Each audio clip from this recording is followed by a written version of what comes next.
statement that you made. How old are you now? That was a literal horrible statement. I'm 34. I'm 28. You're right. You a couple minutes away from us. What you talking about? That 90s? Like you 18. Get out of here, G. Long time ago. This was way back in the day. Shalom, Israel. I hope everybody's doing well online. Make sure you need to slide over. I want to make sure. I hope everybody's doing online. Shabbat Shalom. Once again, Passover is coming up soon. If you guys have not sit back here and registered, make sure we do this now, so that the brothers and sisters out there in Houston can get a proper tally of who's coming. So if you're gonna go, tally up. It's gonna be for the 17th of April, and hope everybody can come out here and we can go back here and serve the Most High, celebrate the Most High in Christ, and get a chance to spend some time with each other. Mm-hmm. So without further ado, are you ready? Come on. Let's do it. Oh no. Let's shout out to the brothers out there in Houston, Virginia, Rochester, New York, Cabo Cobb, teaching in Guatemala. Hope everybody's doing well, getting his word out. I know he's got a group of people in LA that he's teaching. Hope they're doing well. And now we can, I guess, start with the prayers. Come on. Watch him.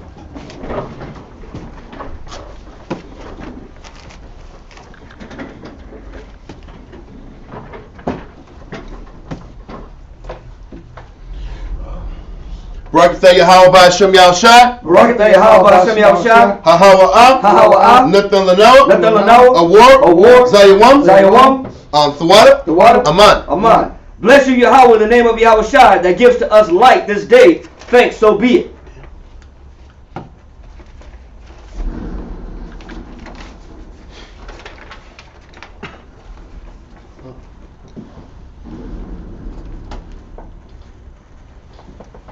Barakatah Yahweh B'Hashem Yahushai. Barakatah Yahweh B'Hashem Yahushai. Hahawa'ah. Hahawa'ah. Nathan Lanoah. Nathan Lanoah. Rayach. Nayachacha. Nayachacha. Thawada. Aman. Aman. Bless you, Yahweh, in the name of Yahushai, that gives to us sweet savor. Thanks, so be it. Okay.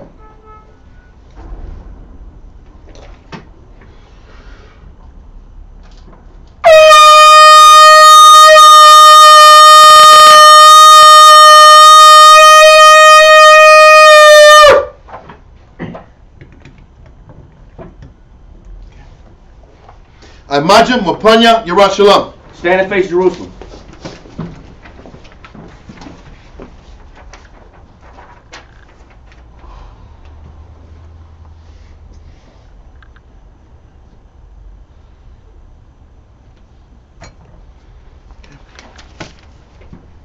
Barakatah Yahweh B'Hashem Yahushai. Barakatah Yahweh B'Hashem Yahushai. Hahawa'ah. Hahawa'ah. Nathan Lanoah. Nathan Lanoah. Hashabbat. Hashabbat. Bashalom. Bashalom. Thawada. Aman. Aman. Bless you, Yahweh, in the name of Yahushai, that gives to us the Sabbath in peace. Thank you, so be it. Okay. Psalms 121. Anashya. Ayanyamya. All. Haharyam. Ma'aya. Yabua'ah. Isaiah. Yabua'ah. Ma Yahweh Sha'aisha Shemayim Wa'aratiza La'a Yanathan Lamawat Regalia Yala'a Nawam Shashamaya Hana Yala'a Nawam Wala'a Yashan Shashawamar Yasharada Yahweh Shemoya Yahweh Tazalia Ayo Yanyamya Yad Hashamash Yala'a Hakaya Bayawam Wala'a Halabana Balayala Yahweh Yashamoya Makom Right Yashamor Napasha Yahweh Yashamor Hawalakia Wabawa'aya Ma'aitha Wa'ai Walam Aman. Aman. Psalms 121. I will lift up mine eyes unto the hills, from whence cometh my help. My help cometh from the Lord Yahweh, which made heaven and earth. He will not suffer thy foot to be moved. He that keepeth thee will not slumber. Behold, he that keepeth Yasha'Allah shall neither slumber nor sleep. Yahweh is thy keeper. Yahweh is thy shade upon thy right hand.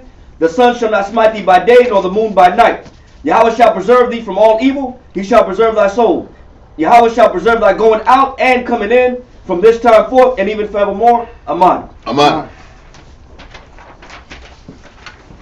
Israelite credo. Shema Yasharah, Yahweh, Eloheinu, Yahweh, Echad. Shema Yasharah, Yahweh, Eloheinu, Yahweh, Echad. Shema Yasharah, Yahweh, Eloheinu, Yahweh, Echad. Deuteronomy chapter 6 verse 4. Hear, O Israel, the Lord our power is one Lord. Okay. Now we do the Lord's Prayer. Abanawa, Shabbat Shemayim, Kodash, Hayah, Shemka, Yahweh, Malakwatka, Thaba'ah, Ratazaka, Hayah, Aisha, Ba'arataza, Kawa, Hayah, Bashemayim, Natan Lanawa, Lachom, Kol, Yawam, Wasalach Lanawa, Chawathinaw, Kasalachanaw, Chawathinaw, Wala'ah, Thabiyah Anaw, Banasal 1, Abo, Hawashanaw, Mayan, Rai, Kaya, Lakab, Hamalakwa, Waha'ala, Wahanthapa Araf, La'ai Walamyam. Amen. Matthew chapter 6 verse 9. After this manner therefore pray ye, Our Father, which art in heaven, hallowed be thy name. Thy kingdom come, thy will be done in earth as it is in heaven. Give us this day our daily bread, and forgive us our debts, as we forgive our debtors. And lead us not into temptation, but deliver us from evil. For thine is the kingdom, and the power, and the glory forever. Amen. Amen. Ten Commandments. La'ah Yahaya, Laka, Alahayim, Achayim, Ayo, Panya. Thou shalt have no other powers before me. Number 2. La'ah, Ta'ayna, Laka, Pasal, Wala'ah, Ta'aybada. Thou shalt not make unto thee any graven image, nor serve them. Number 3. La'ah, Tharakwacha, Sham, Yahweh, Bashawa. Thou shalt not take the name of the Lord thy power in vain. Number 4. Zakar, Hayawam, Hashabat, Laquadashwa. Remember the Sabbath day to keep it holy. Number 5. Kabad Abaka, Ya'amaka. Honor thy father and thy mother. Number 6. La'ah, Tharatazah. Thou shalt not kill, murder. Number 7. La'ah, Thana'ah. Thou shalt not commit adultery. Number 8. La'ah, Thagana. Thou shalt not steal. Number 9. La'ah, Tha'ayna, Shakwa. Thou shalt not bear false witness against thy neighbor. Number 10. La'ah, Thachamad, Ko, Asherah, La'ra'aika. Thou shalt not covet anything which is thy neighbor's.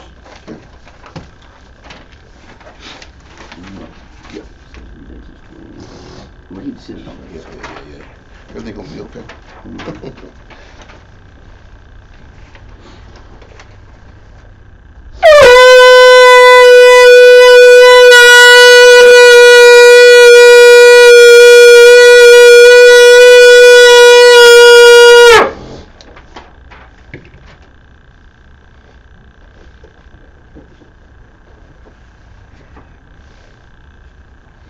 Barak Yahweh B'Hashem Yahushai. Ha-ha-wa-ah. Nathan-lanawa. Ha-tha-wa-ra. Bless you, Yahweh, in the name of Yahweh Shai that gives to us the law. Okay. Israel, Yeshabu. Be seated. Okay.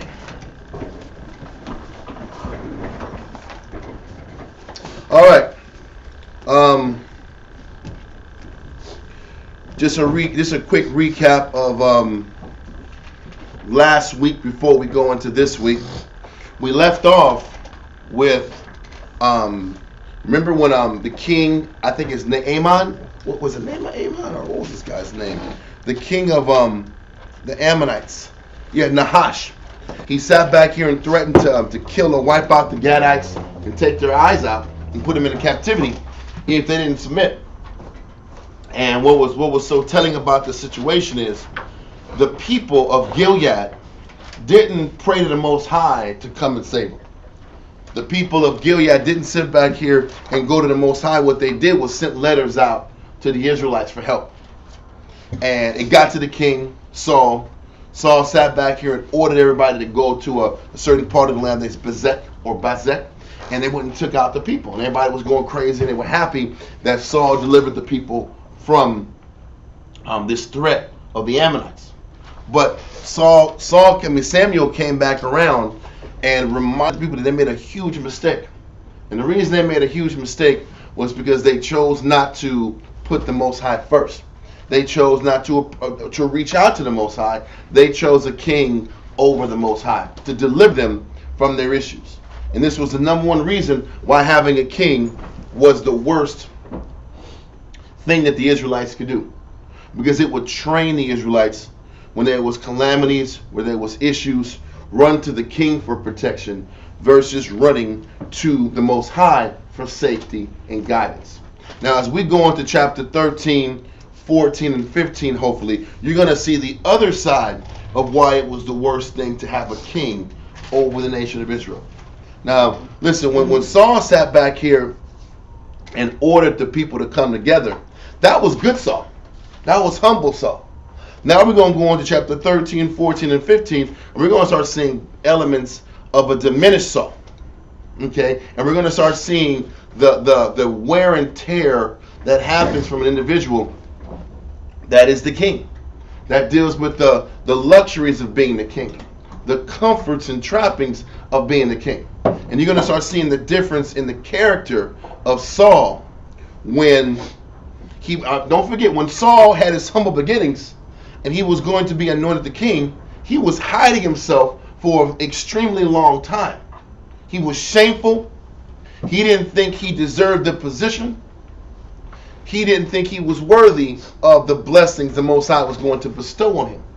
Then you look at a year or two later, he's an entirely different person.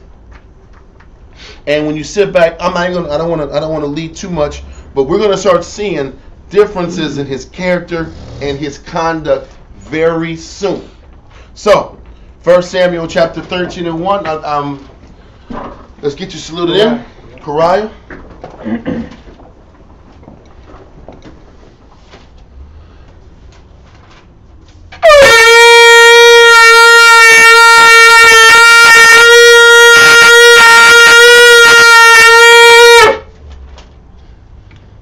Control those sounds, man. I don't know when to. Anyway. Kariah, Shah Shabbatah, Bana Shah, Bana Yashala. Kariah, Shah Shabbatah, Bana Shah, Bana Yashala. I met you. Bro. Yahweh Hashem Yahweh Barakatah. Yahweh Hashem Yahweh Barakatam. Awesome. There we go. Okay. So now let's get your Josephus is ready also. So Nakahak, if you can get that ready for us, sir. We're gonna jump. So we're going to start off just with verse 1, then we're going to jump to the Josephus right after that. So read that, sir. 1 Samuel chapter 13 and verse 1. Saul reigned 1 year, and when he had reigned 2 years over Israel. So now we've only gotten to year 2 of Saul's campaign of king in Israel. Okay, and we're going to go into Josephus to kind of explain the background of what's happening at the time. So let's go to Antiquities of the Jews, book 6, chapter 6, paragraph numero 1, number 1. Book 6, chapter 6, paragraph 1. Yep. How the Philistines made another expedition against the Hebrews. Listen, them Philistines won't stop, can't stop, huh? Yeah. They're constantly, listen, these guys get smacked down. You gotta admire their courage and their tenacity and their fortitude, because they keep going at the Jews, right? It doesn't matter if thundering and lightnings and losses and L's and hemorrhoids. and all type of bad things happen. They keep coming at him. Huh? So it said, read that from the top again. Book 6, chapter 6, paragraph 1. How the Philistines made another expedition against the Hebrews. Yep. And were beaten. Mm-hmm. Now Saul chose out of the multitude about 3,000 men, and he took 2,000 of them to be the guards of his own body. So he took 3,000 guys to protect him. Read on. And abode in the city Bethel. Okay. But he gave the rest of them to Jonathan his son. So Jonathan had 1,000, because the scripture tells you Jonathan had 1,000, Saul had 3,000. Okay? So obviously they were protecting the king. That's fine. Read on. To be the guards of his body. Mm-hmm. And sent him to Gibeah, where he besieged and took a certain garrison of the Philistines. So listen. Okay, let's read on. So this says, with 1,000 men, Saul's son Jonathan took out this country or this land in Gibeah. And read on.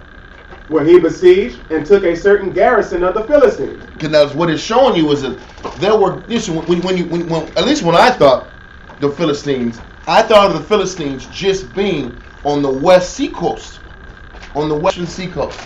What it's telling you is they were in the land of Gibeah. Now there's a misspelling that you see when Gibeah is the land of Saul. Gibeah, let me see, I have a map of it. So I can start making some sense of things. There's Gibeah. You see Gibeah is next to Ramah. And then there's Gibeah right next to it. Gibeah is where the garrison was. Okay? Gibeah was the kingdom of Saul. Gibeah is Saul's hometown. So it was really Gibeah where this garrison was established. But look how close Gibeah was to Gibeah. That's dangerously close. The Philistines was on these guys' heads. Gibeah is to the east of Gibeah is to the east of Gibeah. Okay, and a garrison is an outpost where you put military in a garrison to sit back here and keep a group of people under control or keep a watchful eye over them. Now they didn't take over the land, but their presence, the Philistines' presence, was in Gibeah, and they had a military fort or outpost established there. Now you would think the Philistines, you see the Philistines lands in the west. That's all the Philistines, but they were sitting back here and establishing outposts in the interiors of the city, and that was a strategic spot because it's right next to the king. So Saul's like, I gotta get rid of these dudes. They're too damn close for comfort. So what ends up happening is they sit back here. They have these two groups.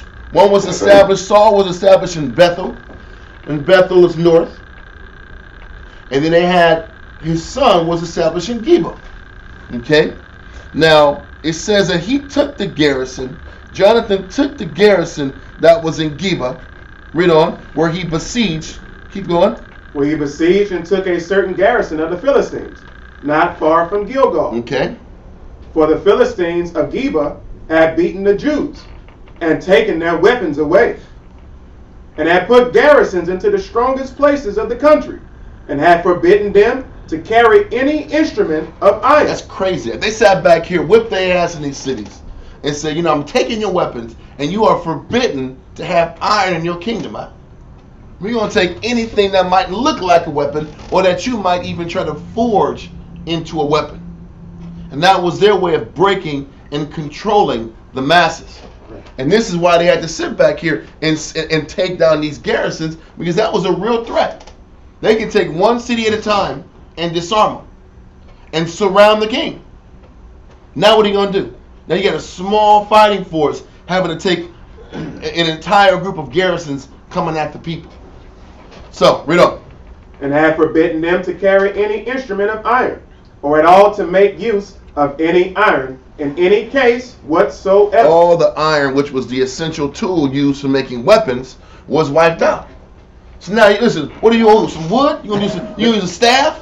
Okay, the staff is cool, It's but hard what to dig the ground with That's some not wood. enough. listen, the staff, you gonna do this? Nunchucks out. You know, Nothing did. none touch the staff. Okay, but when you're going against these cats with steel weapons, you're in trouble. It's over. It's over. Listen, karate can only go so far.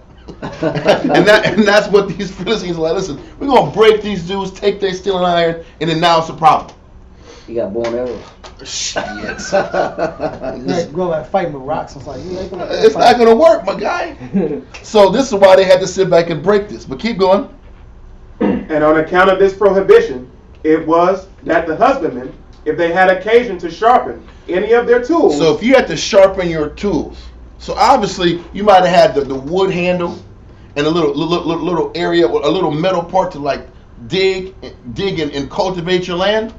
If you had it, read on. If they had occasion to sharpen any of their tools, whether it were the coulter or the spade or any instrument of husbandry, they came to the Philistines to do it. They wouldn't even let a guy that can actually change and cultivate and sharpen the tools live in the nation.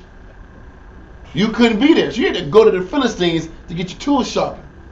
So you know what that meant? You couldn't sit back here and create some militia on a sneak and have some guy take your little your farming tools and make them into weapons and hide them. It's like that. Yep. Yeah. But you know that's That's like getting rid of your guns. what Right. that's where the 3D printing come in at. 3D You know, but you know you can't simulate that. No. I just want to give one scripture. Uh-huh. Ecclesiastes chapter 39 verse 26 and then probably. Mm-hmm. Yep. Shalom, sis. Ecclesiastes 39 verse 26. The principal things for the whole use of man's life Yeah. are. It says Great one. you need these things to be alive as a Just man. Life is hard without these things. These are principal That's things. crazy, These bro. are necessary tools, man. What are they? Life are water, You need water. Go ahead. fire, Fire. Go ahead. iron, They have no Yeah, iron. Yeah. You make life really hard. Damn, bro. When you don't got no iron, man. That's what the Bible said. These are principal things Wow. for man's life. Go ahead. and salt. And salt. You gotta have some salt. But that's it. I just want to bring that point out just for the iron, man. It's Because crazy, bro. you need that for life, man. For man's life, you need tools, man. You need tools. You need to be able to dig to cultivate the ground. The ground is difficult, man. It's hard to break up ground with just some wood. That's Nails, the Or by worst hand. way to do it. Right? nails, Nails, yeah, for carpentry, axing. yeah, Brother. for chopping trees. Trees. Yeah, it's hard to chop a tree down with no iron. Shit. You know what I'm saying? No blade. Brother, listen, and that's what the Philistines are like. Listen up. We're going to sit back here. We'll let you use minimal iron for farming. Yeah, cut grass. But man. when it does out, you got to bring it to us, and we'll do it for you. Yeah. I mean, listen, they had a damn, it pretty much, the garrison just meant they had control over that city. It's crazy. We gotta go shop for ammunition right now. You never know. You know what? It wouldn't hurt. No, I mean we gotta go to the nations to get it. Yeah, exactly. Yeah. And when they want to cut it off, they cut it off. Right. But in one of all things, right? Like in Deuteronomy, part of the curses, having to go to your enemy in one of all things. So now we go back to the Josephus. Sentence 97. Mm-hmm. Line 97. Now as soon as the Philistines heard of this slaughter of their garrison, they were in a rage about it. And Why would they be in a rage? Why would they be in a rage in the fact that Jonathan took out what was rightfully theirs? Because that was their hope. That garrison was okay. We're starting to get Some momentum. They got their hope up. We're getting closer to the king. It's that almost victory spirit. We're almost gonna win. We're this close. Yep. Because you know what the crazy thing is, the Philistines were trying to take the long road and breaking them.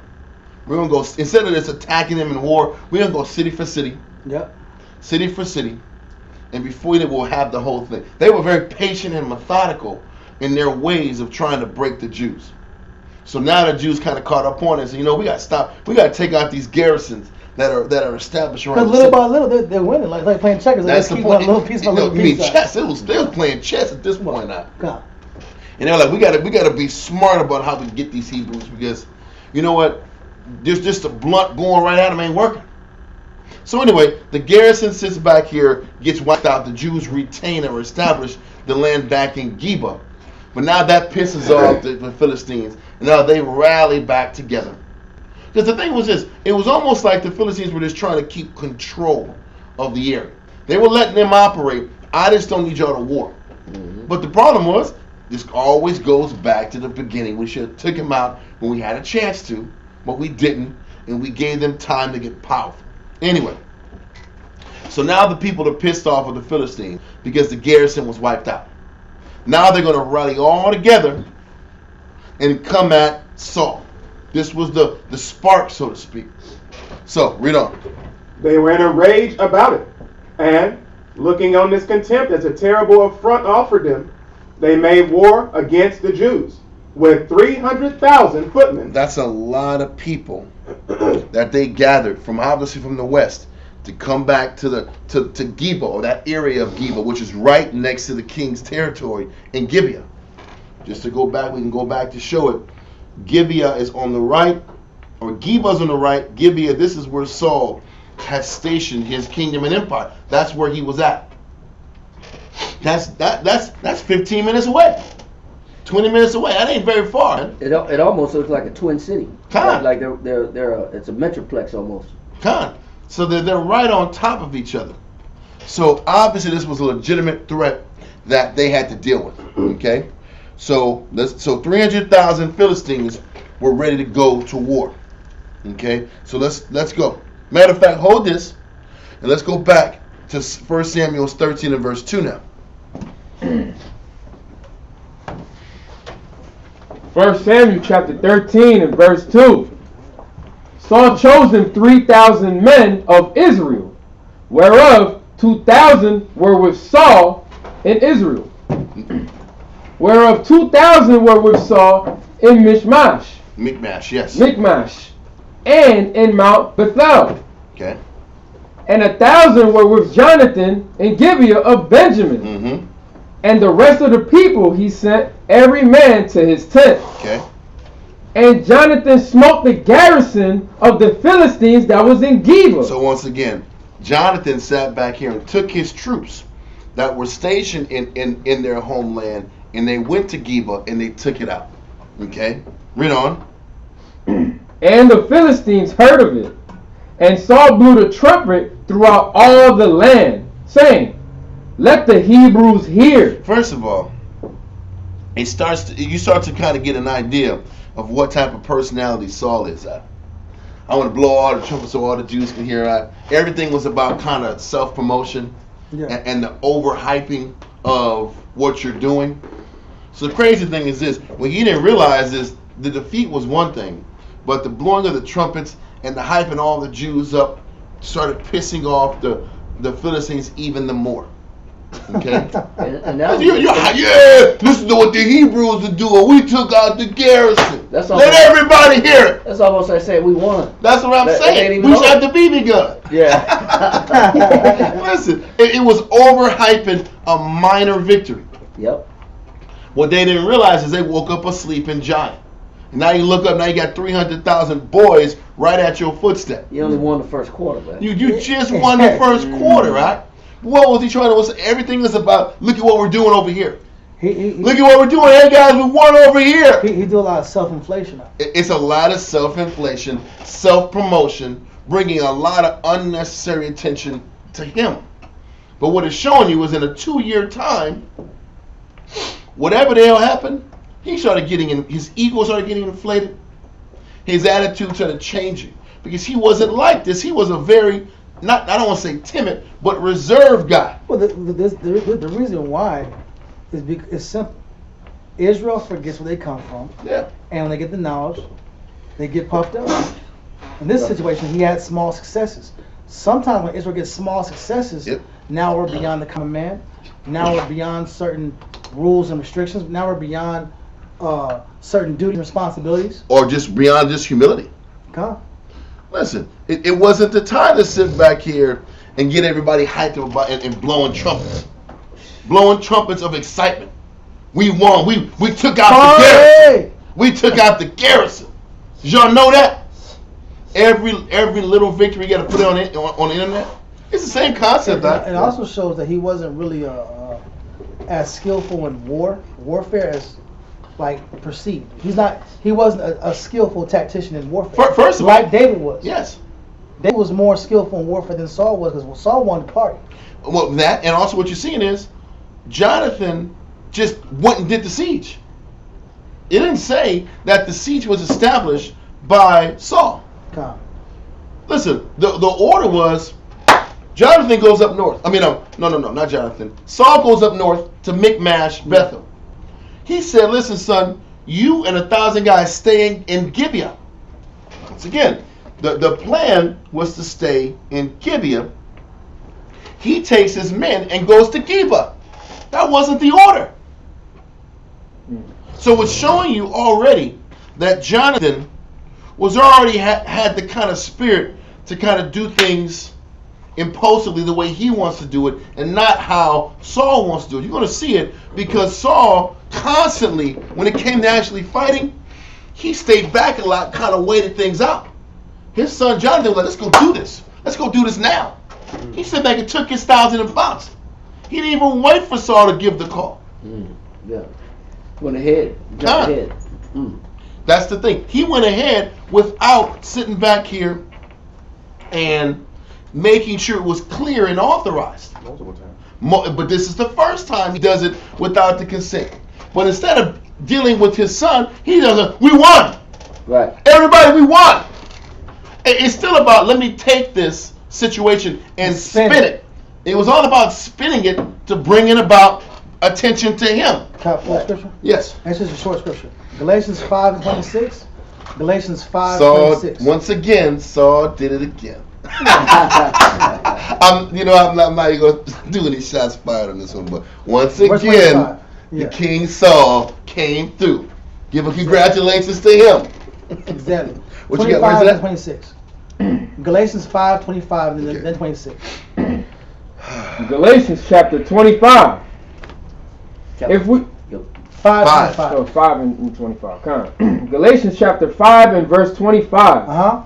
If we live in the Spirit, let us also walk in the Spirit. So really it was time to pray the Most High and fast and be thankful to the Most High, or give thanksgiving to the Father. God. That's what time it was after that strategic victory. It was supposed to be always giving sacrifice to the Heavenly Father. That's what time it really was. When we get victories in our lives, it's not time to just party and celebrate ourselves. It's time to show the Most High gratitude, like the righteous kings did. Read on. Or the righteous men in the scriptures did.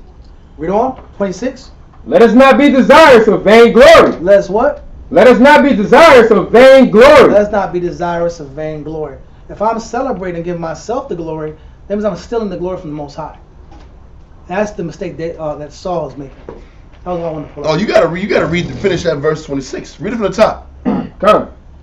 Let us not be desirous of vainglory, provoking one another. Because that's all that sitting back here and bloviating and pushing yourself is going to do. It's going to instigate a reaction. Yeah. When you sit back here and make it about your glory and what you did and bring all the attention to you, all you're doing is provoking other people to a response. Well, and you know what the response is, especially when you're dealing with Israel?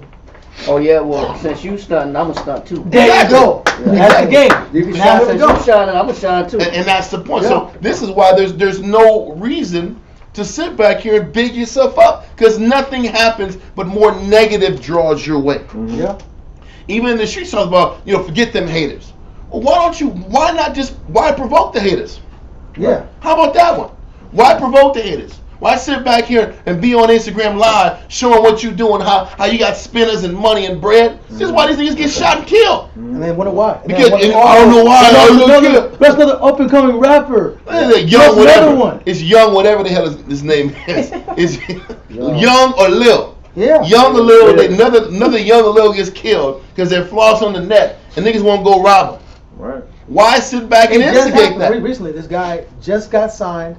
He went to the club and had a party he was throwing money out there to celebrate that he got signed, and he died at the party. Listen, when you're out here buying bottles and high side now, what do you expect's going to happen, huh? Envy. You're going to create, and that's what the next line says. You're provoking people to what? Read on. Let us not be desirous of vainglory, provoking one another and envying one another. And that was the point. He made a carnal response. So these carnal Philistines responded back. Yeah, they responded. If they would have sat back, if he just would have sat back and praised the Most High and gave him the glory, you know what? This probably would have been averted. Yeah. But this chapter starts showing you his character. And the sad thing is, he put his men at risk because he made a bad spiritual choice. Done. Because now your men have to fight more wars. That everybody ain't getting unscathed in battle. Kinda. Especially when not putting the Most High first. Yep. You're not putting the Most High first. The whole thing was just Jonathan on his impulse making the move. I can see if the scripture said Saul told Jonathan to attack Geba. Right. He didn't. That's why I said the scripture, 1 Corinthians 14:40 says, "Let all things be done decently and in order." But you know what the problem is? Listen, as the head is, so are his officers. Yep. So his number 2 went rogue and was doing things his way. So then it's a reflection of the number 1. What he should have did is praise the Most High that came through and checked his son about being impetuous and not staying in his lane. Because you know what's crazy? What would have happened if they would have lost? They would have came right in and took the city. Oh, Because Gibeah was wide up. It would've Gibeah was wide. His hometown where the palace is would have been wide open, exposed. He was up north in Bethel. It would have been really bad momentum. That's the point. It could have backfired on us. Really badly. Yeah. It was mercy that we got the victory. It was the Most High's mercy that we were victorious. And that was the point. And also another word for dealing with that spirit of creating the haters is called emulation, right? Mm-hmm. 1828, emulation.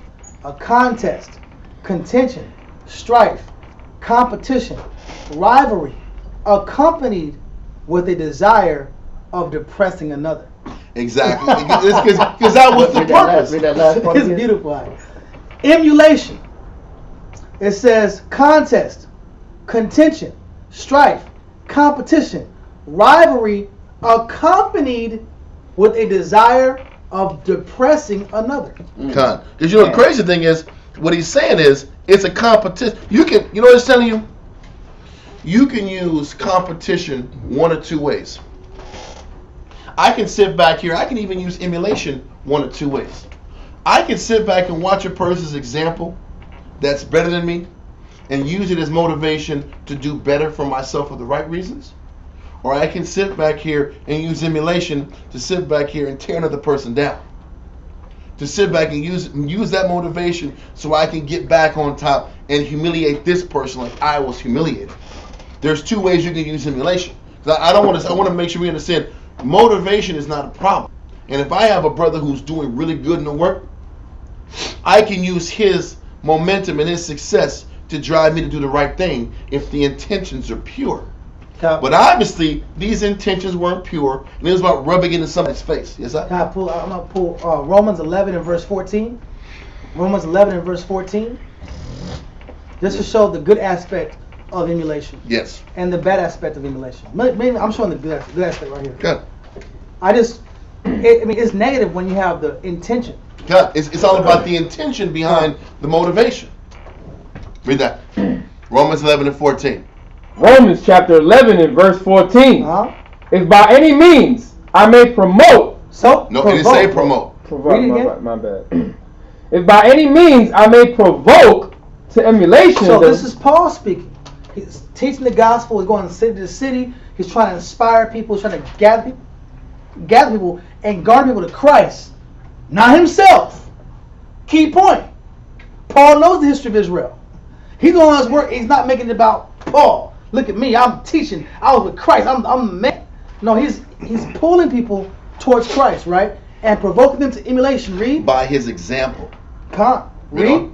Them which are my flesh. Which are my people. Read. And might save some of them. And what was the intention, though? What was the intention? Read To it save again. them. Read that last part again. And might save some of them. So he was trying to, by any means, provoke emulation or that competition or that desire to imitate his particular people, the Israelites, right? For what purpose? That he might save some of them. He might save his people. That was the actual. So that's positive emulation. That's the positive aspect if you have the right intention. Yep. But most people don't sit back here and establish the spirit of emulation with the right intentions. Right. It's to sit back and show somebody up. It's to sit back here and establish dominance and superiority. And to sit back and to establish that how I do things is better than how you do things. And the goal is to make you feel like crap. Yep. And that was the spirit that Saul was in. versus sitting back here and just be appreciative that the Most High sat back here and was with them with those odds that were unfavorable to them. Okay? Anything else before? No, that's it right now. Let's continue back at the point. 1 Samuel chapter 13 and verse 4. Let's get verse 4. 1 Samuel chapter 13 and verse 4. And all Israel heard say that Saul had smitten a garrison of the Philistines. Everybody heard it because he made sure everybody heard it. Extra, read all about it. Everybody. What's going on? I did it. Another victory. Listen, King Saul has done it again. But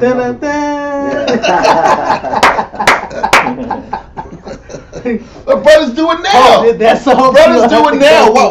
Why does it got to be announced that the head did it again when everybody gets ranks? What kind of crap is that? Is that still so? Is it not self promotion? Why are you pushing yourself when another man gets rank? Inflation, huh?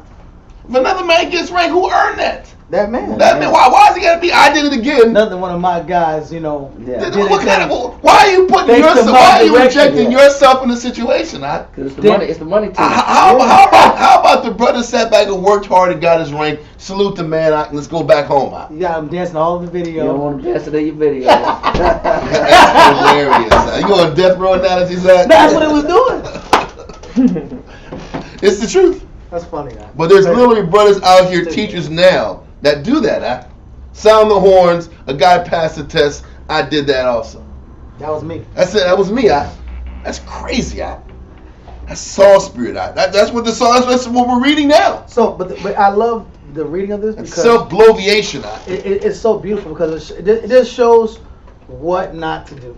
And it also shows if you see guys doing it to stay the hell away from those dudes. Mm-hmm. True. Get the hell away from these guys that want to inject themselves every possible time they get a chance. That's not the Bible. Or no, it is the Bible. It's the examples of the bad guys in the Bible. The guys to avoid in the Bible. Saul made it about himself, and a lot of leaders nowadays make it about themselves. Let's go. It's crazy. And all Israel heard say that Saul had smitten a garrison of the Philistines, and that Israel also was had an abomination with the Philistines. And the people were called together after Saul to Gilgal. So the people were called together after Saul to Gilgal. Okay, so let's keep. Matter of fact, hold that. Let's keep reading in the Josephus now, so we don't sit back here and Let me see. We're at the end of line 97. Okay, let me see. Read on. Where you're at, sir. The end of line 97. They made war against the Jews with 300,000 footmen and 30,000 chariots and 6,000 horses. That's a lot, bro. All power. They gave them all power. Hey, listen, y'all want to blow horns and clown? They was mad. Y'all want to blow horns and clown? Y'all want a little BS victory? We're going to bring the whole set up here now. They was mad at. That's a lot of people. And that's what happens when you blow horns and you dance prematurely. And you sit back here and make it about Saul did it again. Saul did it again. Saul did it again. This 2 years, he's losing his mind. 2 years from the humble guy that didn't want the leadership. Now he's sitting back. You got all these. You got silks on. Some level out. You know the game changed when you're king. You got gold everywhere. Everything's shining out. There's a saying. I'm not sure where it comes from. It's kind of a worldly saying. It says you don't know a person, and the scripture says it too. But it says you don't know a person until they get wealth. No doubt. You don't know a person's real heart. As they say, wealth doesn't corrupt people; it reveals people. You know what I'm saying? You get a certain car, you get a certain job, you get a certain situation. Are you the same person now? A person changes because now they have the opportunity to be who they really want to be the whole time. Exactly. Well, you didn't have nothing. You came front like you had something. Because I got the best rags. I got more rags than you. My shoes are dirty. He wasn't coming like that. Exactly. My hands is. I've been working hard. It's not that. It's the wealth or the comfort or the position reveals the character. Or the inflation of the people. Yeah. It's like when Young Thug got money and he started calling all his sisters peasants. Oh, for real? Yeah. Nappy-headed peasants. Oh my God. What about you? What was you doing 2 weeks ago, my G? He said it. Wow. That's amazing. You said that. In the airport. At the airport. It's horrible, bro. I'm sorry, I just throw that out there. It's the truth. All I'm saying is this too. Damn, that's crazy. You gotta think about, because Church One always brings out how King James wrote that, the Silicon Duran, he wrote that book to his son, giving him the ethics of a king. So you could tell that wise kings are always looking at the character and the behavior of how it affects their kingdom. Because you have the choice to sit back and take it where you want. You have all the control. And it's too easy to disconnect yourself from the Most High. This was why Samuel kept saying, it's the worst thing y'all could do. Yep. Because now, this man doesn't have to answer to anybody. He's above reproach. And my question for this, now I don't know if I can prove it, but how was his relationship with Saul? Did he detach from his counselor? You're going to start seeing it. Okay. You're going to start seeing in small snippets how the relationship deteriorated. Because you're going to see how he couldn't just wait. He couldn't wait to the fulfilling of his word before he starts making moves. You'll see it. Let's give me verse 5, Samuel 13 and 5. 1 Samuel 13 and 5, sir. 1 Samuel chapter 13 and verse 5. And the Philistines gathered themselves together to fight with Israel. 30,000 chariots and 6,000 horsemen, and people as the sand which is on the seashore in multitude. Listen, they rolled so deep. Wow. And you sitting back here trying to sit back and get everybody to be hyped against you. And you're like, oh, snap. They're rolling heavy deep. What we going to do? You know what's crazy? Now they want to pray the Most High. Now we got to praise the Heavenly Father. Well, listen, why were you doing this the first time? Because now, listen, let's just keep going on. This is crazy out here. Read on. And they came up and pitched in Michmash, eastward from Beth-aven. They pitched in Michmash. Michmash is right here. Now they sat back here. They were in Geba. They lost that, the Philistines. Now they all sat back here, posseed up, and got to Michmash. Now they're ready to sit back here and still put it on them. They're still right in a bad spot. 300,000 men, 30,000 footmen, ready to put it on these guys, because you talked a lot of smack. And you still didn't sit back here and get clearance from the Most High before you did the first fight. You know what's crazy with the Philistines? Their ribs had to listen to King Saul dancing and singing and playing the horns out. Yeah, they couldn't sleep at night. That's like listen, bad night. they're blowing horns everywhere. They want the decree is blow horns everywhere. We won, you lost. This is dumb, huh? But Saul understood what the Jews like that. That's true. Saul understood what the Jews like. You know all the Jews want to hear? They want to party. They want to hear about wins. They want to hear about the conquest. Yep. And then you slide yourself into the conquest. Oh, we got a great king. We got a great king. He's always winning. Successes aplenty. Our people, is it that our people want to serve? I know it might be a redundant question, but it comes across like our people want to serve the king. Yes. More, I guess their opinion is like serving the king is an easy thing. We can dance, we can barbecue, we can laugh. Now we have this barbecue ass and now. But then when it comes to the Most High, that same amount of happiness is not there. When it comes Hell no. The same amount of joy and happiness in Christ and the Father is not the same level of passion when it comes to celebrating men. Con. And I guess that's the temperature of the time period, bro. That's now. That's now. Listen. Well, I mean, I'm trying to say 2022. Yeah, that's true. It's the truth. This is now. And you know what's crazy? People want to sit back here and put another guy on a pedestal and not think about it. You know why? Because when that person fails, they could say that person failed. They never have to look at themselves. That's true. You don't got to think about what you got to. You don't got to be responsible for you. Exactly. You know what people hate. You know what people hate? The nature of it.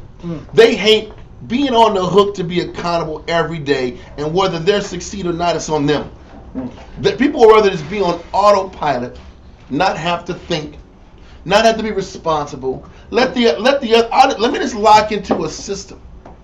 Because locking into a system, now I don't have to think. I don't got to be responsible for my decisions. Yep. I mean, it's locking to be a. That's why Esau always calls people sheep, the sheeple.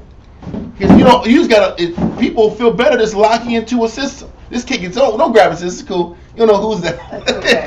I dropped it. Yeah, it's all good. And saying this also, I don't know if it's a question statement, but the point is, so you got the people. They're celebrating. They're having joy. There's the face. The king is one. We're in the kingship system, but in the judgment system, when Israel has a failure, a victory, or a loss, a defeat, everybody gotta go home and put that sackcloth on. Yeah. Everybody gotta go home and think about what did they do, what sins they commit that year that killed the Most High or destroyed disconnected the Father from them to where the Most High did not defend them. Yeah. That system is a lot more it's more sobering. Yeah. It's more sobering, and you got to see you're the reason your family's in this jacked up predicament. Yeah. It's not the king, it's you. And nobody wants to live like that. Nobody wants to live like that. Because you know why? Because nobody wants to always live in constant regret. That's a sobering, sucky feeling. You know, I burnt off a decade because I was breaking the law. Because I was angry. I ran off my marriage because I was foolish. I lost my husband because I was proud. Now you got to deal with the scraps of the rest of your existence. Yeah. You realize it's never going to be the same the way it used to be. If I just would have stayed in order, my life would be better right now. And that's why that king system, I could just blame the king. Right. Or whoever's in charge. Whoever's in charge. I can blame, and I don't have to think. I don't have to be accountable. I don't have to be responsible for my own actions. And I don't have to get leverage over myself. Because it seems like Israel, instead of working to get leverage over themselves, Israel works to You got to explain what you mean by leverage over themselves for people. Getting leverage over ourselves is really about learning ways, techniques, and methods that are spiritually based. To stay on top of your flesh. It's called self-management. There we go. That's the leverage we're talking about. So leverage over self means I'm learning, and you're supposed to get these lessons from your teachers. I remember Sean Shawan for years would give me angles at self-management. A war would give me angles at self-management. All the elders I ever had in my life from my youth up gave me different angles to learn how to self-manage. And when you learn how to follow and try to imitate and try to copy or try to value a person's principles, over time, the benefit of surrounding yourself with a cloud of witnesses, like the scripture says, is you get to take every man's tactic of maintaining sanity, tactic of maintaining order, tactic of maintaining proficiency and being effective, and based on all the experiences of your teachers and your elders, now you are the reward of you coming to the truth is you became a well-rounded person. It wasn't just the scriptures, it was the process of following with the scriptures and then time. Those three elements compressed together equals change. I gave the time, I put the time in, I followed my elders, my teachers, my guides, right, my leadership, and then I studied the scriptures to believe it for myself.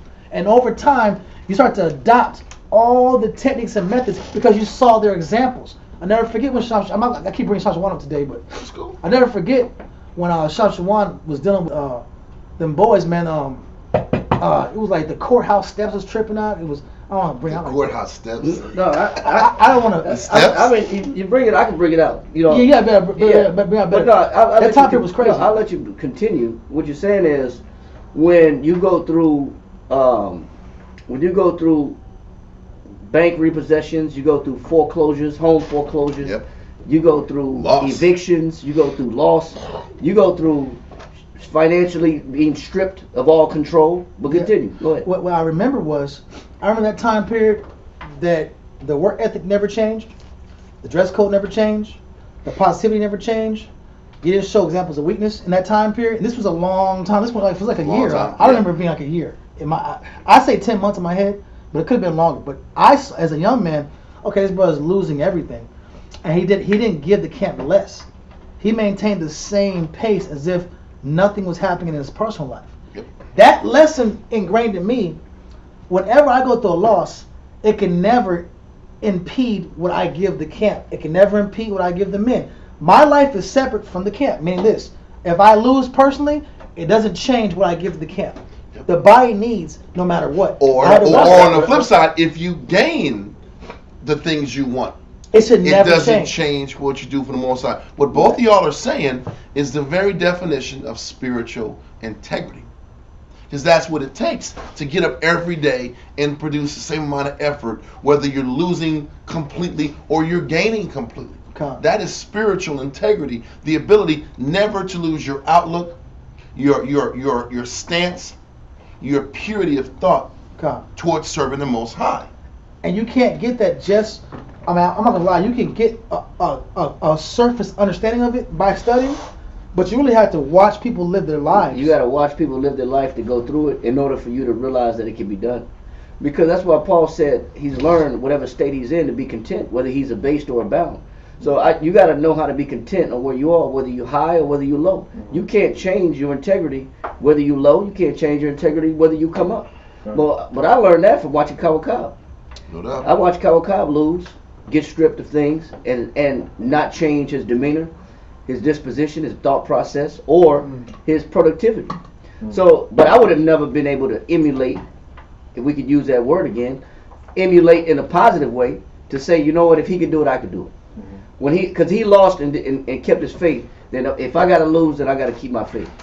You know what I'm saying? But we gotta follow, like Dawiya said, you gotta follow the spirit and the behavior of the people around you. Not to say, well, I can maintain myself, so I don't need to follow somebody. Not in the fashion of, well, I saw him do it, but I can do it too. You know what I'm saying? I'm just gonna do it my own way. There you go, and that. I just want to make this one point. Yeah. I'm not trying to change the point. I want to kind of build on it. All I want to say is, and so this understanding leads to this concept right here, or this step. Okay, I took the time to build a relationship with the person that was spiritually based, and they had a history and they had a pattern of good works that the Bible says. Then I watched this person live their life, and I didn't judge them. And look at them after the Most High with this person. All this person, shit. I'm coming up. I'm young. I'm flying flashy. Shit. I'm gaining things. He's losing things. I'm gaining things. I didn't sit here and measure my elder like that. Or promote myself. I didn't promote myself. So the point, what I'm saying is, when you look at your teachers and you don't take a judgmental view at that person, you can learn a lot of spiritual lessons from not coming skeptical and judging them with that kind of skeptical mentality, so you can take from their experiences and their works and examples. The point I'm getting to is the self-management. So when I do that, I start to learn from seeing, and then I get my own battles. I'm getting repo too. I'm like, damn, this doesn't feel good, It does not feel good, You want to go to war with the dude that's taking the... But I'm sorry, I'm tripping. The point I'm trying to get to, and when you see one thing, this is all real. This is all realness. And you experience. It's not his fault, though. Yeah, I know, but listen, but you experience and you learn. Okay, this is the shoes that my teacher was in. This is the shoes that people were in. The point I'm getting to is, if you take the time to follow and really invest yourself in relationships, and you give yourself to the challenge of the program, the challenge of life, the challenge of what we do on a daily basis, the Most High will give you the keys to self-manage. You're looking at King Saul, and he doesn't have these keys, Yep. And yeah, you're right. I want to make you finish. I'm done. I'm done. I wanted to do this. I wanted to give a definition of integrity, because it's important that we explain this, and it's important that we explain the dips that Shamshuan and Dawiya are explaining. Because let's read the definition of integrity real quick. 1828. I want the second one and the third one. Okay. Integrity, second definition. The entire, unimpaired state of anything, particularly of the mind. This is exactly what the Most High is looking at us and expecting us to maintain. Like I said, we read about Saul initially.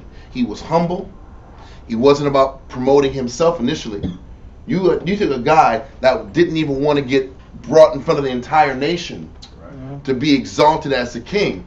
You got a guy that didn't even tell his most favorite cousin or uncle that Abner, that he was the king. Yeah. He didn't even want to sit back here and say it because he was ashamed and realized he wasn't worthy of such an honor. You went from that, and all of a sudden in 2 years, now you're sitting back here hyping yourself and pushing yourself and exalting yourself as the man. Right. He lost his integrity. He lost his ability to stay entire, unimpaired, pure in the mind. This is what happens to so many of us. This is how the Most High starts to determine if you are leadership material.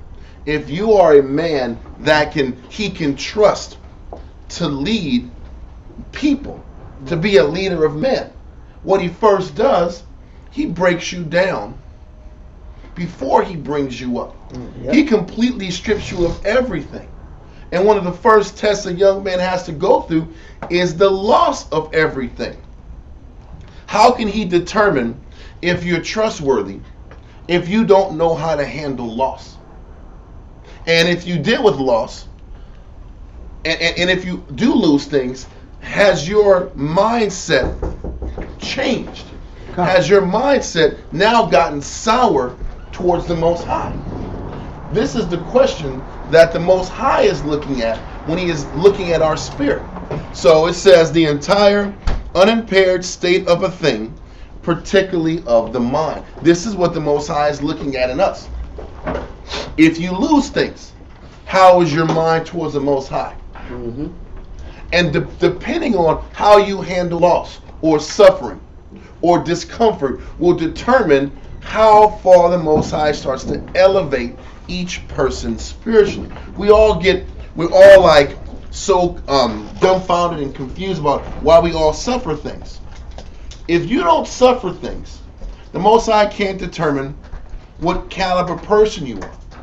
If he can't determine what caliber person you are, then he really can't exalt you. Right. It has to be revealed through the discomfort. Exactly. And he has to strip you down and then build you up. And now what? Now you realize the Most High built you up from scratch. A lot of us come in here with pride, ego, and think we can have that and have a relationship with the Heavenly Father. He has to tear you down to the smallest level before he can build you up. But he can't even build you up until you show the Most High that you can get brought down to the lowest and you're still going to have a pure outlook and a positive outlook and have a loving outlook towards the Most High. That is one of the first tests he establishes in dealing with you as a person, a man, or a woman. I want to say this. And when you had brought out about the pride and ego that we hold on to, a lot of that pride and ego, what is it based in? Our image, our vanity. The pride and ego is based off of our carnal advantages. I'm the tallest. I have the best body. Why you not gonna I got the tall, most man? money. I'm just saying. I'm not tall. I'm joking, man. They know me. I had a problem with them back in middle school. Basketball players, some tall niggas, man, acting like that. How you gonna act like that, bro? How was they acting? How was they acting? That's the niggas acting tall like niggas. Why are they acting? That's the act. You can act that way out. You can act that way out.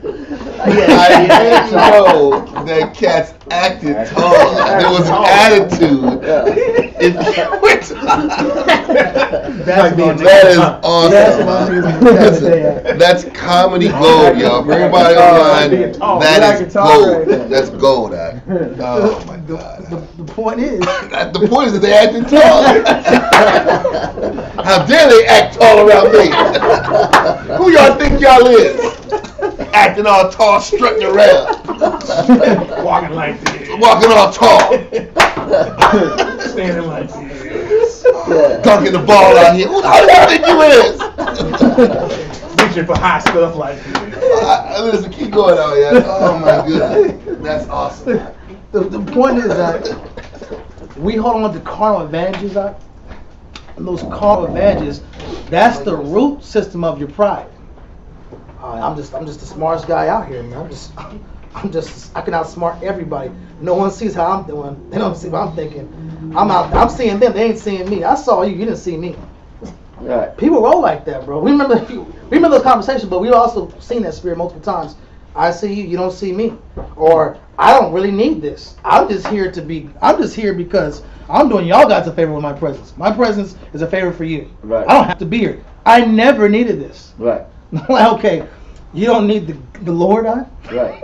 No, that's what they're saying. Yeah. You don't need the Most High. So the point is what the Most High has to start taking your image, has to start taking your conveniences, has to start leaving your comforts. He has to start sitting here and breaking up and disconnecting you from the people of your past. When you keep going back to the people in your past, then you come back a different person. Not really different, but you come back different from the spiritual person.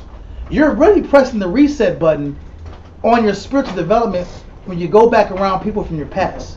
Because they're going to feed your old ego. They're going to feed what you surprised yourself on back in the day. And this is why you had to have a certain period of time away from everybody. I'm pretty sure you had the same experience. That's why when you came to the truth, you had to let everybody go. It's like a disappearance. I remember all my friends in the world, stopped talking to them. My mama, I didn't hang out with her for a long time. And I love her, but I just couldn't be around her. Right. Because I just kept feeling weak and insecure about what I was doing. Right, because the influence is strong. And so those influences started sitting here and building me back into the baby boy. Oh, you said baby boy, he's my baby, you know. Right. Or the fear. Oh yeah, the fear. The worry that they have for you. Don't be around these men. These men out here, they gonna sit here and make you do all kinds of work and make you sacrifice, and you know. They gonna take advantage of you. I don't take advantage of you. I didn't raise you to get taken advantage by nobody. Right. Like that spirit will sit here and turn you back into a 4-year-old child. Yep. So the Most High separates. Scared to go outside. Yeah, people been out here to get me. Y'all here to hurt me. Mm-hmm. Not knowing the Most High is gonna protect me if I'm sitting here following. If I'm following, He's gonna protect me. Mm-hmm. If I'm building relationships with teachers and elders that have patterns of good work. That's the key. That's the key point. You're following. When you say I'm following teachers and elders, you're following the teachers and elders' good works. Not just because they've been in the truth for 25 years. I'm not being the crowd that was praising Saul because he was Saul. Because he was the king. Oh, the king is the king, and that's why I'm happy. That's how you get taken advantage of. Huh? Mm-hmm. I'm not going to become the truth. Last week we banged on this no campers, right? Yep. Oh man, I ain't going to be the truth because I just get taken advantage of. Well, you get taken advantage of because you're following a man for the sake of a man. Mm-hmm. And you're not following him for the sake of, you're not trying to pattern yourself after the righteous examples. Mm-hmm. You're supposed to find righteous examples and follow righteous examples, not follow a man just for the position's sake. For the position's sake or the advantage sake or this where they're at or how things look around them. Right, but you know what you can't control? You can't control the immaturity of a person's mind frame. Okay. Even if you do your best not to exalt men or exalt yourself, people's shallow understanding is still gonna follow you for the wrong reason. No doubt. And they're still not gonna see your good and interpret it as good, or it's not gonna meet the intention of what you were trying to do. You could do something good in front of somebody and they'll still see the negative in it. Okay. That's true. Or they'll still follow you for the wrong reason, for their own personal relationship. That's why we don't go heavy into talking about, a man getting to have all the women he wants. You know what I'm saying? Because we don't teach against it, but some men's immaturity will take a multiple rib class, a man having more than one woman, and just go be a man whore. Yep. You know what I'm saying? True. They're still, but they'll say I was following my teachers. Yeah, right. No, you wasn't. You wasn't following your teachers. You saw something of an advantage that you wanted to pertain that to you wanted yourself. anyway. You already wanted it anyway. You know what I'm saying? But people will use excuses, even when the teacher's on point, they'll still use excuses. They'll say, "Well, I did follow, but it really in actuality they weren't following. They were just trying to get something out of it for themselves at a personal level." So we ready to come back on? Do it. You got some more? I got one more point. Okay. I'm done. Nobody's tripping. I was just asking. And so it's important to, what is my level of maturity? That's why I say, is it really all wickedness, or is a lot of it foolishness? Israel deals with a lot of immaturity and foolishness, and that turns into us being wicked as a nation. Because I'm practicing a lot of bad habits, because I'm not following, I'm not studying, and I'm not humbling myself, and I'm celebrating myself. Okay. And over time, you look up and you get so disconnected from the spirit, and you become entirely flesh-based. Okay. Then comes in all these different extreme emotions.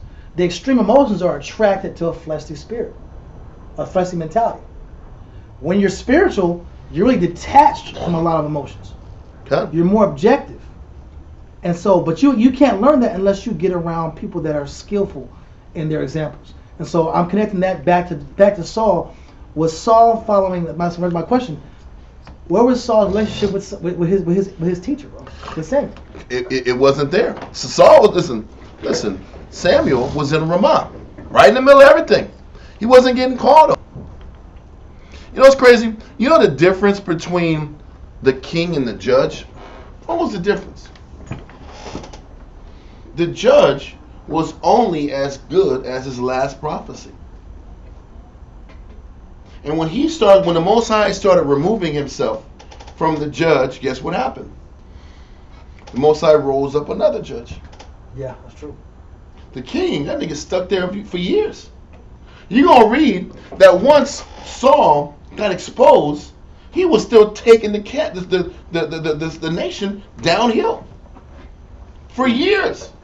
Listen, he got exposed within the second or third year as not being the guy. But he still stayed in power for years, destroying and withering away the people. Read about all the 9.5 tribe kings. They'd be in power for multiple years, just serving idols and just crashing the nation. At least with the judges system, Most High would raise up this guy, and if he went left, the Most High removed him. You know what the crazy? The pressure was still on for each and every man to be on point. The pressure was on the judge to maintain the visions. And people hate living in that environment where there's pressure. But that environment keeps you spiritual. It keeps everybody on their toes. You're only as good as the last prophecy the Most High revealed to you. You're only as good as long as the Most High is with you.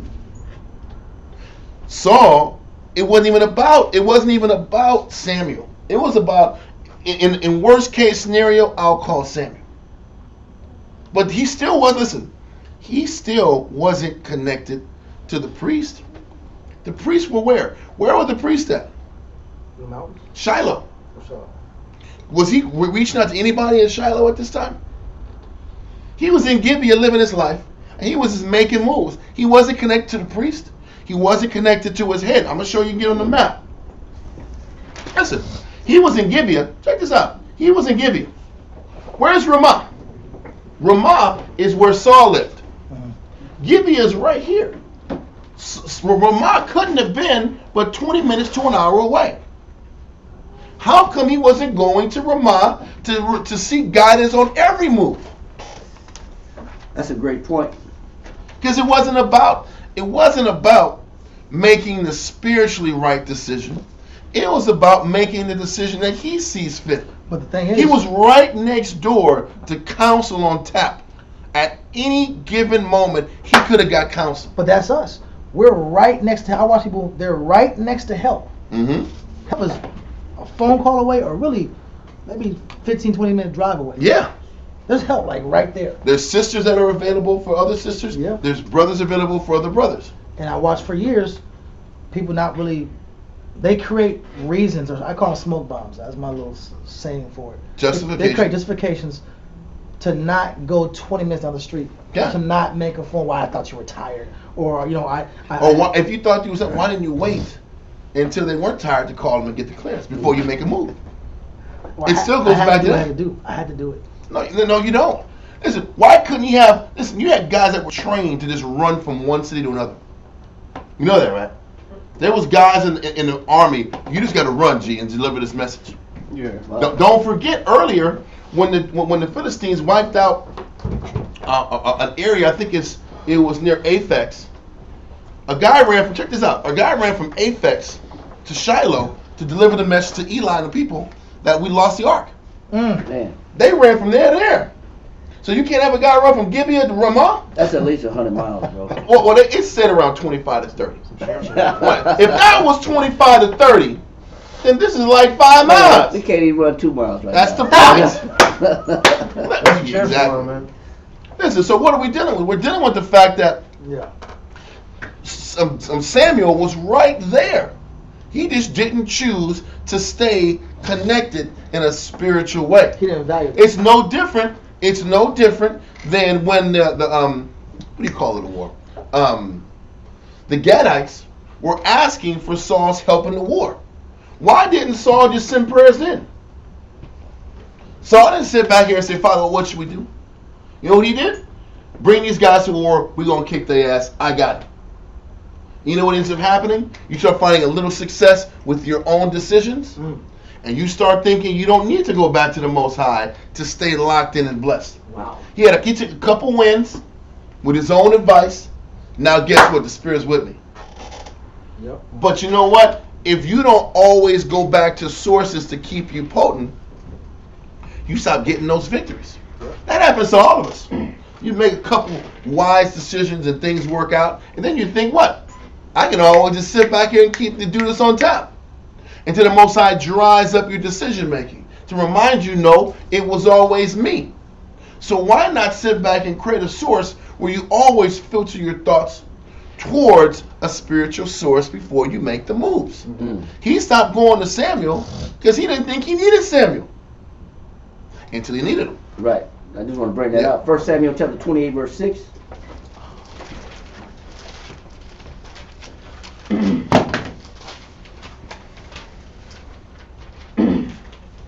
First Samuel chapter 28 and verse 6. And when Saul inquired of the Most High answered him not. Go ahead. Neither by dreams. Not about what? Neither by dreams. So you had a lot of ways that during this time the Most High was speaking to men. The Most High was still answering men through dreams. Yep. You still could have got a vision of the Most High if you wanted one, if you pursued one. Yep. Go ahead.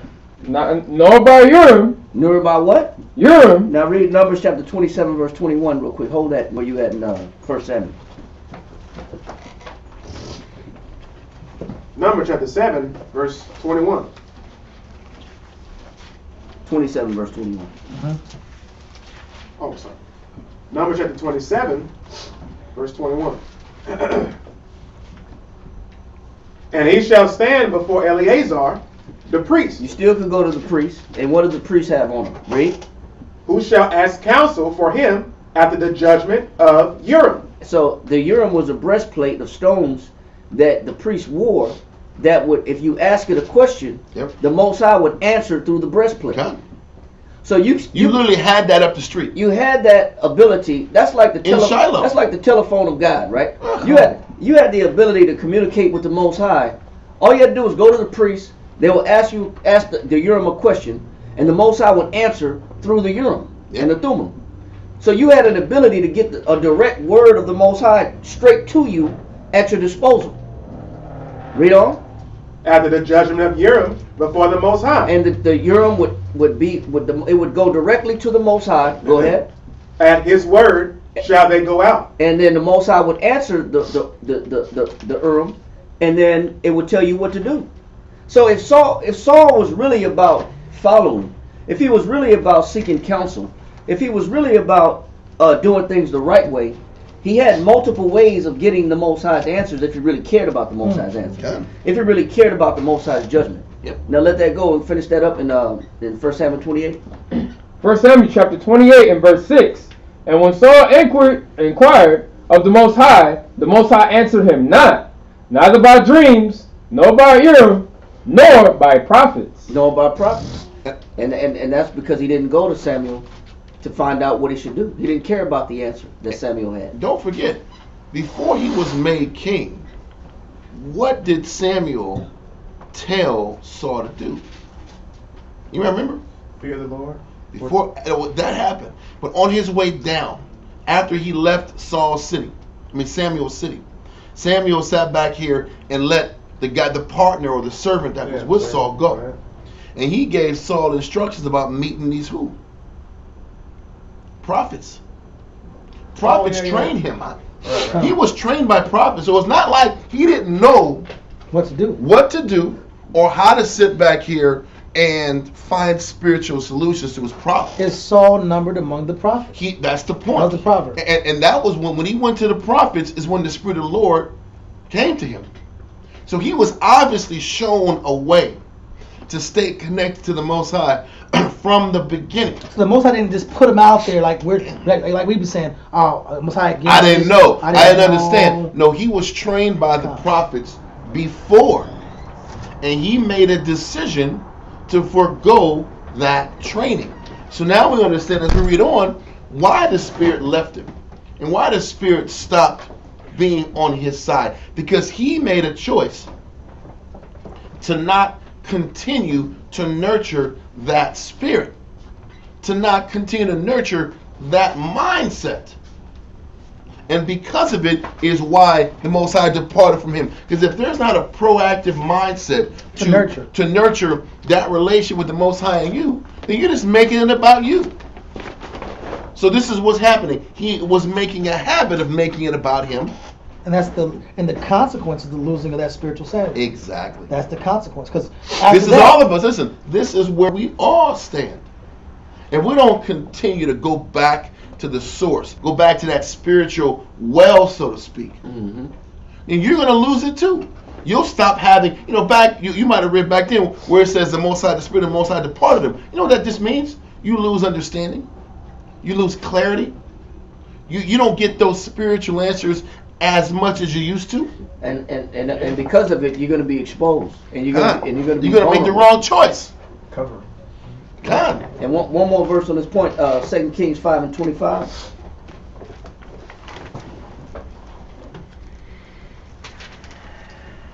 5:25. Mm-hmm. 2 Kings chapter 5 and verse 25. But he went in and stood before his master. And Elisha said unto him, Whence comest thou? And this is Elisha talking to Gehazi after he removed the leprosy off Naaman. Go ahead. And he said, Thy servant went no whither. I didn't go nowhere. Go ahead. I just went outside. I got some fresh air, right? Go ahead. And he said unto him, Went not mine heart with thee? And that's when you have when an elder has when an elder has a disciple or a student or a leader, that's somebody he's training. You're supposed to be taking whose heart with you. Heart being what? Mind. The mind. You're supposed to be taking your elder's mind frame everywhere you go. It just shows you already that things go wrong, things go south when you refuse to take your elders. That's like a wife and a husband. If a wife refuses to take on a husband's mind frame, things go south. Mm-hmm. Same thing. The Most High, what Elisha is showing Gehazi, right? Gehazi right mm-hmm. now. He says, "Didn't my mind go with you? Didn't my heart, meaning my intention, my desires, my wants, my will? Nope. Didn't it go with you? Go ahead." It says, "When the man turned again from his chariot to meet thee." So then he told Gehazi, "You busted. You cold busted. I already knew where you went. I was just wanting to hear from your mouth whether you were going to be honest or not." Yep. Read on. "Is it a time to receive money?" He said, "But I see what's in your heart. See, what's in your heart is not in my heart." Yep. See, what you want is what? Money. He said, "You want money. What else?" "And to receive garments." Which is, Dawi, I was bringing this out a minute ago about those carnal benefits. Yep. I want the carnal benefits. Go ahead. Money, garments, what else? "And olive yards." Olive yards. Go ahead. "And vineyards." And vineyards. Go ahead. "And sheep." And sheep. Go ahead. "And oxen." And oxen. Go ahead. "And men servants." And you want men servants. You want to be in control. Go ahead. "And maid servants." And you want to have power over men and women. Yep. Read on. "The leprosy therefore of Naaman shall cleave unto thee."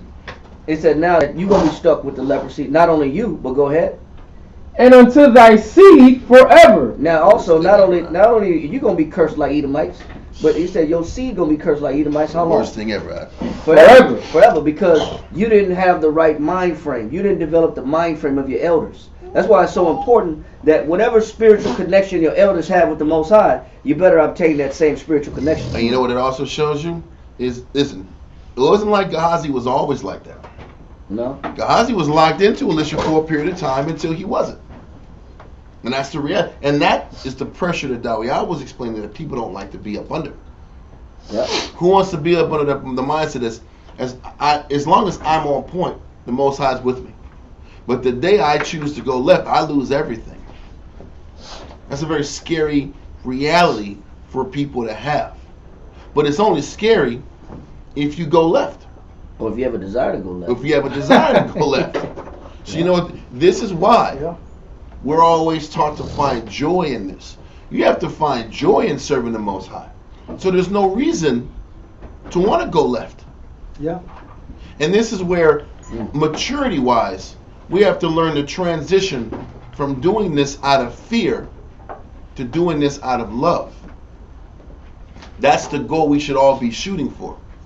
There has to be a point where we do this because we want to do it. We make the changes and sacrifices because this is what makes us happy in our own heart. If this is what you want to do, if putting the Most High first makes you happy, then you're good. Then you should be at peace. And that none of these desires will actually grab hold of you and take root. They won't overthrow a person's judgment. Because we don't start out being the wicked root. Some people do. Some people reject, if we get time, I don't want to do it now. But as we read through these chapters, it reminds me of Matthew 13. How the word, this seed, sometimes just automatically just falls by the wayside. People just reject it.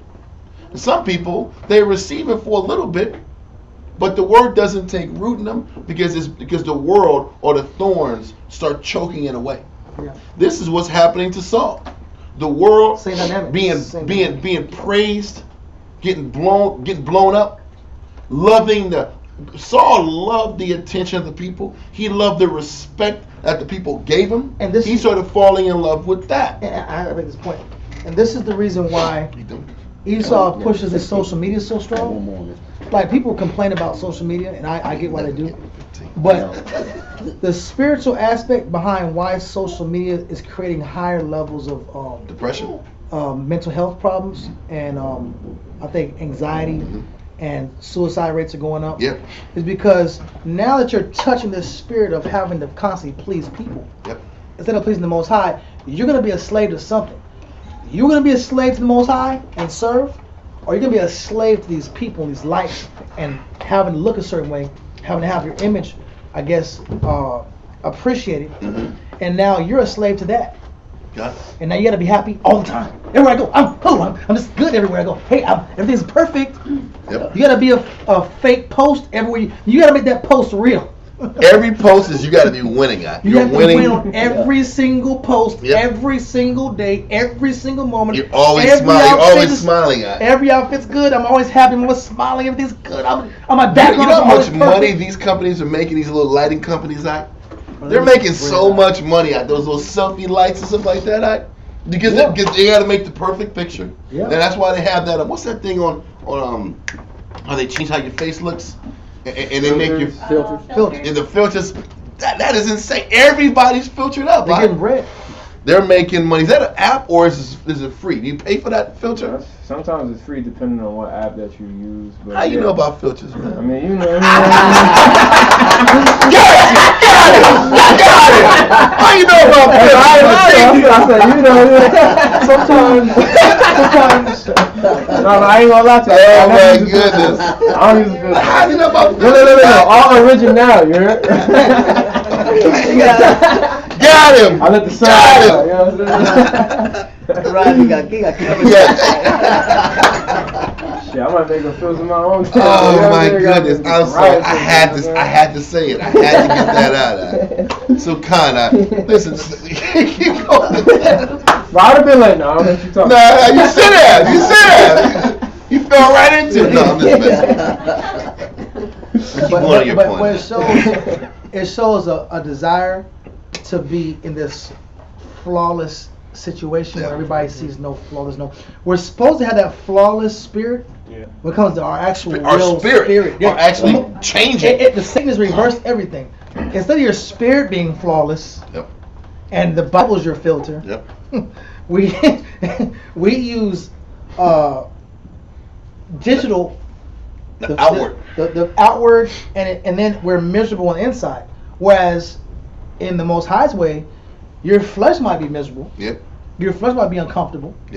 But your spirit is really Strong. at peace. You're really good. And then the scripture says, to the unwise they seem to die. Mm-hmm. So the world may see, damn, you struggling. You fell off. Yep. No, you're not as strong as you used to be. Yep. You know what I'm saying? And that's the way the world is supposed to perceive you. And that's how you know you're doing something right. Yeah. But in, like you said, in this world, you're not doing something right until you got haters. You know what I'm saying? That's how you know you're doing something right. Or followers. You got followers or likes.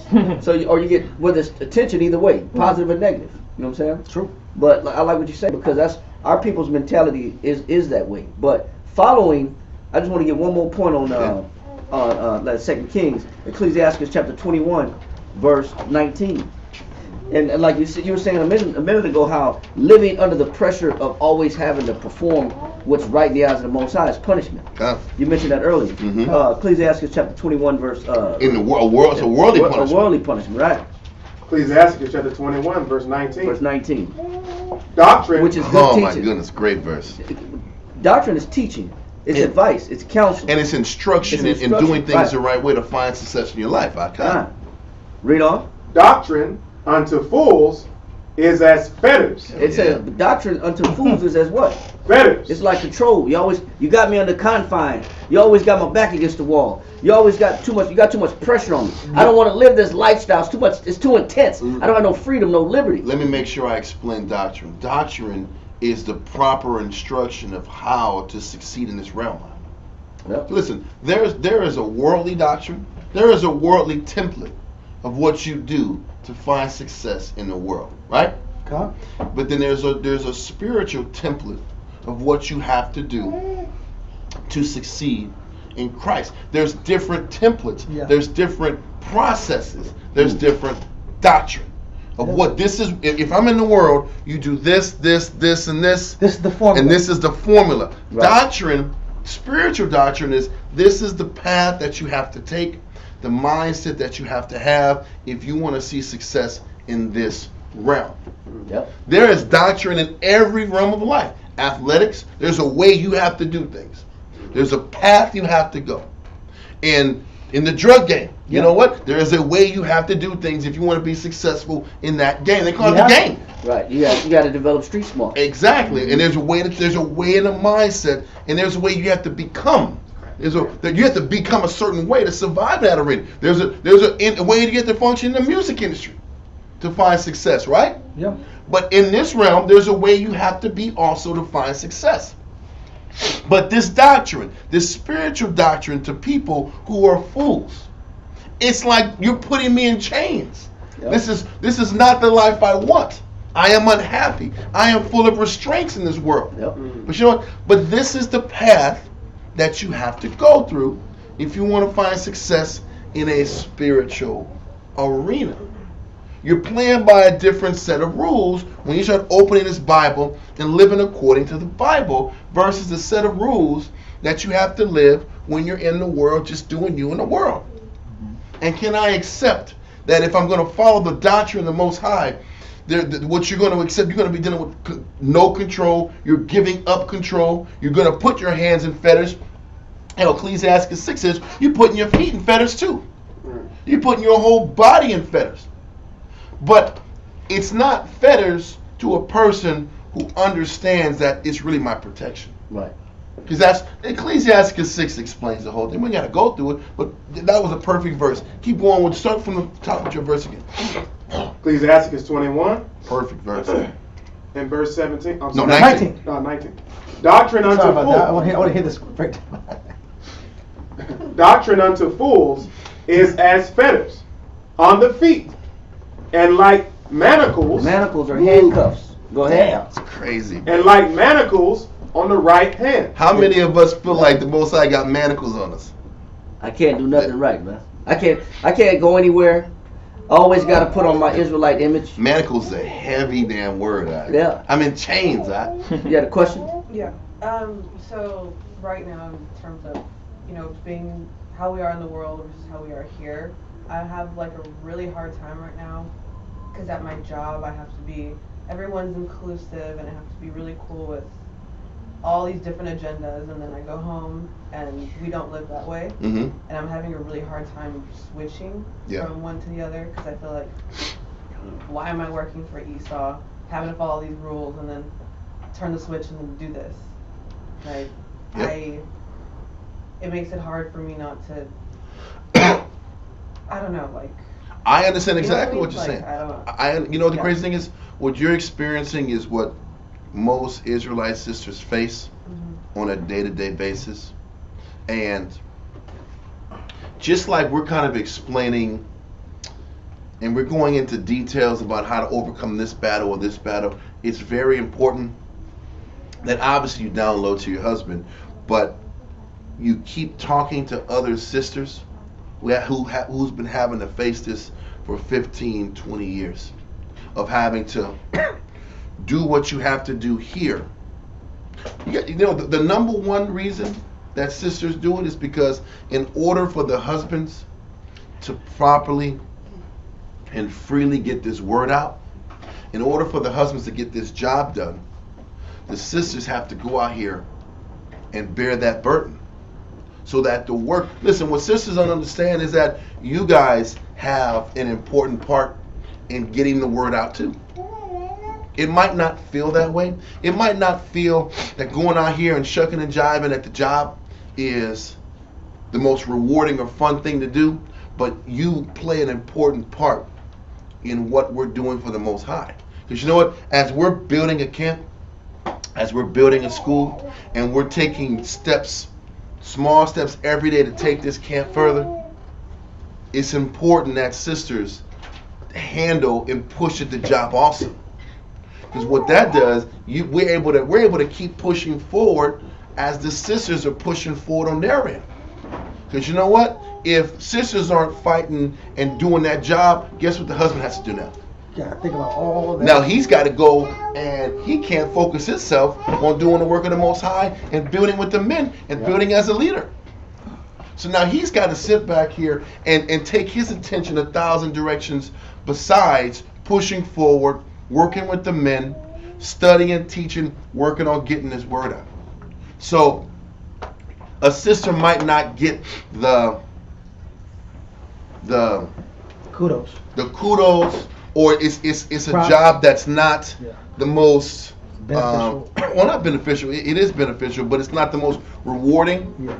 Going out here and working these Esau jobs, but it's essential if the husband's going to be free enough or freed up enough to keep getting this word out, so we as a camp can continue to expand out and open up new cities and open up new places. If there's not a financial base, Scripture says money answers all things. We can sit back here and talk about the Bible, but if we can't pay bills, what are we going to be? We're going to be in the street. So the way you should look at it is, hey, you're sitting back here and going through these battles for the Most High. You have a role of serving the Most High and helping the body, just like we have a role of serving the Most High and helping the body. And if you look at it that way, it'll be easier to accept that you're playing roles on both ends. And I'm going to say this, just because you are working a job for Esau doesn't mean you have to be the 1,000% company girl. You know what that means? What as Israelite sisters have to understand is you're working to pay bills to support your family. You're not going to necessarily be the young woman that's going to rise to the top. Because to rise to the tip top, you got to be a what? Team player. Mm-hmm. And that's what you're explaining when you say the all-inclusive scenario. You know what you can be? You can learn to be very competent at your job, very skilled at your job, and there is a point where you can show from your conduct and actions that this is as far as I'm going. I'm not going to the mixers. I'm not going to sit back here and do all these extra gatherings and meetings and all that extra stuff. Because you know, you're going to start seeing even on your pay scale, your pay scale is based upon how all in you are at the job. Your pay scale is going to be about, do you take your work home? Do you sit back here, and how much do you make this career a part of your life? And you know what you realize? You're here to work a job to pay bills. And can I accept that there's going to be a ceiling to how much I get paid and a ceiling to how much respect and appreciation I got at the office, and that's okay. Until the Most High takes you another direction, because you're there to support the cause. Just like Esther was put in a position to be as a queen in a foreign country, but only to use the position to elevate her people. Yep. So it wasn't about taking advantage of the position. Matter of fact, Hebrews chapter 2, I believe, or Hebrews. Yeah, I think it's Hebrews chapter 2.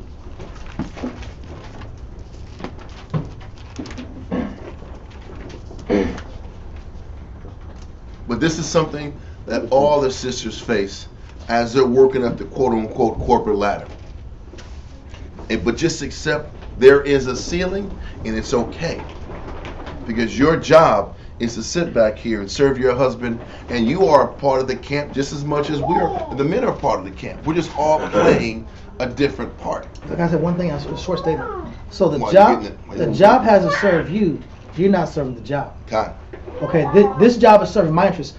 People from immigrants, they go from their country, they come here, and they suck the marrow, the blood out of America and get the wealth, and it's for their agenda of sending back to Haiti, sending back to Mexico, sending back to China, sending back to where they come from, taking care of India. They come here for that purpose. We're the only ones that come here, and we're trying to augment, quote unquote, the slave master. And the thing is, we have to accept that, you know what, when you go to this job, and I'm going to let you go in a second, you know what, you're not going to have all the friends. You're not going to have all the acceptance. They're not going to sit back here and just, you did what you had to do to win the interview. You got the interview. Now you go do your job. You maintain being respectful. And outside of that, you go home and make it about your husband and the work of the Most High, because that's what it is. It's just a tool. It's just a tool to function and survive as a unit in a household. That's all it is. And as long as you look at it, because even in the world teaches us, you go to the job, it's about your career, it's about advancing to the top, and there's no boundaries. You see all those black movies where it has like, I'm at the law firm, I'm going to be a partner, it's going to be Johnson and Jeffries, and that's the goal. Listen, you're going to be at the job, you're not going to be a partner. You're going to do what you got to do to get home to your children, to your babies eventually. And I'm going to sit back here and be that rock and pillar for my household. The end. And if we can accept, I'm sorry. And if other sisters need a job, then I can be in a position where I can put them into a job. Yep. I can aid the body. You know what I'm saying? If sisters were in a position where they could use an opportunity, and I the Most High has put me in a position where I can elevate them, then let me go ahead and use my position to slide them in there so that they can bring some income in. But it doesn't mean that I have to compromise my morals. Mm-hmm. And that's what I wanted to get to in Hebrews chapter 11, verse 24. Read that right there. Hebrews chapter 11 and verse 24. By faith, Moses, when he was come to years, refused to be called the son of Pharaoh's daughter. You're looking at Moses, who was raised by a nation, Egyptian, an Egyptian who was a stepmother, so to speak, in his life, but he refused to be who they wanted him to be. They groomed Moses to be the future Pharaoh of Egypt. Mm-hmm. He said it takes faith to go against what the world wants you to be, to do what the Most High and become what the Most High wants you to become. It takes a lot of faith to do that. Read on. Choosing rather to suffer affliction with the people of the Most High. So that if that means if I gotta forsake my position, whether I'm the boss, supervisor, the head, the lead, not I don't say CEO, but if I'm the lead, if I'm in a leadership position, and this company has an expectation for me, then am I gonna give up what the Most High wants me to forsake, just so I can make these people happy? Can I say one thing also? Mm-hmm. Sometimes, I guess, one of the first things you have to accept is, I might not rise to the top of my job, but you know what eats at people? Is not as much that, but I don't feel that my coworkers like me. Mm-hmm. Being around a bunch of coworkers that don't understand me, that think I'm a chump for the life I live. You wear all these, why wear these long ass dresses every day, B? What are you doing? Why are you sitting back here looking like an Arab girl? You know what I mean? Look, my point is this, that eats at the psyche also, not having the acceptance of peers. And that has to be a part of your spiritual maturing. That you're not going to have these friends and these allies in the world like I once had, because I have to draw a line. If I'm sitting back here at work and I got women talking about how they cheating on their man, guess what you got to do? You got to remove yourself from that conversation. I'm gonna get you 1 second. Or if I'm at the job and I'm hearing about, I'm hearing all these negative carnal conversations, exit yourself from the situation. When you got to get pulled into these fleshly conversations, remove yourself from it, tell them what you believe in and move on. But when you start doing that, you're severing these relationships, and you have to deal with the fact that you're no longer a part of the clique. You're going to go to work, you're not going to be embraced.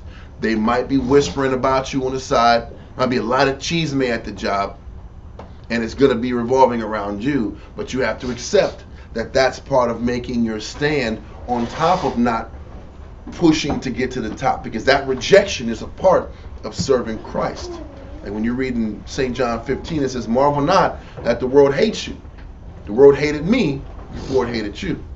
Got a precept there. 1 second, sis. When I was pregnant with Isla, I had to work in medical records instead of because I work with special patients on the floor with children. So they put me in medical records, and when I got moved in there, I started making people uncomfortable. Meaning because how I would carry myself, and it got to the point where when they were cursing.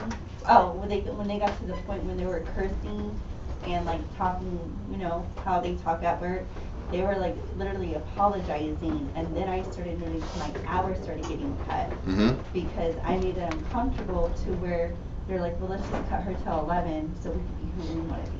Yeah, it's a real thing. But you know what the crazy thing is?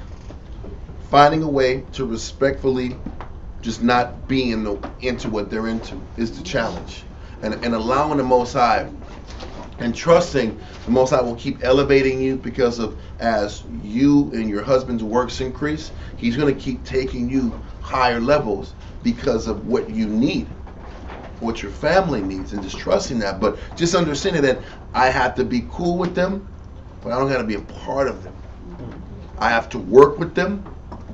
I don't have to be disrespectful and confrontational, but I have to be able to work with you, but not be a part. Because I'm telling you, I've seen people, you start working, you start acting like the people at work. That's when you know it's a problem. When you have a different mindset, you allow the because it starts with conversations.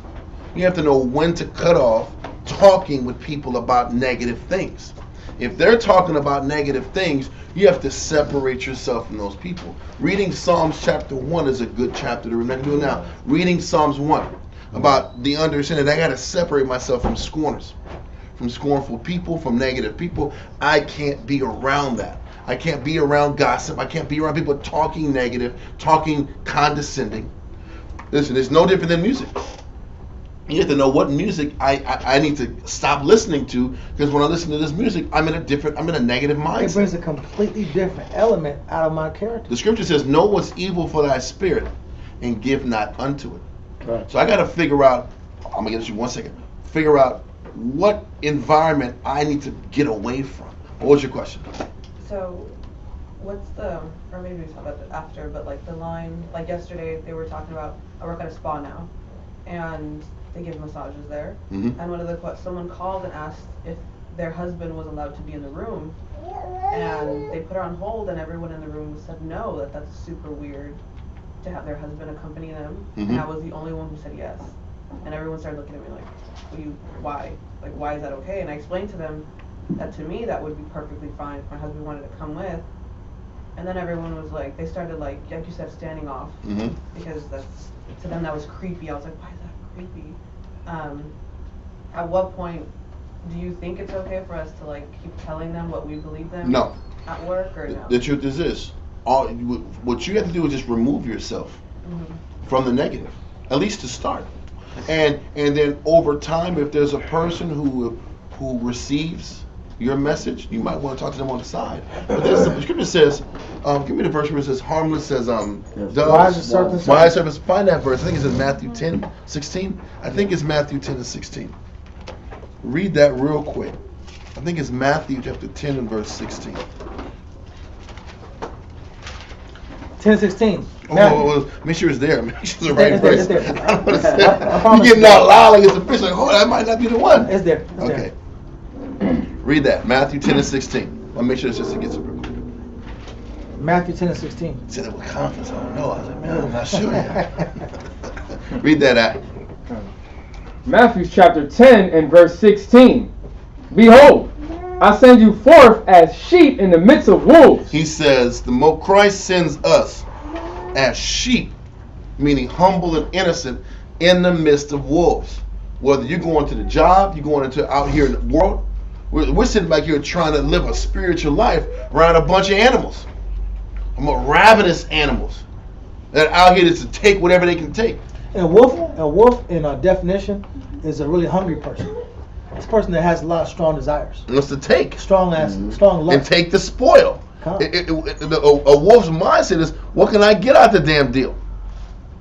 And he's saying he's building us to be loving and kind and brotherly and sisterly around a bunch of damn takers and an opportunist.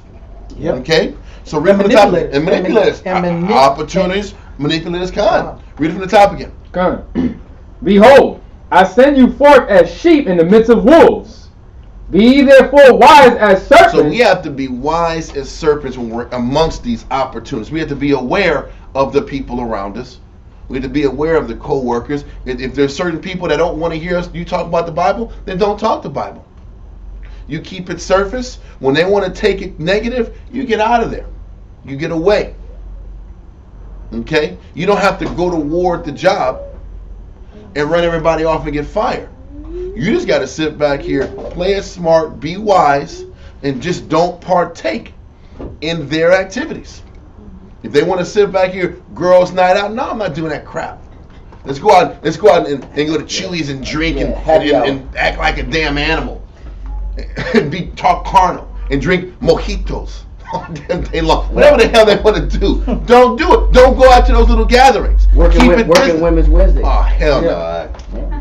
Listen, you know what you do? You say, I'm out of here, I go back to my husband. Yeah, single women keep you single. Yeah. And that's the truth. That's misery loves company. So you know what you do? You get away and don't partake in their gatherings and you keep it business. You go there, it's about the job. I'm gonna do my job. We're not buddies, we're associates. Right. We work together, we are associates, and it's not going any deeper than that. My sisters are the ones in the camp. My friends are the sisters in the camp. And that's it. The Most High is forcing us to draw those lines. You know, the people I connect to and I lean to are the sisters in the camp. When I was young, you know what? I was around people in high school, but my brothers, my family, were the ones at the school. And the more and more I tried when I was young to I'm gonna bring this guy in the truth, and that shit didn't work, dude. You know, when you're young, just be separate. When you're young in the knowledge, just separate yourself until you get strong enough to start fishing and bringing people out. But when you're new, when you're trying to just build your spirit up, you got to be a little extreme with with how you deal with people in the world. Yeah. Just separate yourself and get the hell away. Don't try to go to war with these skillful wolves and animals. In 25, 30 years of negativity, and you're a 6-month-old babe trying to sit back and win them. You're not going to win that fight.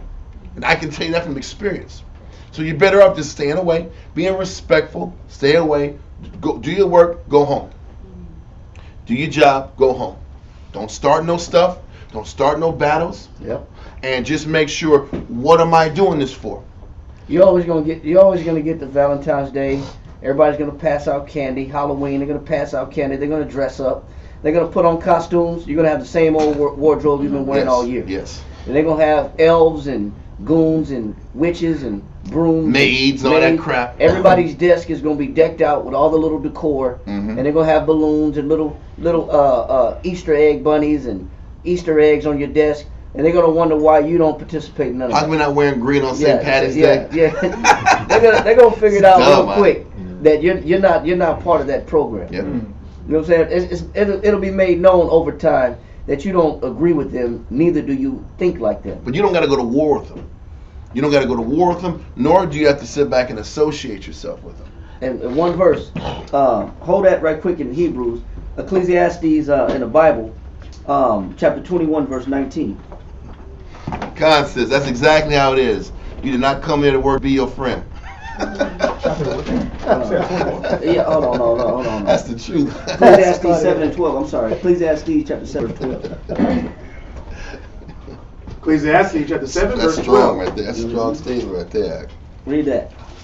For wisdom is a defense. It says, for what is a defense? For wisdom is a defense. So if you know how to carry yourself, it said with wisdom, you could use your wisdom as a what? As a defense. Sometimes your best defense is wisdom. I just know how to talk to you, how to separate myself from amongst you, from not being around you, and not be involved in your clique or the conversation, what y'all did at the club, who y'all were with, where y'all spent your holiday vacation at. I can be around you without having to be amongst you and affiliated with you as far as involved in that. Read on. For wisdom is a defense. It says so you need to use wisdom sometimes. Go ahead. And money is a defense. But you also need to do what? And money is a defense. We're not always in the perfect position to not be in the midst of these people. We got to work jobs. We have to work. You don't work, you don't eat. So we got to be in it. Just the problem is 99% of the jobs you work is worldly. And the staff is worldly. The company is worldly. The people there are only trying to get over. They'll do anything to move you out your position to get you out of the position to take your position. So that's that sheep amongst wolves. Mm-hmm. You're in an environment where it's cutthroat. They may pretend to like you anyway, but they really want to get you out of there. They only want your position. And they badmouth you, they backbite, they talk against you, they slander you, they talk behind your back when you leave. You can't be so caught up into being affiliated and associated with them to the point where I'm upset because of the way they feel. I care about the way they feel. You can't care about how they feel about you. Yep. Why is that? Read on. But the excellency. It says, but the excellency. Go ahead. Of knowledge. It says, but the excellency of knowledge is what? Is that wisdom giveth life to them that have it. So it says the excellency of knowledge is that wisdom giveth life to them that have it. So what's more important? Let me use wisdom amongst the wolves. Let me use wisdom amongst a bunch of ravenous individuals that could really care less about me. They really don't care about my lifestyle, what I'm about. They don't respect what I'm about. You know what I'm saying? Because the scripture even says that. Go to Ecclesiastes real quick in Apocrypha, chapter 39, verse 26. Ecclesiastes. Yeah, in Apocrypha, chapter 39, verse 26. Read that real quick. Ecclesiastes, chapter 39, verse 26. That's the iron one. No, not the iron. I want where it says 33 and 15. Okay. Ecclesiastes chapter 33. Start at verse 14. Verse 14. Good is set against evil. So no matter where you go in this world, what has the Most High set forth in front of us? Good is set against evil. There's going to be always a battle between good and evil. No matter if you're at work, whether you're at school, no matter where you're at, there's always going to be opposing forces. People are going to oppose you. You just have to get used to being that people are going to oppose you, especially when you stand up for righteousness. Mm-hmm. Right. He said, "Good is set against evil." Go ahead. And life against death. Go ahead. So is the godly. So go ahead. Against the sinner. And what else? So is the godly against the sinner. Go ahead. And the sinner against the godly. There's always going to be this rift in this line between the sinner and the godly. The Most High set it up that way. There's no getting around that. You're going to have to deal with negative people, evil people, no matter where you are. What we have to get used to is not commingling, trying to be leaning towards one or the other. As far as I'm going to compromise my righteousness just to be accepted by the evil. And that's why when you're young, separation is everything. Yeah. You first just separate. And it's not about making friends. We're not making friends. Well, this is associates, and that's what it is. Yep. I'm sorry, keep going. Go ahead. So look upon all the works of the Most High, and there are 2 and 2, one against another. Because you can say, well, you know what? It's just like it's going to be this way at this job. You know what it's going to be like? It's going to be like that at every job. You can get 15 more jobs after this job, and you're still going to run into the same situation. You're going to run into the same people that are clicking up, and they don't like you. They don't like what you stand for. They don't like what you're about. They don't like who you represent. Yep. It's not the job. It's going to be the same way no matter where you go. So the Most High wants you to develop the mind frame of who are you going to serve no matter where you are. Yep, right. And that's where we're going back to Hebrews chapter 11. Finish that real quick in Hebrews chapter 11. I think it was right, verse 28. You said Hebrews. It was Hebrews 11 and Hebrews 11 chapter 24. Okay, Hebrews 11 and 24. By faith, Moses, when he was come to years, refused to be called the son of Pharaoh's daughter. He said he refused to be integrated into the Egyptian culture and to be elevated as their king. Go ahead. Choosing rather to suffer affliction with the people of the Most High. So that's what we all have to come to the grips of. Either I'm going to be about my people, even if it means I got to look bad on the job. Even if it means that I don't get to go where they go, and I don't get invited to the things that to their functions. I don't get invited to their functions. I'm not well loved. I'm not liked. I'm gonna feel lonely. I'm gonna feel isolated. You know, but you still gotta make a choice. Am I gonna compromise what's right to appease them, or am I gonna compromise my feelings and emotions to serve the Most High? And also, I gotta say one thing. Mm-hmm. And with that rejection, if you're looking at it spiritually, it's an opportunity to cleave more to the sisters. It's a chance to get closer to the body, and that's how you have to look at it. You can replace the void and that rejection with sisterhood that are right there next to you. And Most High is giving you all the opportunity in the world to build those relationships. Let whatever's going to happen at the job, let it happen. They're going to reject you. It's going to push you closer to the body. Yep. Read on. Come. Choosing rather to suffer affliction with the people of the Most High. And then just to finish that up, verse 27. Come. Verse 27. By faith he forsook Egypt. Go ahead. Not fearing the wrath of the king. Not fearing what? Not fearing the wrath of the king. And that's what it takes to be in that environment. You can't be afraid to be in an environment where you're looked at as different. You can't be afraid to be in an environment where you're looked at and isolated because who you believe in and who you serve and who you worship. You can't be afraid of other people's pressure, the pressure, that peer pressure that they put on you, that you're not the company person, that you don't fit in. You can't be afraid of that. Go ahead. For he endured as seeing him who is invisible. And how did Moses endure that? He endured as seeing him who is invisible. So what does it take to survive in that realm? It takes more faith to be in that environment. That means you gotta increase your faith, and you gotta lean on the Most High even that much more to be able to put up with an environment where you're completely surrounded by wolves and they have no effect on you. You have to accompany yourself with faith. That's it out of Hebrews chapter 11. So from that we can go. I think Kariah, he was holding Hebrews at first. We was at Ecclesiastes chapter 7. God. Verse 12. No, that's it. That was it. Oh, okay. I want to pull something too.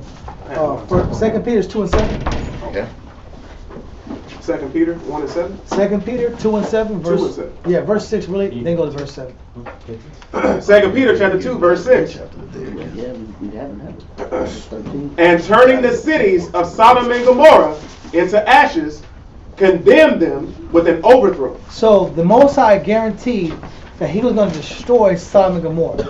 He was going to destroy the land of Sodom and Gomorrah because it was a land of negative wickedness, idolatry, and of course you know what else is there too. Them boys. Them boys was out there. Read. Them touches. Them touches. Touches. Out there late night. Making them an ensample. Making them a what? Making them an The ensample. Most High is going to make negative people, negative institutions, an ensample. Read. Unto those that after should live ungodly. So don't live like these people. These people, the popular people right now, these people that are accepted, he gonna make them example. Read. So, okay. Yeah. And delivered just Lot. He levered just what? Lot. Read on. Vexed with the filthy conversation of the wicked. He delivered Lot because he was vexed with the what? Filthy conversation of the wicked. He wasn't trying to blend in with these people. So part of what makes us candidates for salvation is that we don't get along with these people. That gives you a candidacy for salvation. That makes you a candidate to be saved. He doesn't mix with these people. They don't fit. So when you feel this I don't fit spirit, I'm awkward, and I don't belong here, and I feel weird, that's really your ticket to salvation. Right. You know, and what the Most High is doing, what you got to see, the Most High every step of the way is pushing you to making a stand. It's every step of the way, he's pushing you further to the right. But it's not like this. It's boom, boom, boom, boom. Every decision you're making, the Most High is trying to drive you further to cleave to him. And all that uncomfortableness you're dealing with is, do I go back to what I'm comfortable with, being the person I'm used to, or do I take that step close to the Most High? And you sitting back here taking that stand with these outside people, the Most High is slowly but surely pushing you to separate yourself from the world one day at a time. And it might even get to the point where they're going to attack you and say because your lack of involvement in their kind of conversation has some type of direction towards your production, that it's affecting your production. Yeah. So you just got to make sure that your numbers and your performance don't change. Exactly. And so they can't use that as an excuse to say, is there That's a the problem? Do you have a problem? Do you not want to be here? You don't seem happy in your position. No, I don't have a problem. It's not that I'm not happy. I don't want to be here. I'm only here because I got to get this check. So don't say those words, guys. I'm out here to get paid. Paid. It's all about that money. No, listen, so you know, but that's what your actions are showing. But they're going to bring that to you. They're going to bring that point to you, saying you don't seem like you want to be here. You don't seem happy with the company. So they'll look at that and say, well, that because your lack of interaction is a note or a token to say your job is slipping. You're slipping in your job. You just make sure you do your job, go to work, punch in, punch out. Your body is there, but your mind is somewhere else. And that's what the Most High is teaching you. He's trying to stop making the lines blurred with your spirit. He's trying to every one of these steps like this, cleave to me. Cleave to me. Cleave to me. I remember when I was sitting back here, I was an Israelite. I was playing ball and stuff like that. And I had a long beard. I was trying to get a beard. You know, it was one of those like furry beards because I was still young, so the beard was kind of everywhere. I was getting long hair, but I was still doing work. I was still playing ball. And I'm praying before the game, doing all this stuff. I'm like, dude, but what are you doing? And the Most High kept working scenarios where they kept pushing me away from the sport. I had some haters sit back here and hate on me and say I didn't like Edomites to like scouts. This guy hating on me. He ruined it. He literally told scouts, oh, this guy doesn't even like white people. And all of a sudden, all the people that were looking at me, they stopped looking at me. Not a team player. Listen, well, you know what? And I can sit back and look at it one of two ways. Let me go talk to this hater real quick and have some words with him. Because that's something you want to do. I don't heard some bones crackling. And let me talk to this guy. I just want to have a conversation with him, or just want to holler at you. Or yeah, I just want to talk. Just come over here. Let's scoot over here though, in the alley. We have any talk, or the Most High was pulling me away from the situation. You know what he started with? He started with my diet, the beard. I was talking to me about the Bible at the school, and it kept escalating to now I'm the weirdo on the baseball field with this big ass fro popping out of my hair, out of my hat, and then sitting back here, I'm being all extra and different. The Most High was just sliding me out, and I went from this weird stage to every step that I took towards the Most High. You know what? He was just separating me from the world more. And as I'm coming into this job, you go into this job, it's the same thing. He's doing this. Right. That's how he's separating you, and you have to embrace the separation. Yes, sir? Luke 6:22. Okay.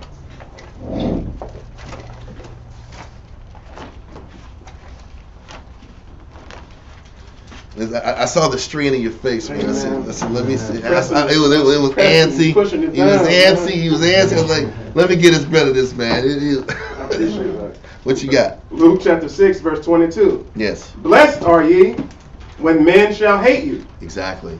And this is something that should be self-soothing while you're making this separation. Read on. And when they shall separate you from their company. Kana. And shall reproach you. Listen, this is part of the separation.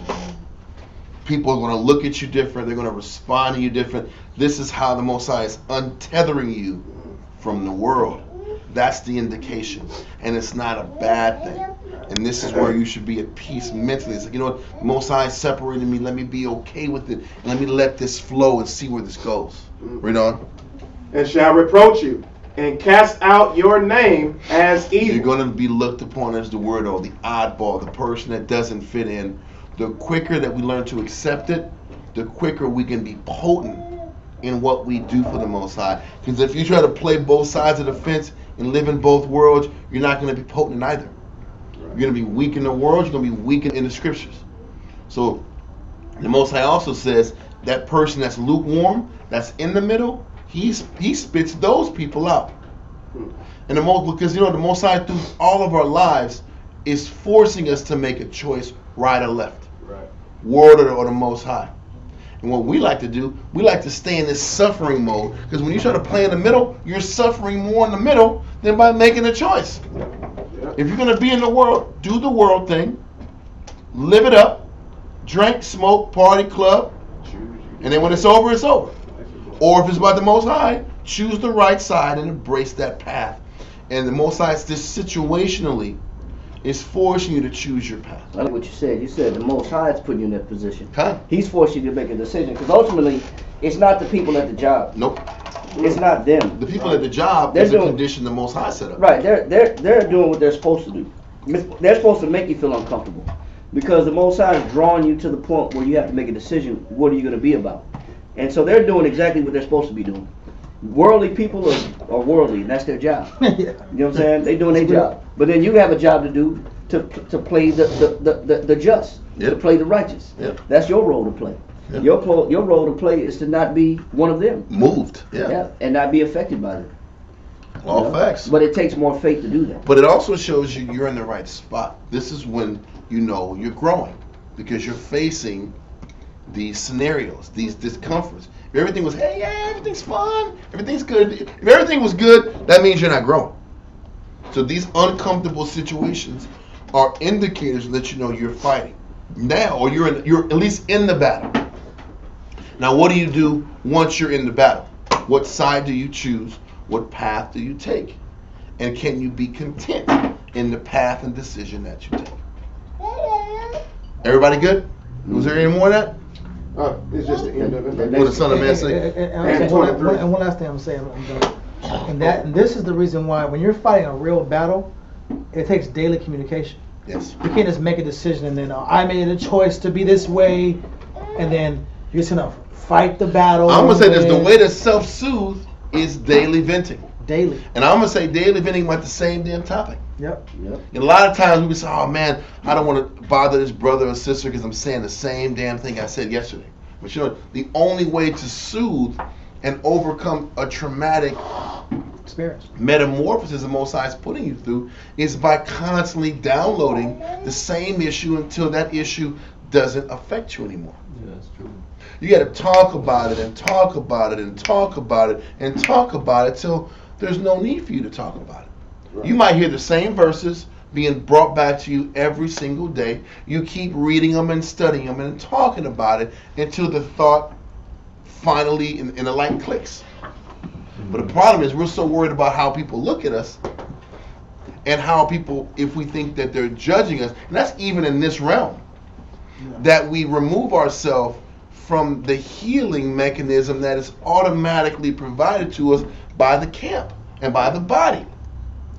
There's healing there's people that can heal you day to day. You just got to reach out to them and talk about it and download and keep communicating until the thoughts leave you. Thoughts are spirits. Yeah. I don't think people understand this. Negative thoughts are spirits, and they keep weighing on you until either it changes your mindset or you talk about them to get them off you so you can be at peace. You will be surprised how much a negative thought, if it's fed, if it's played with, can change your whole temperament, your whole mindset, your whole state of being. Yeah. And if you don't talk it out, if you don't keep communicating, those negative thoughts will break you. So it's super important that, yes, you're supposed to talk to your husband and counsel your husband. But you know what? When does your husband get home half the time? 11, 12? But at the time when you need to get the thought out, you got to talk to somebody. So the Most High is forcing you to cleave to sisters who can help clear your mind when you need it. Yeah. And then when he comes home, then you talk to him about what you were talking about with the sisters. And that way you can keep gaining, like Dawiyah said earlier, leverage over your outlook. Because it's all about maintaining leverage. Can I keep stacking positive thoughts to counter this bombardment of negative thoughts? Think about this in your mind. How many negative thoughts just hits you a day? Just think about it. Hypothetical, don't say it. 1,000. How many thoughts hit you a day that's negative? And then the question is, how many scriptures or positive responses do you counter with? You know what I've noticed with people? They'll have 70 negative thoughts, and we'll pull 3 verses. Yeah, come on, bro. That's the truth. I can do all things in Christ who strengthens me. Just because you said it 3 times doesn't mean that's going to overcome the bombardment of 70 negative thoughts that hit a person in the day. Right? Does that make sense? What I'm saying? Yeah. So if you don't sit back here and keep reading scriptures and keep overcoming these 70 thoughts negative with 150 positive thoughts, 200 positive thoughts, you'll never get leverage over the negative. And wonder why you're always sad and angry and upset, because you have so many more negative thoughts than you have spiritual positive thoughts. And that's what Romans says, be not overcome with evil, but overcome evil with good. You have to counter the evil with the good thoughts. But you got to have more good than evil. So when you come from the world teaches you to have all these negative thoughts. True. You come into knowledge. This is why we study every day. So we always have class. Because you got to start having more verses to start counteracting and leveraging all the negative that's sitting back here and dominating you. So if you don't keep adding scriptures to your repertoire, your go-to of 5 verses ain't enough. How many verses are your go-to when things are going bad? Does anybody have go-to verses? You better. And how many of them do you have? 10? 5? No. 2? But you got an onslaught of negative. Right. So how do you get control over this negative spirits that's in you? We have to understand that our thoughts are negative spirits. And can I sit back here and overcome evil with good by overcoming negative thoughts with more positive thoughts? How do you gain positive thoughts? Bringing more scriptures to the table. Reading more, studying more. Coupling the verses that I'm reading with positive spiritual reinforcement. From my husband, from sisters, from class. It's the entire environment that you need to sit back here and overcome it. And then you know what the next day happens? There's a whole other set of negative thoughts that hit you because of the job, because of what's in your head, your job, however you're feeling at the time. And you need more scriptures to gain leverage over those negative thoughts. And eventually, if you do it every day and you work to control your thoughts, then all of a sudden the amount of thoughts that you entertain will be subdued and you'll be a lot more at peace with yourself. Is that approach making any sense? But you see how much work it takes to gain the leverage? It's like with working out. The only way you gain a passion in working out is by working out every day. Commitment. Because listen, for every thought that tells you to go to the gym, There's a bunch of thoughts that tell you what? Don't go. You know the problem with me right now? I have way more thoughts to tell me not to go to the gym than to tell me to go to the gym. And guess what? I'm going to lose that battle then. Can I say back to the gym? Baby knows that. She knows. She's like, I know. I know, mamas. He said, I feel the same way when it's time to go to bed. Exactly. There's more thoughts not to go to sleep than the thoughts to go to sleep. Yeah. So you know what? If I'm in a workout environment, then I got to sit back here and come up with more reasons to get this workout in than to not. It's that concept is universal across the board in whatever battle that we experience. So I have to equip myself with scriptures and counsel and an environment and sisters and a support system that helps me gain the strength and leverage to stay on top of my own negative thoughts that end up being my own detriment. Mm-hmm. Proverbs 16:3. Okay. Mm-hmm. But does that make sense? Okay. The only reason I'm cutting it short is we're like middle of the first chapter in today's reading, and we're never getting anything. That's what I want to pull, man. Come on, black I didn't finish the end of that scripture, though. You know, yes, because that other verse was good. Yes, it was Luke 6:23, right? 22. I didn't finish the end of 22. That's all. The next verse is good too. Yeah, that's what I'm saying. Yeah. Read it. And cast out your name as evil. So we're Luke 6:22 at the bottom. Read on. For the Son of Man's sake. Read on. Rejoice ye in that day. But you know, he's telling you, you have to rejoice in the rejection. Rejoice in the battle. And that's the thing that doesn't make sense to the uninitiated, so to speak, in the spirit. In this realm, there's a shock and awe when you face rejection and adversity. But from a spiritually minded person, that's the indicator letting you know that you're growing. And that happens on the job, or that happens amongst your own relatives and your own family members. Con. And when you get that kickback or that fight back, that's the indicator let you know you're in the right mind frame. So find it joyous when you face these adverse moments, or to be specific, that rejection for who you're growing into becoming. Yep. Read on. Verse 23. Rejoice ye in that day, and leap for joy. Mm-hmm. For behold, your reward is great in heaven. The reward is great in heaven for every decision. No, but don't forget, this reward that's great in heaven is based on what? The reward only comes if you what? Believe it. If you finish it. Complete the battle. If you complete it. Because if you can look at this from a perspective of, I overcame this battle today. Okay. Or have I given my life to continually building on this momentum until the end? Because the scripture says you can't judge a thing until it's what? Until the end of a thing. Yeah. So this only matters if you complete the task.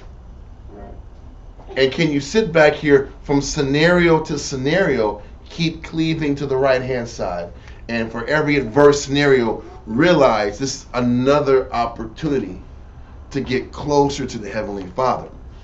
Loss, suffering, difficulties is how the Most High gives us chances to choose Him over the world.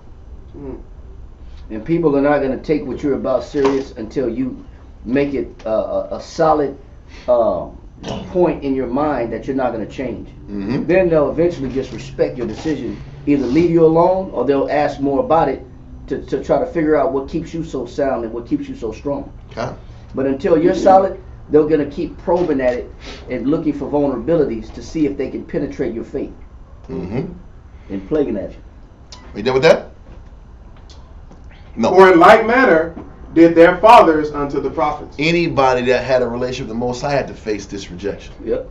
Anybody that sits back here and starts to get closer to the Most High will face this rejection. This is not something that's new under the sun. This is a prerequisite if you want to cleave to the Most High and get to know Him. Is to get familiar with this rejection. Let this go. Oh, okay. Go for it. For one thing, You got it, man. This is when you have three teachers, this is what happens. What happens, You can't get nothing done. You can't get no chapters finished. I'm sorry, man. You did a lot of stopping. I know, a lot of stop and go. This is an article, it's the American Psychological Association, right? And the article is by Edward Kazakhstan. I'm going to pull this point out real quick.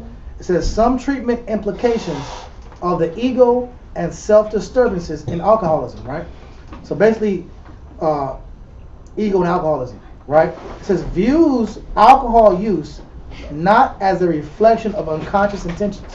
So alcohol use, they're saying, based on their trials, they're saying alcohol use was not a reflection of unconscious intentions. Like just being, like I just can't stop drinking. It's a it's unconscious compulsion. It's not that, right? Or oral fixation. Some people like to have things in their mouth, their finger in their mouth or a ball in their mouth. It's just they're addicted to eating chips. I gotta eat chips. I gotta constantly feed my mouth to keep this oral fixation. I gotta keep touching my mouth, right? It's not, alcohol is not a reflection of just oral fixation like a baby or unconscious intentions, which is just being compulsion, right? It says, and dependency, meaning addiction. So alcohol use is not based on addiction, unconscious intention, or just gas in my mouth, right? But rather as an attempt to remediate ego deficits. Means an attempt, remediate means to remedy. Ego deficits, that means things I lack. So it's an attempt to overcome insecurity. So the Bible says this a long time ago. Whether it's alcoholism or that could be drug addiction. It's the same concept. The Bible said this a long time ago. I'm only pulling this out because people are always like, oh, why are you using the Bible for everything? And this is religion. Why use the Bible for everything? Oh, everything's Bible, Bible, Bible. These people right here are spending millions of dollars to figure out what the Bible said a long time ago, like 4,000 years ago.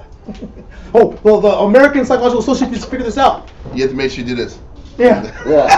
We just found out I'm a doctor and I deserve a lot of money and you should pay me $600 an hour or at least per month and I'll take care of you and I'll fix you to give you what the Bible has for free. The Bible said people drink and they deal with this constant cycle of drinking because it's trying to overcome ego deficits or insecurity. So the scriptures give you confidence.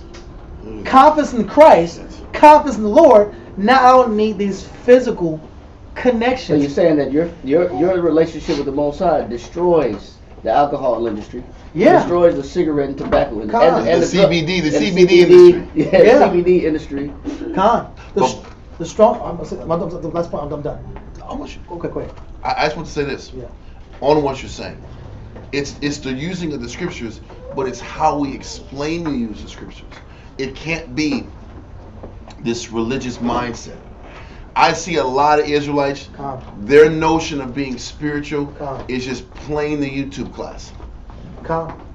Just play the YouTube class alone and everything's going to be okay. You'd be surprised how many people take that mindset. It's nothing wrong with playing classes, but are you sitting back here and using scriptures to start gaining leverage over attacking your thoughts? If I don't take the scriptures to start going to war with my personal insanity, then you'll never gain the leverage and you'll always still use the alcoholism, the drug addiction to self-soothe. The pharmaceutical industry to self-soothe. Instead of self-soothing, I have to keep practicing using the multiple amount of verses, communication, counsel, to keep attacking the spirit, a mindset that keeps coming at me. Because what we don't understand is when you're sitting back here living in your life, whatever negative you fed in the world, guess what happens? The thoughts of inadequacy, the thoughts of worthlessness. What does it keep? It keeps jabbing at you. Yep. It keeps, I'm going to do that to you, but it keeps jabbing at you until you give. If you don't counteract those attacks and those jabs with constant scriptures, then you'll never gain leverage ever. The thing is this, it's really based on how many times the bombardment of thoughts hit me. If the bombardment of thoughts hits me 15 or 20 times a day, then guess what? I better go with scriptures 30 to 40 times a day to counter it. And then eventually, the number of times I get bombarded with negative thoughts will diminish from 20 to 15, 15 to 10, then it won't hit me as much. I hope. Do y'all understand what I'm saying? What about how to even use the scriptures to attack the thoughts, so that all of a sudden I don't have to deal with coping mechanisms, like what Damian is saying. I just want to explain about how you use the scriptures to replace the scriptures with the alcohol, the drugs. Making the Bible practical. And the constant application of it to gain the leverage. I'm sorry. And so last point I was going to bring on this point was, so the ego deficit or insecurity we have is the door for the world to penetrate your mind. Because now you don't feel good about you, or you're unsure about you, or I got this headscarf on, or I got this beard, or I'm sitting here, I got a completely different way of looking at life and the world. I'm the only one like this. That insecurity, that door, is the arena for Satan to sit here and find ways to attack your confidence in the Most High and break you down. And I want to add one more thing on top of that. St. John chapter 15, verse 18 and 19, and 22. John chapter 15, verse 18. Mm-hmm. If the world hate you, Go ahead. ye know that it hated me before it hated you. Mm-hmm. Go ahead. If ye were of the world would love his own. You wouldn't feel like that. That's how you know you're not of the world, because you feel different for what you believe in. That should be an indicator to let you know that you're not meant to be in the world like everybody else. You're not meant to follow the course that the world is on. The Most High has you on a different course. He says, because if you were of the world would accept you. They'll love you. They'll be all about you. They'll want you in their in crowd. You'll be a part of the in crowd. Read on. But because ye are not of the world, Go ahead. but I have chosen you out of the world, He said, I've chosen you to come out of the world. Go ahead. therefore the world hateth you. And because I chose you, that's how you know you've been chosen. When you get hated on, as a telltale sign that the Most High got his hand on you. But Christ is going to explain why this is, why you have to deal with this in the midst of other people. Why must you be hated in front of other people? Jump on down to verse 21. Verse 21. 22. 22. 21 and 22. 21. But all these things will they do unto you for my name's sake. For one, because you're doing it for who? For my name's sake. They're not hating you because you got longer hair. They're not hating because you got a different color dress on. They're hating you because you represent Christ. Read on. Because they know not him that sent me. Go ahead. If I had not come and spoken unto them. See, if the Most High don't have you in a place where you're hated because you're not part of the in crowd. Right. Read on. If I had not come and spoken unto them, they had not had sin. They wouldn't recognize that they're opposite and they're dirty. See, the Most High put somebody, just like good is set against evil, and the sinner against the godly, and the godly against the sinner. The Most High put the sinner against the godly, it's for the godly so that they can come to a conclusion that I can't be one of them and I got to separate from them and I got to serve the Most High. But the Most High also sets the godly against the sinner so that the sinner could recognize that they're wrong. Right. That's why Christ said, if I had not come and spoken unto them, they would think that their sin is okay. They would think that their lifestyle is okay. They would think, so the Most High always sends somebody contrary of the crowd to let them know that they're off. Right. So the Most High puts us in a position where we have to be made uncomfortable because they're not righteous, but they're also made uncomfortable because of our righteousness, because the purpose of our righteousness is to make them identify that they're wrong. So the Most High will put us right in the middle of an unruly crowd of wolves just so they can recognize that they're wolves. Just so they can start looking at themselves. Read on. But now they have no cloak for sin. Because you know what people like to do? People don't want to be seen. People want to wear their cloak. A cloak is a covering. Right. They want to believe that their lifestyle and the way that they're doing things in life is okay. When the Most High brings in a person that's opposite of them, that represents Christ, it strips the cloak off of their polluted thought process. It strips the cloak. They have nowhere to hide. Now they're put in a position where they're forced to have to make a decision. Either I got to get this person out of here that's making me look bad, I got to remove you because you're making me look bad, or I got to change. Now you're putting them on notice because of your behavior. You're putting them on notice because of your chastity.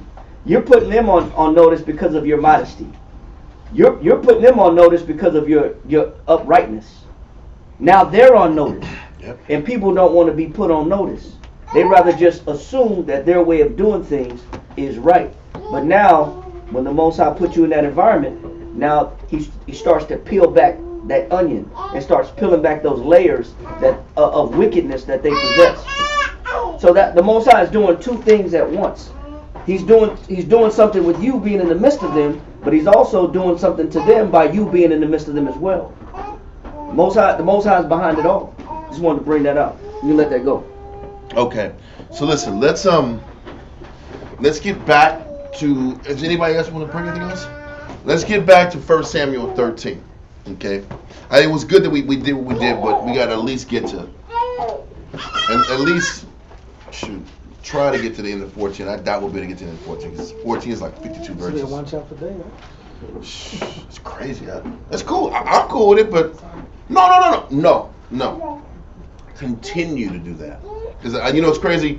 A lot of good came out of this back and forth conversation, because a lot of sisters, when they're starting to sit back here and get out here in this workforce, it's a real thing, and that rejection is real, and finding how to conduct yourself in that arena is a real lesson to learn. So nothing at all. We all have our little plans of doing things, but the Spirit takes the class over a lot. And it goes back to Saul, because Saul's in that position.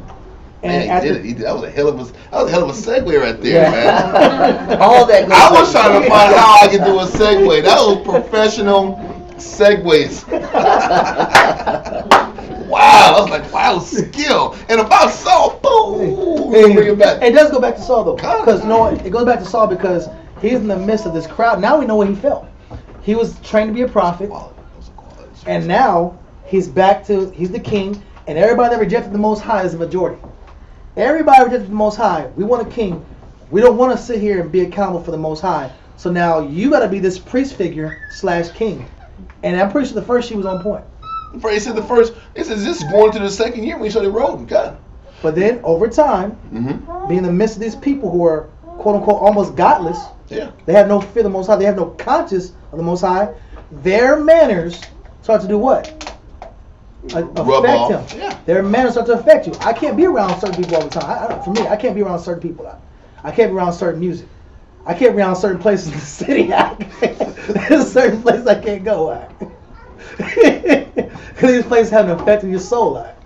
So the same thing of King Saul is in the same position that we're all in. When you go to these jobs or around, for me, it's be at the mall around. That's peer pressure. Peer pressure is real, and it even affects kings. Because the thing is this, you know why? Because Saul loved the cheers. He loved the cheers. That's why. Why do you think he sat back here after his son took out the garrison?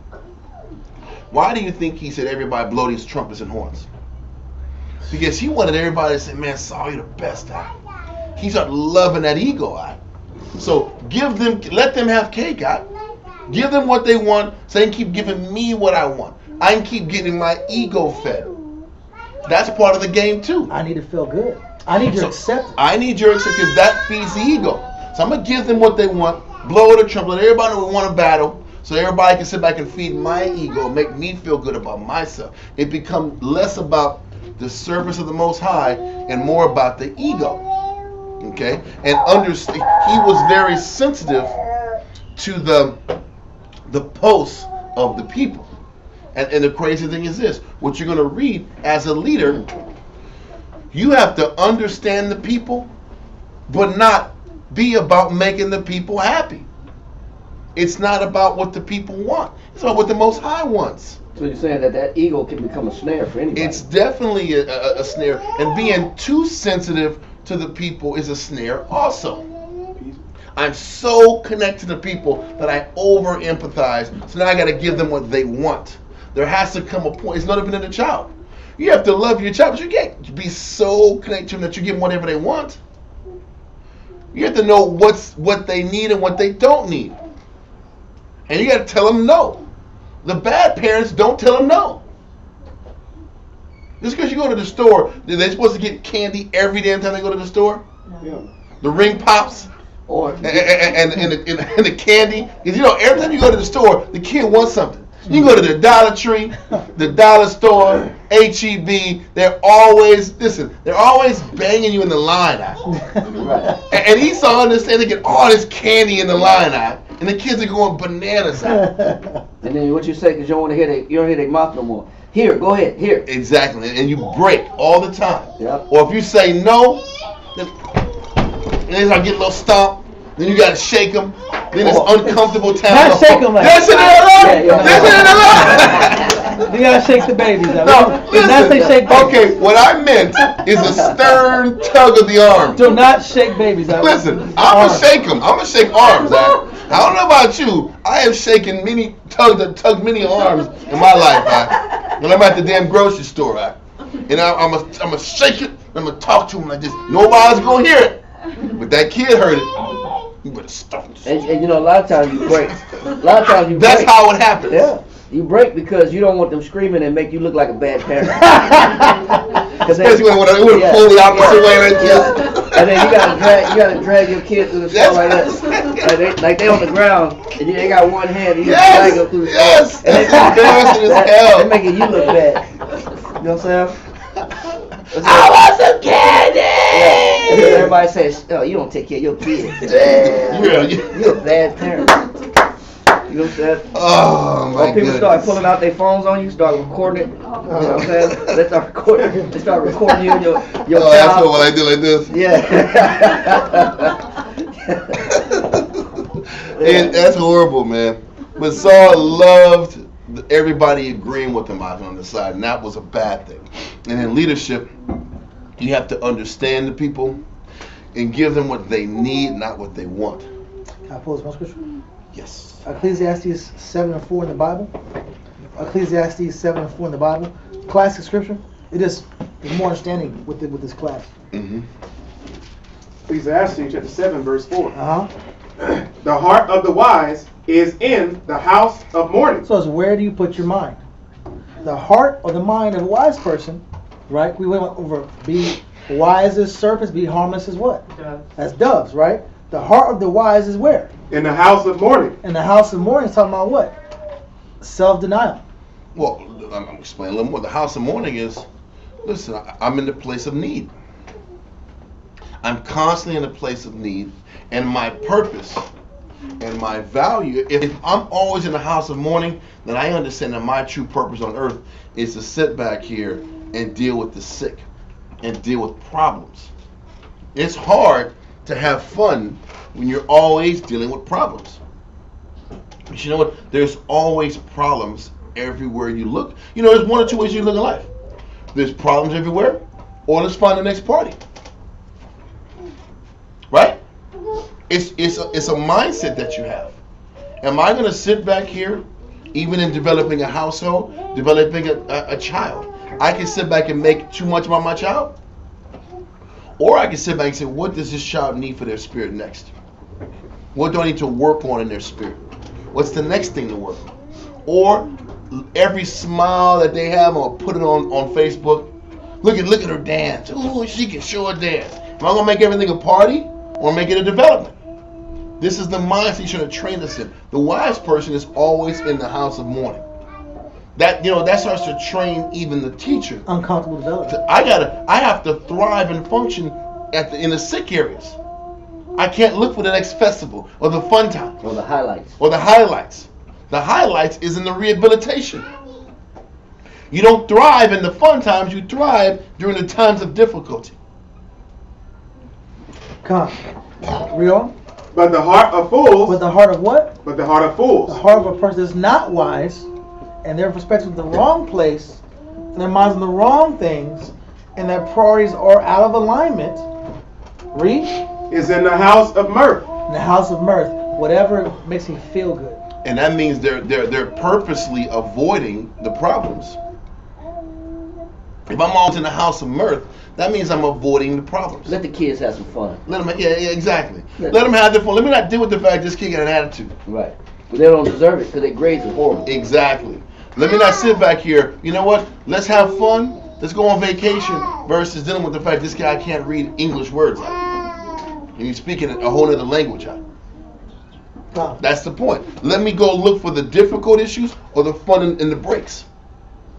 It tells you the caliber of leader that you have. There's two ways of looking at life. God. And this lifestyle y'all chose to be and chose to be here, we're choosing the house of mourning. And you gotta find happiness. This is the funny part. You gotta find happiness in the development.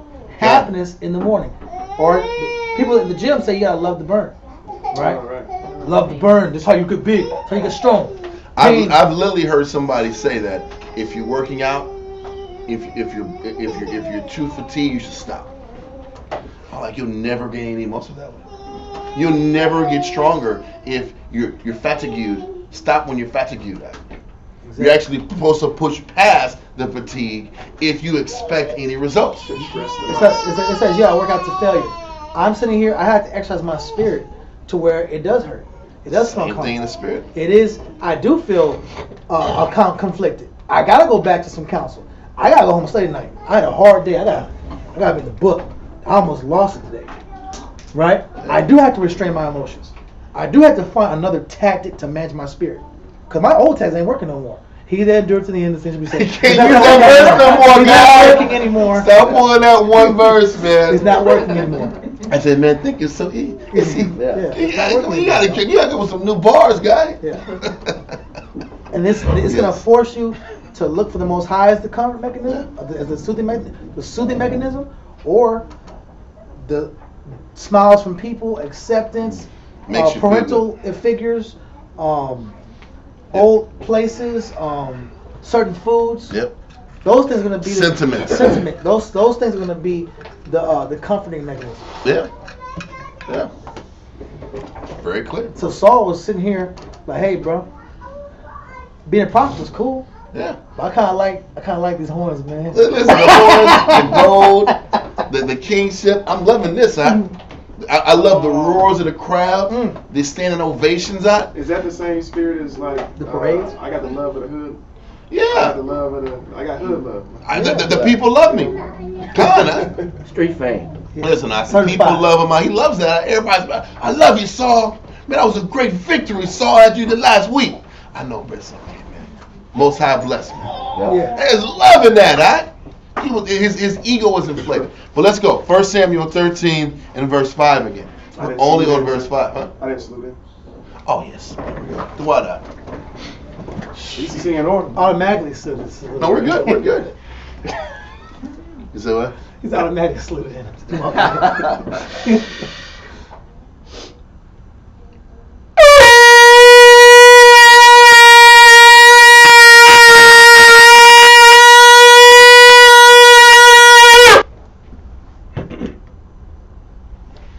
Nagaha, Shah Shabbatah, Ban Shemayawan, Ban Yasharala. Nagaha, Shah Shabbatah, Ban Shemayawan, Ban Yasharala. I must you. Bro. Yahweh Hashem Yahweh Brakatham. Yahweh Hashem Yahweh Shai Brakatham. All right, so 1 Samuel 13 and 5. We're just getting started, my G. 1 Samuel chapter 13, verse 5. Yep. That's crazy. And the Philistines gathered themselves together to fight with Israel. So all that bloviating and hyping up and blowing horns, now you got 300,000 guys in your head, chariots and everything. 30,000 chariots. Read on. 30,000 chariots and 6,000 horsemen. That's crazy, bro. And people as the sand which is on the seashore in multitude. And Josephus said 300,000. Read on. And they came up and pitched in Michmash, eastward from Bethaven. So they were pitched up in Michmash, and Michmash is right there. So Geba was there. That was where the victory was. And Michmash is right there, east of it. Okay, you got that right? It's on. Well, you can see it on the screen where Michmash is. It's to the east of Geba. So it's telling you they had a lot of garrisons and all type of snares around the side. Must have been. Let's keep going. Verse 6. When the men of Israel saw that they were in a strait. They were in a pinch. And they was in a trick bag. And now they're afraid. Read on. For the people were distressed. Then the people did hide themselves in caves. Listen, a lot of people got scared and hid in caves. Read on. And in thickets. And in rocks. Brother, wherever they could hide, they didn't want no part of this Philistine smoke out. Read on. And in pits. Damn, are you going to take your family to a pit out? Into the mountains out? I guess that was better than, the B option. You know what it's also showing you? You know what's crazy? It's also showing you that they knew that they were outnumbered and Saul couldn't win. And they had put their trust just in a man, and just in numbers, and just in the military. And they didn't put their faith in the Most High. You can already see for the last couple of years, they were putting their faith in Saul and not the Most High. They didn't even reach out to the Most High first. They just saw these dudes and got out of there. No praying, no nothing. And this is why Samuel was so pissed, because he knew this was what was going to happen. Their entire faith was going to be based on what a man's capabilities and not the Most High's power. Verse 7. And some of the Hebrews went over Jordan to the land of Gad and Gilead. Okay, some of the Hebrews went over Jordan to the land of Gad. I mean, either they went to rocks, caves, high places, or they ran to the Gadite land. Read on. As for Saul, he was yet in Gilgal, and all the people followed him trembling. The rest of the people that didn't leave, they were scared as hell, crapping bullets, because they knew what? Damn, bro, we were outnumbered. We can't handle this. Read on. And he tarried 7 days, according to the set time that Samuel had appointed. Now hold that and go to you read on our verse. I'm sorry. Oh, that was my fault. Read verse 8. Verse 8. And he tarried 7 days, according to the set time that Samuel had appointed. So Samuel had said, listen, wait there 7. So listen, I'm going to say this now. What it's showing you, what it didn't tell you is, obviously Saul reached out to Samuel. Help! now it's help. When it was battles that he could handle, he wasn't going to sit back and do any prayers. But now he needs prayer. And he's not dumb enough yet not to pray. But you know also what happens? The Most High is seeing what? The Most High sees something in Saul. So now I'm going to sit back and set a situation up to expose what's inside of him. So when we deal with battles, we deal with issues in our life, it's the Most High exposing what's inside of us. So, read on. But Samuel came not to Gilgal, and the people were scattered from him. So what's happening is, Samuel told Saul he'll meet him at Gilgal in 7 days. The people are already scared. The completion of the 7 days hadn't happened yet, but the people were losing faith in Saul. He was losing men in the army, and they were already leaving, and they already had small numbers. So Saul is panicking. Saul isn't worried, isn't concerned, like, you know what? If the Most High is here, it doesn't matter how many people we lose. Right. Because that's the spiritual mindset. I can have 10 guys. If the Most High is with me, it doesn't matter. Saul's strength was in his numbers, his ability to rally people around him. That was where his confidence was. And this is what it's showing. His confidence was in him. His confidence was in his ability to get carnal people to follow him and lock into him. You know, some of the pride that our people have when they're in that mentality is, even though they know they're taking a gamble, and it's a very high risk that you're taking by putting your confidence in numbers and, you know, in footmen and weapons. You know, a lot of times our people will still say, in pride, I'll deal with the consequences. Yeah. So I'm going to keep smoking and drinking and partying and doing my drugs, you know what I'm saying? And if I die, so be it. Or if I lose a limb, get amputated, lose a lung, if I got to get emphysema or I got to be on an oxygen tank, we got to die of something. You only live once. Yeah, you only live once. You got to die of something somehow. You're not going to live forever anyway. Or that's just a risk that I'm willing to take. A lot of people's mouths say that until it's time to pay the piper. Until it's time to pay up for your decisions. And then you find it quite often that our people, when it's time to pay up for those decisions, they want to run. Now they want to run. Now they want to panic. But yet, when they had time in advance to get their life straight, they chose to take unnecessary risks. And that's what Saul is seeming like, is that he knew he had access to the Most High this whole time, but he chose to do things his way regardless. And it's not until now adversity is in his face. Now he's having a so-called call on the Most High. But it just shows you, like you said, his intention. It really wasn't to serve the Most High to begin with. And it shows you, you know what this shows you? That he had lost, there is a rhythm that you have to sit back here and practice in executing patience. There is a rhythm that you have to do on a consistent basis for the Most High to keep working with you. The thing is this, you can't not be about the Most High for 2 years, then all of a sudden send some prayers and everything's working out. Yeah. There is a rhythm, and how you know it is, for everybody who's done this work long enough, the Most High pushes you to the brink before he comes through. Am I right or wrong? God. But you forget those senses when you're not doing it a lot. When you're not having, when you're sitting back here in the catbird seat and being in complete control of your surroundings and all your decisions, you forget how it is to sweat it out and have faith. You forget that.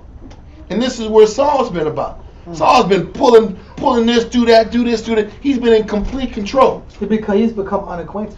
Because you know why? Because he was in complete control until now. This is the first time in 2 years he was completely out of control. But he hadn't been practicing through discipline and abstinence how to stay under control and how to wait. So now he got to wait, and he ain't used to waiting. Saul ain't used to waiting at this. He's just doing what he wants to do when he wants to do it, which means his spiritual senses haven't been exercised. And you can tell that his spiritual senses haven't been exercised in years. At least 2. You know, even when David had the man that was cursing him and throwing rocks at him and cussing him out, you know, his mighty man was like, let's go cut off this dog's head, this dead dog's head. He still sit back and looked at it and said, nah, it could be that the Most High is sending me a blessing through this man. You know what I'm saying? He was able to perceive even the worst situations in a spiritual mentality. You know why also? You know why he was able to do that? How much suffering he had to go through to even get to the throne.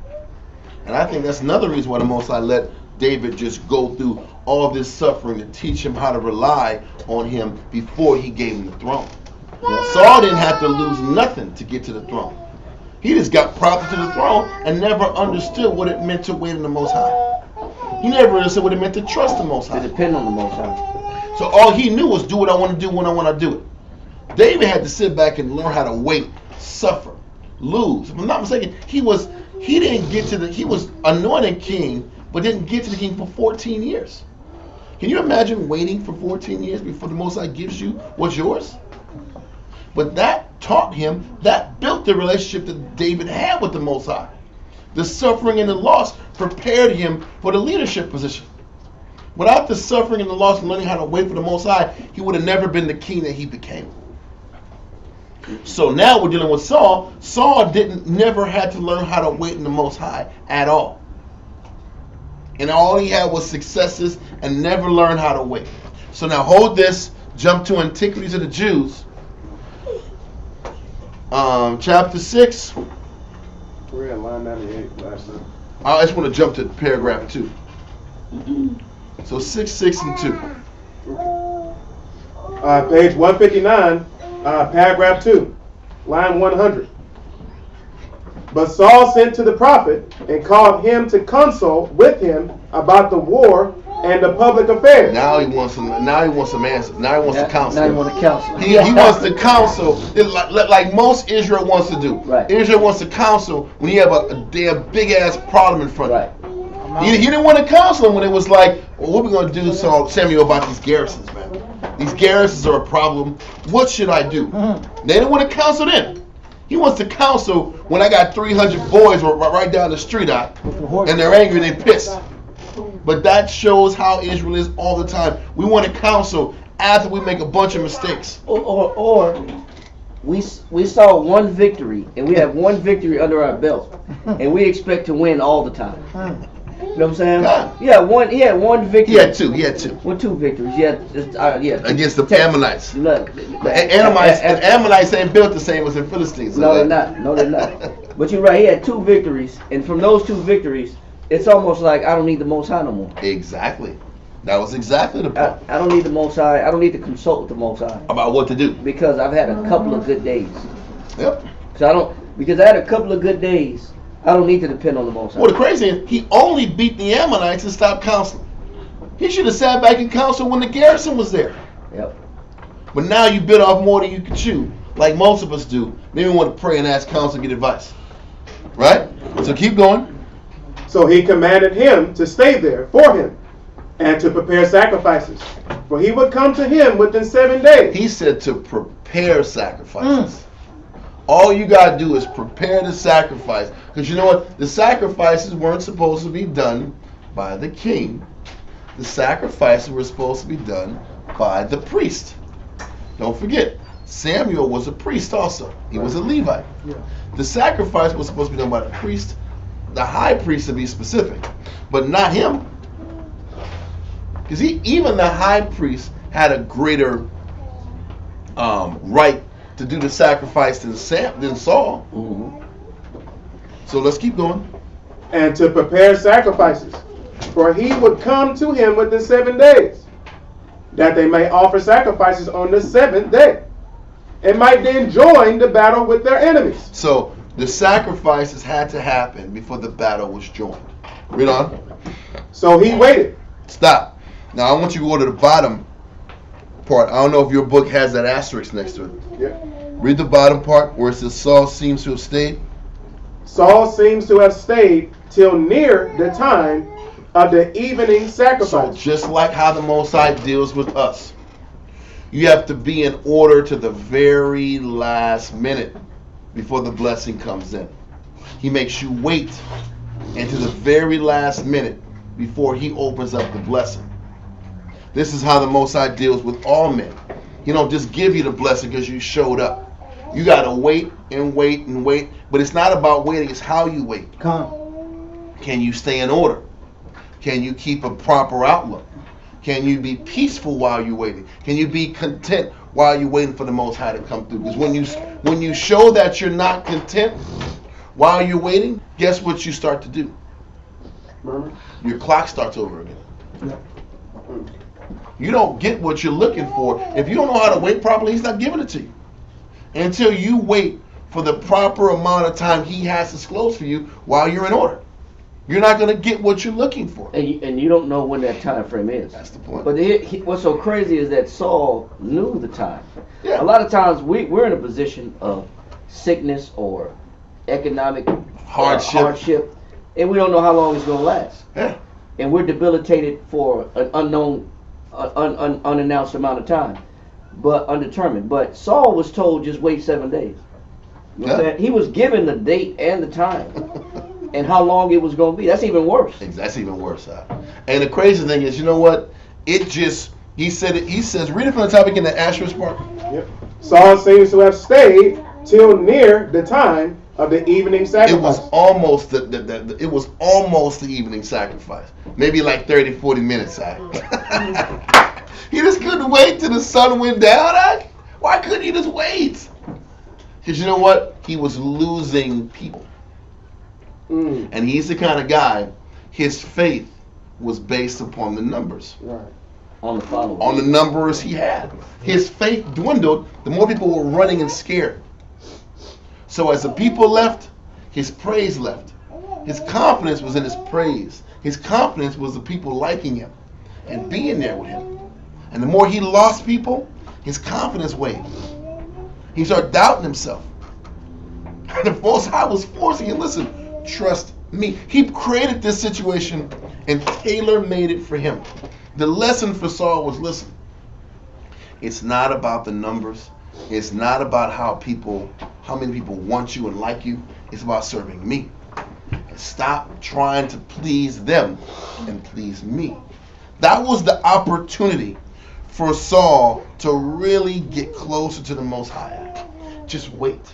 Because if he would have waited, all those people would have left and they would have showed their ass and they would have showed Saul that it wasn't about them. Because you know, when the shit hits the fan, where were they? They left. But I was here.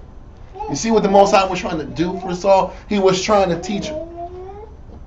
But he showed that, you know what, the only thing that matters to me is the love of the people and keeping these people close to him. Because his confidence was based upon bodies around him. So whatever I got to do to keep those bodies, I'm going to keep the bodies here. You know. That sounds like somebody. Yeah. Sheesh. You know, Muhammad Ali used to use that ego against people. Because he would tell people before the match, you know, oh, you so ugly, I'm so pretty. Oh, I'm so pretty. You know what I'm saying? They love me, you ugly. You know, so just even by saying that, by the time the opponent got in the ring, they had already been defeated. Mentally, they had already been defeated. And he would use that as a tactic. But if that didn't bother you, if you weren't concerned about perspective and looks, then none of Muhammad Ali's words would ever penetrate you. But he would use a variety of tactics to get you out of your game, so you can come into the boxing match unprepared, or you would lose your focus, and then he'd beat you down, even if you were a better fighter. But he knew how to manipulate you based on what you were weak at. And it just shows you that if we have that weakness of trying to always placate the people, if we're always trying to satisfy the people, we're always trying to do right because of viewers, and we don't want to lose, we don't want to say nothing wrong because, people may not like what we say. People, they're supposed to hate you anyway. Yep. That's why for us, we're careful, but we don't hold our tongue about, we don't care if people don't like us or not. As an Israelite, that can't be a problem for us. That can't be a focus. That can't be a focus. Because ultimately what has to happen is, we have to be able to follow the Most High at all times, regardless if people like you or not. We just read it earlier about people going to hate you because the more you stand up for the Most High. Yep. That's a prerequisite. Yep. The more you cleave to Him, the more people aren't going to want to be around you. Yep. Because the more you ascend and push forward, the more you realize people don't want to ascend as much as you're trying to ascend. Well, you're making them look bad. You're making them look bad. Sorry, that's all I'm just saying about how Muhammad Ali would use that ego to people's demise, to people's detriment. He'd get in their head with that. You know what I'm saying? That's just something that's a vulnerability. That's a weakness when you care so much about how people perceive you. Yeah. That's an actual weakness. That's not a strength. But that was it from that. So this is what's happening with Saul. Saul had an opportunity to learn that the people are flighty, the people are fickle, and they're going to come and go. The Most High is going to be ever present, so cleave to Him. Stop trying to make the people comfortable. Stop trying to make everybody happy in the church state, and focus on making the Heavenly Father happy. Yep. That was the lesson. Because think about this. If you're the king and all of your warriors are leaving, it's just you, your son, and a couple dudes. That should make you feel all these dudes just, they sit back here, they left me hanging? Damn. How dare these dudes leave me hanging? They were loving me. I love you, Saul. You're the best thing since sliced bread. Yep. And then when I see 300,000 across the way, gotta go. I'm bouncing. That feeling should have pushed him towards the Most High. But that feeling, he sat back here and said, I gotta keep these people around me. So let me go ahead and preempt what Samuel was going to do and do this sacrifice on my own, because I need the people more than I need the Most High. That was the dilemma. I want and need the people more than I need the Most High. So, read on in that asterisk part. Saul seemed to have stayed till near the time of the evening sacrifice. It was close, but he didn't finish it out. No. Because you know the Most High puts a man to a decision? No. I've experienced this, and I know these brothers experience this. No. I'm going to sit back here, and if I lose it all, I lose it all. But I'm not sitting back here and budging from doing this for the Most High. Mm-hmm. If I lose it all, I lose it all. But you know what? I'm not bailing on the Most High. And everybody that's in a battle understands that position a man has to take. And a woman. I'm not going to leave my husband. I'm just going to go down with the ship then. I know sisters have been pushed to that decision before. You don't even know where your faith in the Most High is until you push to that fight or flight mindset. Mm-hmm. Am I going to bail when it gets hard? Or am I going to stick in it because I believe? This is where Saul was put to. Do you really believe the Most High Samuel was going to come through and deliver you or not? And he was okay until that last hour or so. You're like, I don't think you're going to come through. You know, he said, you know Samuel's getting old, man. Yeah. You know he's getting older, man. He's moving slow. You know, he probably got caught somewhere on the road. I don't know, man. This ain't going to work out, man. So what am I going to do? I'm going to lose all my men and fight these 300,000 cats alone? He's in a dire situation. I'm waiting for the Lord. And I'm waiting for counsel. And I'm losing what... the little help I have. The little benefit I have. Also, I'm losing what I pride myself on. You know what's scary? It's scary because the Most High is like, I don't want this guy's heart ain't pure. Yeah. Listen, that's a realistic problem. I got all my guys leaving. And you know what the problem is? It's impossible to make the right decision in a moment like that if you haven't practiced working on your faith leading up to this point. The micro battles, the small battles. If you don't, the small day-to-day issues that you're supposed to use the scriptures on, not just music and TV and Facebook. Yeah. The small issues, people are missing their battles because they're on Facebook. And this is why we say always, stand in the book every day prepares you for the big problems and the big battles. You can tell in the last 2 years or so that Saul wasn't sitting back here and practicing keeping consciousness of the Most High. He wasn't sticking to his training. He wasn't reflecting on his training. He wasn't sharpening himself for his training. He wasn't praying the Most High. He wasn't getting prepared. He wasn't sharpening himself.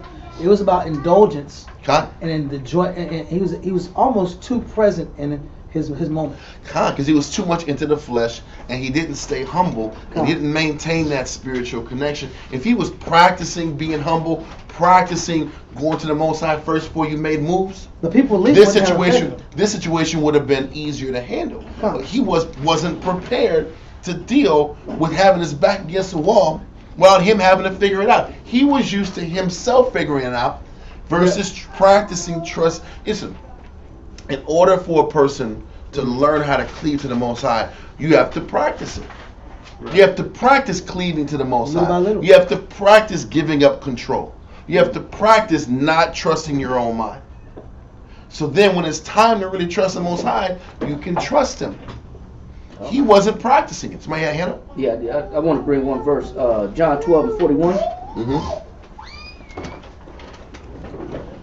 John chapter 12, verse 41. Read that. John 12:41. These things said Isaiah when he saw his glory and spake of him. Go ahead. Nevertheless, among the chief rulers also many believed on him. It said, what he was saying was that the people were blinded, their hearts were blinded from the Most High. Their ears were dull of hearing and their eyes were blind. It says, nevertheless, it says what? Among the chief rulers. It says there was a lot of chief rulers that was in the synagogue that actually believed in Christ. There was a lot of chief rulers, people in charge that were sitting in high positions that actually believed that Christ was the Messiah. Read on. Believed on him, but because of the Pharisees. But because of whom? But because of the Pharisees. Because of the Pharisees who didn't believe in Christ. Go ahead. They did not confess him. They chose to keep their mouth shut. So it was a lot of people chief rulers that believed in Christ, but because they were afraid of their peers, they were afraid of what people were going to say about them, they chose not to confess Christ. Read on. Lest they should be put out of the synagogue. Because if they would have confessed that they believed in Christ, what would they have lost? Everything. They would have lost their job, their positions, their notoriety, their respect. They would have to come out that high seat. They had to come out them clothes. Go to the poorhouse. Yeah, they had to come out the meetings in the markets. Yep. Shalom, master, rabbi. They don't want rabbi. Recognition. Recognition. You lost your government job. Yeah, that government. You lost. You lost the government job. This is government. That's a drop. You lost that check. Yeah, and in the courthouse. Notoriety. You went from the courthouse to the poorhouse. Yes, sir. Go ahead, read on. Awesome. For they love the praise of men. And why were they afraid to confess Christ? For they love the praise of men. For they love the praise of who? Men. They love the praise of men. Because they love the praise of men. That's why some people choose not to confess Christ. and they choose to blend in. They try to blend in so that they don't lose. Because when you blend into the world, you run a high risk of losing. Right. Read on. Hell, you don't lose. You don't lose. Read on. For they love the praise of men more than the praise of the Most High. And that's what it comes down to. Either you're going to praise the Most High, regardless of what position you're in and what you fear to lose, or not. Or you're just going to keep your mouth shut so you can keep your position. Wow. And keep the respect and keep people liking you. Yep. Man. Brother. It's against, Most High's against likes then, huh? He's against likes. He's against the pursuing of likes. Because the Most High said, he didn't come to sit back here and unite. He came with a sword. Yep. He came to divide. Peace on him. Yeah, peace. That was the word. He didn't come for peace. He came for a sword to divide. The very nature of what we do and the life we live separates. But Saul didn't understand that. No, Saul wanted to praise him. He wanted to praise him, and he wanted people to like him. He wanted people to like him because he was insecure. Because he felt strong the larger amount of people that there were. But you know what you had to do? When the numbers was with him. When the numbers were high, that made him feel comfortable. But you know what you had to do though to keep the numbers? You had to make concessions. Yeah. You have to make concessions with people. What you're going to read about is in chapter 14. I'm not going to go into. We probably won't get to 14 today, but you'll read about how the high priest he chose to be his high priest wasn't the rightful heir to be the high priest. The rightful heir to be the high priest was the sons of Eleazar, right? He chose the sons of Ithamar to be the high priest, which was a somebody in Eli's family line. So the reason he did that was because the people in Ithamar or Eli's family line had ties to the northern kingdom. That's politics. So he sat back here and put up a high priest that was connected to the northern kingdom. Now listen, Judah and Simeon, because Simeon was inside the middle of Judah at the time, there is still division amongst the nation. It was still a southern kingdom and a northern kingdom thing. So he made a political move to align himself with Ephraim and the northern tribes. And you know they weren't sitting back here following the scriptures. You can tell that but after the kings what they were doing. So he was making political moves to keep all the people happy. It was less about what was right in the eyes of the Most High and more about aligning things up politically. But you'll see a lot of people doing that. I've seen a lot of heads sit back here and make political moves so that you have more numbers. And the more numbers builds a person's confidence up if it's about the flesh. Carnal logic and politics. So if I have large numbers, I feel better about myself. But you know, the more numbers you get, the more you have to compromise your standard. The more you have to compromise what you know is right to keep a group a larger inclusive group. This is what the church is. There you go. And sometimes you get voted out of your own company when you do that. Yep. Like a lot of these people get voted out by the board of directors. Yep. We don't want to hear about what you got to say. The board says we're going this way with the company, even though you created the company. Now the only way to neutralize that is to keep giving people what they want. Exactly. Either you have to keep giving people what they want, keep placating, keep sitting back here and opening up rank and giving more people position. I got to create more titles, create more positions to make people feel good about themselves, and I got to keep watering down the expectation and the standard of the work to make everybody fit in. To keep growing numbers, so we can all feel inclusive. Yeah, exactly. And I can keep my power. And the idea that having larger numbers makes me feel better about myself. My approval rating is about 60%. Feeling pretty good here. But people's confidence is predicated on numbers. Saul's confidence was about numbers and not pleasing the Most High. You know, you water down society like that too. Just for people to like me. Yeah. Just for people to like me. I sit back and placate and adjust. Man. But see, the Most High hand created this situation to give Saul the opportunity to choose the right path. And this is how the Most High does this to all of us. And we can't sit back and say, Most High's not fair, I didn't know, I didn't understand. He gives us all these opportunities to choose the right direction. And then when you don't choose the right direction, then you get tagged for it. And that's it. Yes, sir. Too. And Saul had opportunity to study Moses. I gotta bring it out because he was taught by the prophets. He was taught by the prophet, and Moses was very unpopular. People had issues with Moses. They railed against Moses. They clicked up against Moses, but the Most High justified Moses on many occasions. Listen, Ramah, which is where Samuel lives, is right next to Gibeah. You're right. Your teacher, the answers, is 15 minutes away. 20 minutes away, and you can't go up there to keep getting answers? And the body is close and the spirit is far. Let's say 20 miles. 20 miles. Horseback. You can't just go 20 miles up and ask questions. You're a man of war. But if it's about the Most High, you know what the Most High is right there near you. All you got to do is make a phone call. He's close. To get your answer. The Most High is right. It ain't like Samuel was up in damn Issachar town. I can get that. Or Asher. Yeah. So far away he was inaccessible to him. He was right next door. And he still didn't build that bond spiritually.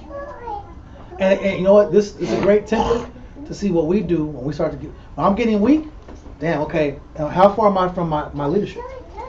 How long have I not been studying? How disconnected I am from the Most High. How disconnected am I from the Most High? How much have I been really getting off to people liking me? Yep. And it's been about the performance of my image. Yep. How long has it been since I've found happiness in the truth? In doing the work. In doing the work, the hard work. How long? What's the last time I disciplined myself? These are all. This should be a checklist that you have in your mind to know how close or far you are from the Most High. So you don't find yourself in Saul's shoes. Yeah. Or you might say, people might say, well, that's why I don't want to be a leader. I just want to be involved. But even if you're involved, you still got to apply the same thing that Saul didn't apply. Because the Most High is still going to push you that direction. He's still going to push you that direction anyway. You can't just be in the truth and just sit here like this. Yeah, I'm just going to be a member forever. See, I don't want that rank. I don't want to be in charge of nobody because I don't want what happened to Saul to happen to me. You can't use it as an excuse. So you don't want a wife and kids? Right, exactly. You still got to be a leader from the front. Or just say I don't even want a wife. I don't want no responsibility. On the eunuch? Yeah, the eunuch. Yeah. I am the eunuch. I don't want no responsibility, so therefore I don't have to be under the gun of having to depend on the Most High. But you're going to have to learn how to depend on the Most High no matter what. Responsible for nobody. That's what I'm saying. I'm responsible. People would do that. People will say, well, Saul was a king. I'm not trying to be a king. So this information doesn't apply to me. No, it still applies to you, whether you have the responsibility of Saul or don't have the responsibility of Saul. This information still applies to you.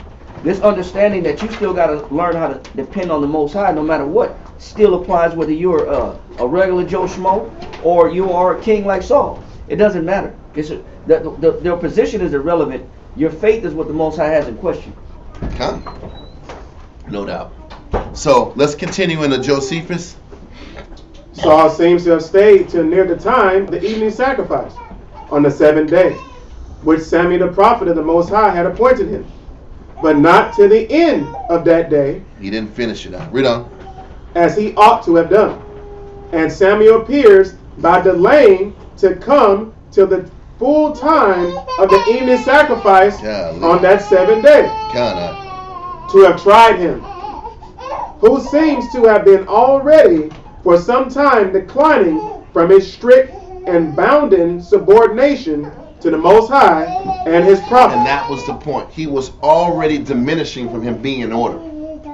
So whether Samuel sat back here and purposely waited, or if it just happened to be that he waited, the test was to see, were you going to trust the Most High or trust in your own way and your own confidence? He was drawing him out. He was drawing him out. He was drawing him out on purpose.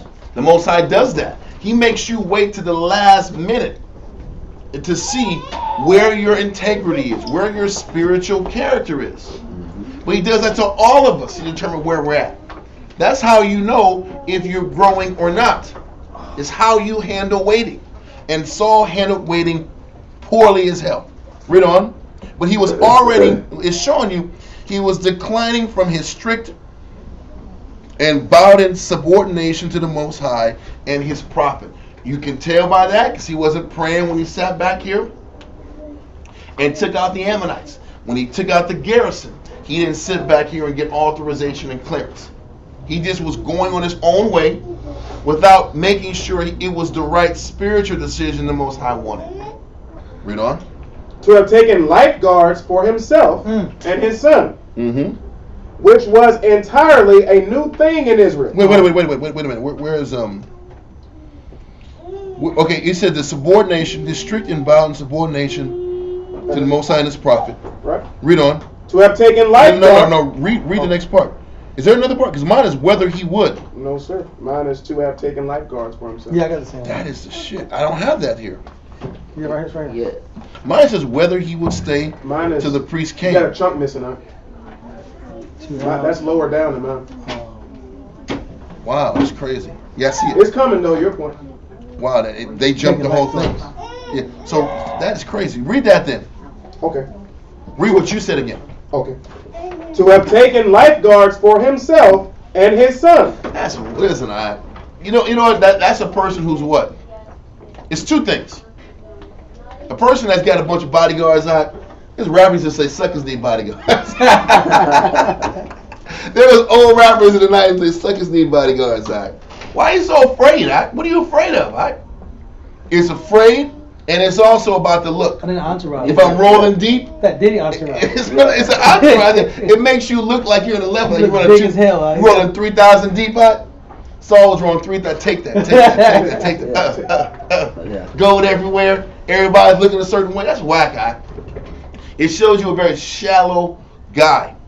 A shallow and surface dude. They got to have a bunch of bodyguards around you for the look and the protection.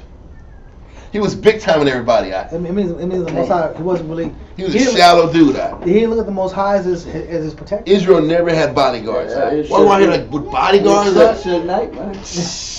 But he was a real insecure dude. It showed you Saul was insecure, and he craved likes and people liking him out. And the look, it had to look good. That's horrible. Always a production with him. Always a production. God, read on. To have taken lifeguards for himself and his son. That's horrible, bro. Which was entirely a new thing in Israel, and savored of a distrust of the Most High's providence. That's the point. It was a fear, Why do you gotta walk with a bunch of people unless you scared somebody might try to catch you slipping, assassinate the king? It was fear and it was the look. It was both.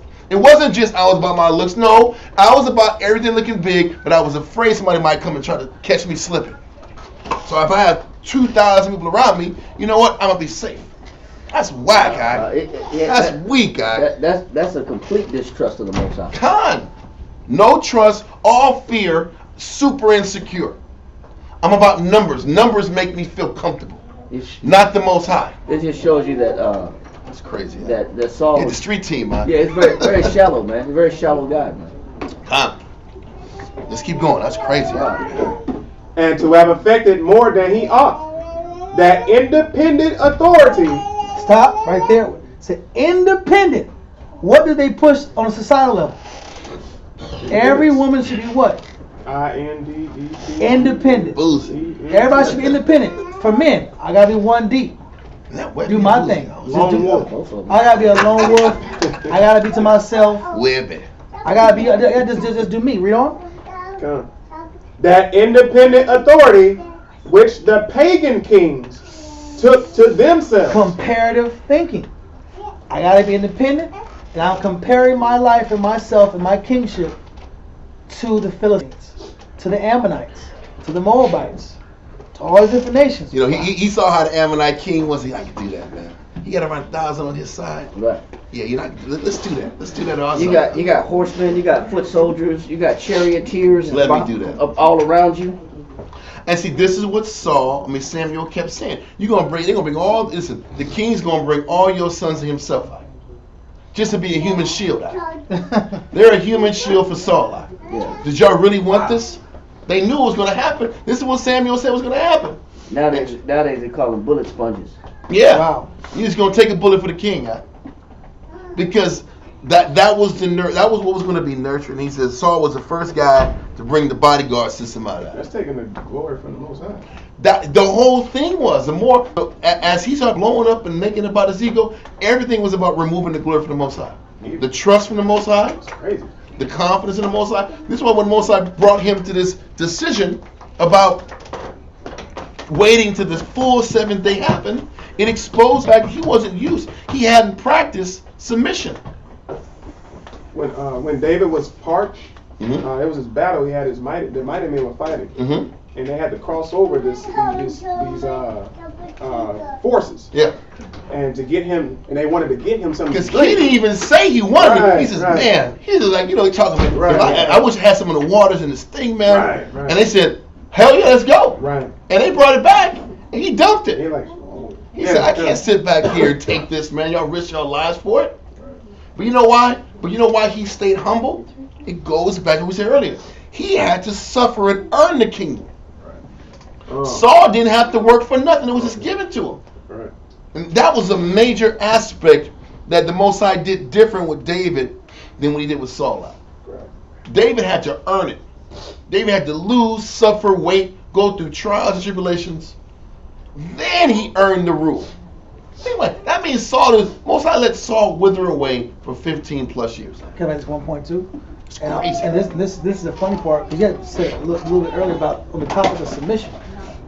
Saul was in the spirit. I don't want to submit unless I have to. Yeah. It's that optional submission. Yeah. I'm gonna submit if I have to. If my back's against the wall, I see 300,000 dudes. I'm gonna go follow counsel if I have to. I'm only gonna do these things if I have to. To the point where he got to the point where okay, go to which end or call Samuel. I need a counsel. Samuel's dead now, bro. You on your own, bro. Yeah. You on your own. By the time we get to 15, that was the last time Samuel talks to him. Chapter 15. He didn't take advantage of the relationship he had. God. And so, but this is how brothers do all the time. Listen, I blow off the relationship, now I want to come back to him when it suits me. The ship has sailed. You had a counselor for 10, 15 years, you didn't want to hear it. Yeah. Now I want to counsel and talk and make things right. You know what? There's a lot of parallels with this, bro. Sheesh. It says, a lot of them. What's that? Hebrews 11:6. First, you must believe that He is, that He exists, and the reward of them that diligently seek Him. Mm-hmm. You know what I'm saying? Without faith, it's impossible to please Him. God, you know, you got to acknowledge that the Most High even exists. To do everything that Saul was doing was an outward example that he didn't even believe in the Most High. What you're saying is there has to be a proactive push to go against what your ego is telling you. Right. Because when you start finding successes, when you first start trying to do things the right way, the Most High starts blessing you, you better damn sure remind yourself and fight to remind yourself this stuff might be working, but the Most High is behind it working. And can I keep reminding myself that the Most High has control of it all? And I might have came up with an idea, but the Most High worked this situation out the way He wanted to work it out. He made it happen.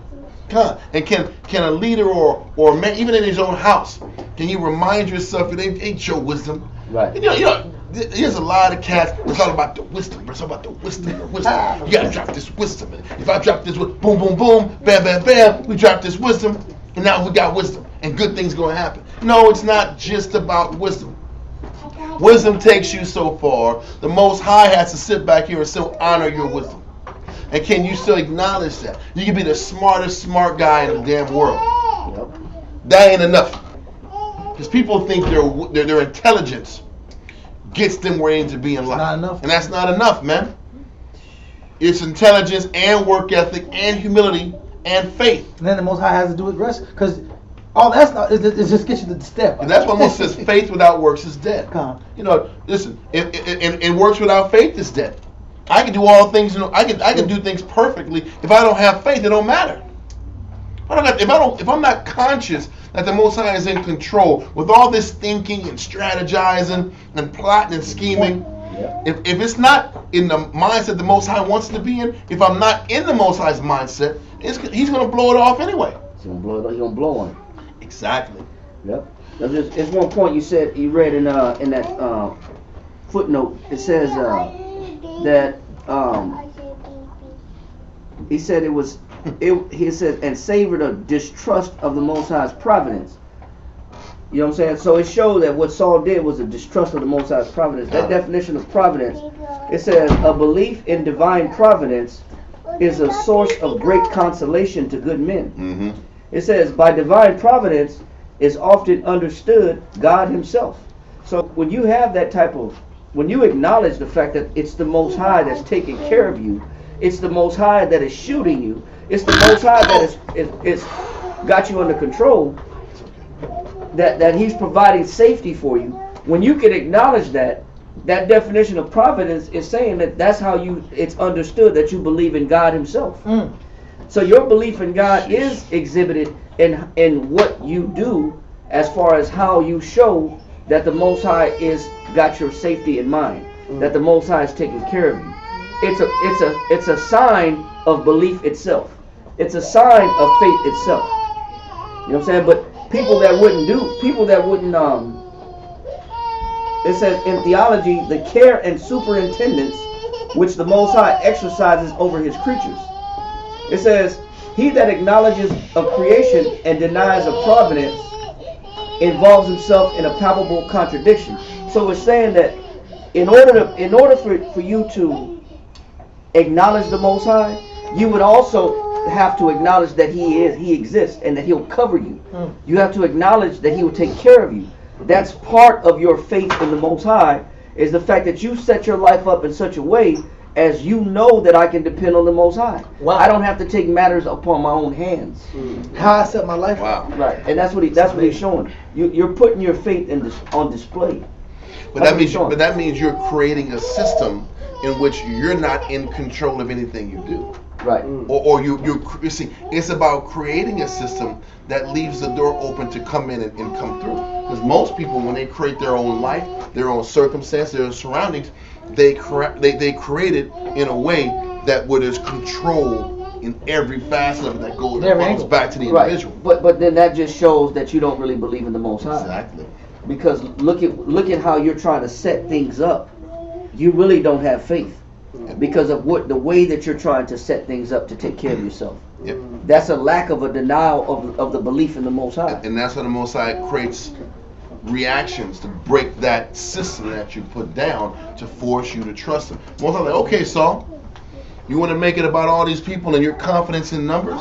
And I'm going to have the Philistines with larger numbers than you. He didn't like that. And they're going to be so scared that the people that have been kissing your ass and telling you you're the baddest dude around, they're going to the land of Gad. They're going in rocks and caves and hiding. They're abandoning you. And the guys that were with you, really ain't with you.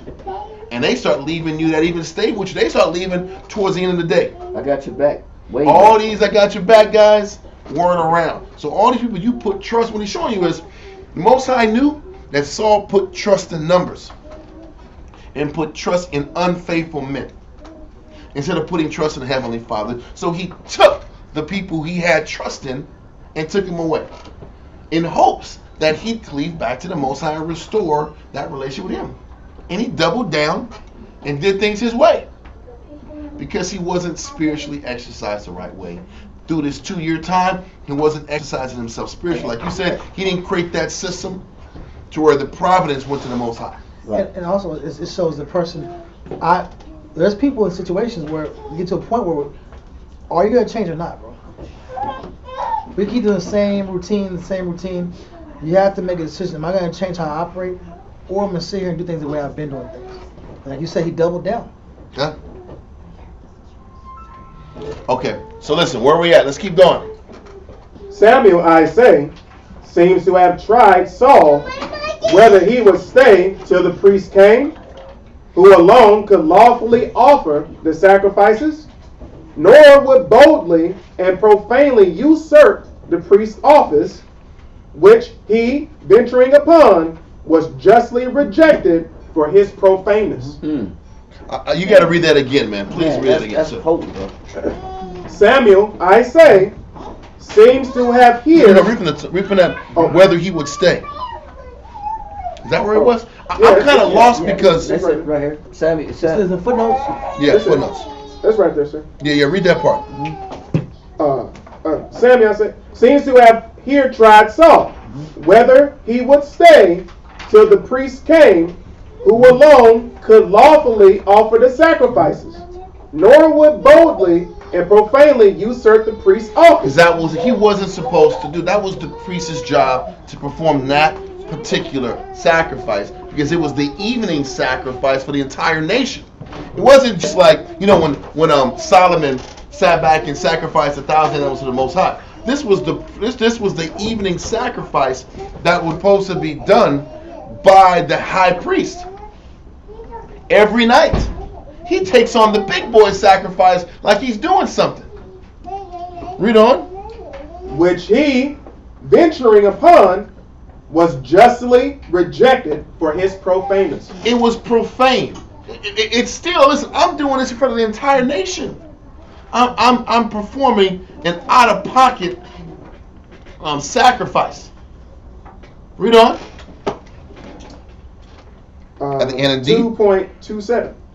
And indeed, since Saul had accepted kingly power, which naturally becomes ungovernable and tyrannical. Man, I don't have any of this. Keep going, man. No. Keep going. You're good. This is great. Okay.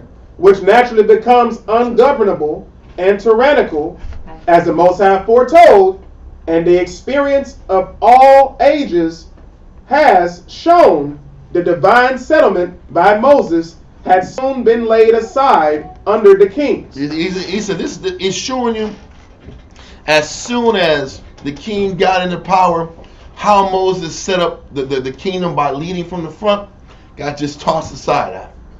The whole standard leading from the front and depending on the Most High at all times. Just got thrown aside in the trash, right? Like it didn't matter.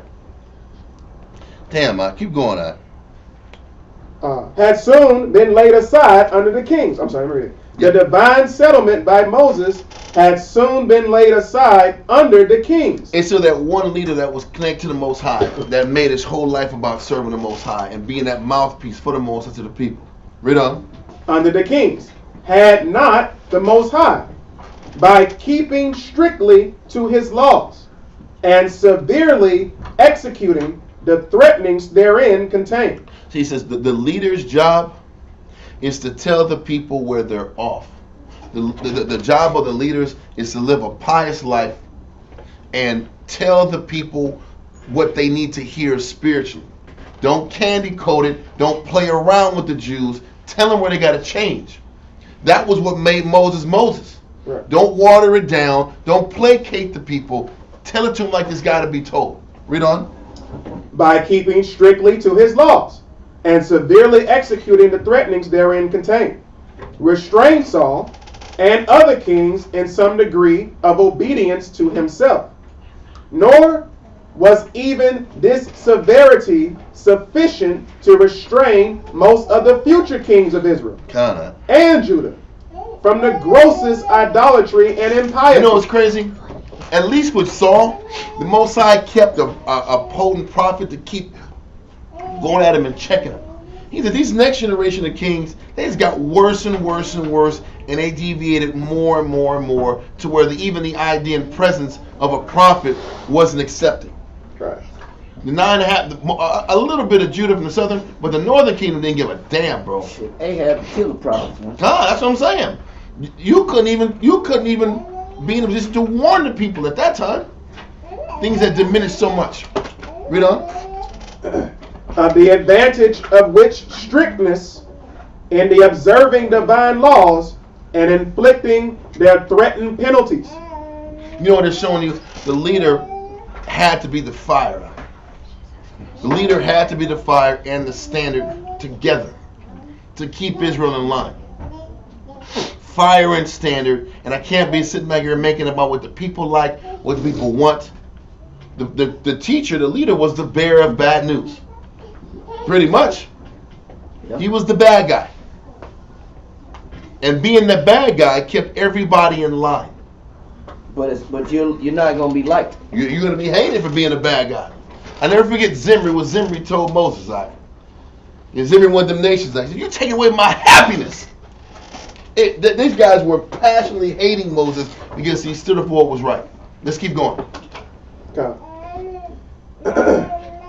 The advantage of which strictness in the observing divine laws, and where Josephus speaks of that matter, though it must be noted that it seems, at least in 3 instances, that good men did not always immediately approve of such divine severity. We can let all that go. Okay. That's enough of that. Let's go back up to where that asterisk was in the Josephus. Okay. Line 101. So he waited, as the prophet sent to him to do. Yet did not he, however, observe the command that was given him. He waited, but he didn't wait until Samuel got there. Read on. But when he saw that the prophet tarried longer than he expected, Because it was about his timetable. Read on. and that he was deserted by the soldiers, His confidence. Yeah. He lost confidence, and Samuel didn't get there when he wanted him to get there. Read on.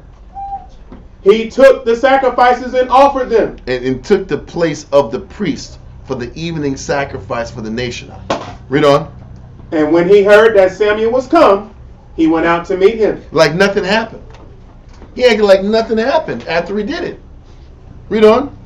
But the prophet said he had not done well in disobeying the injunctions he had sent to him, and had not stayed to his coming, which being appointed according to the will of the Most High, he had prevented him in offering up those prayers and those sacrifices that he should have made for the multitude. He said by him doing that, he prevented the opportunity for Samuel to interject into this and send prayers about it.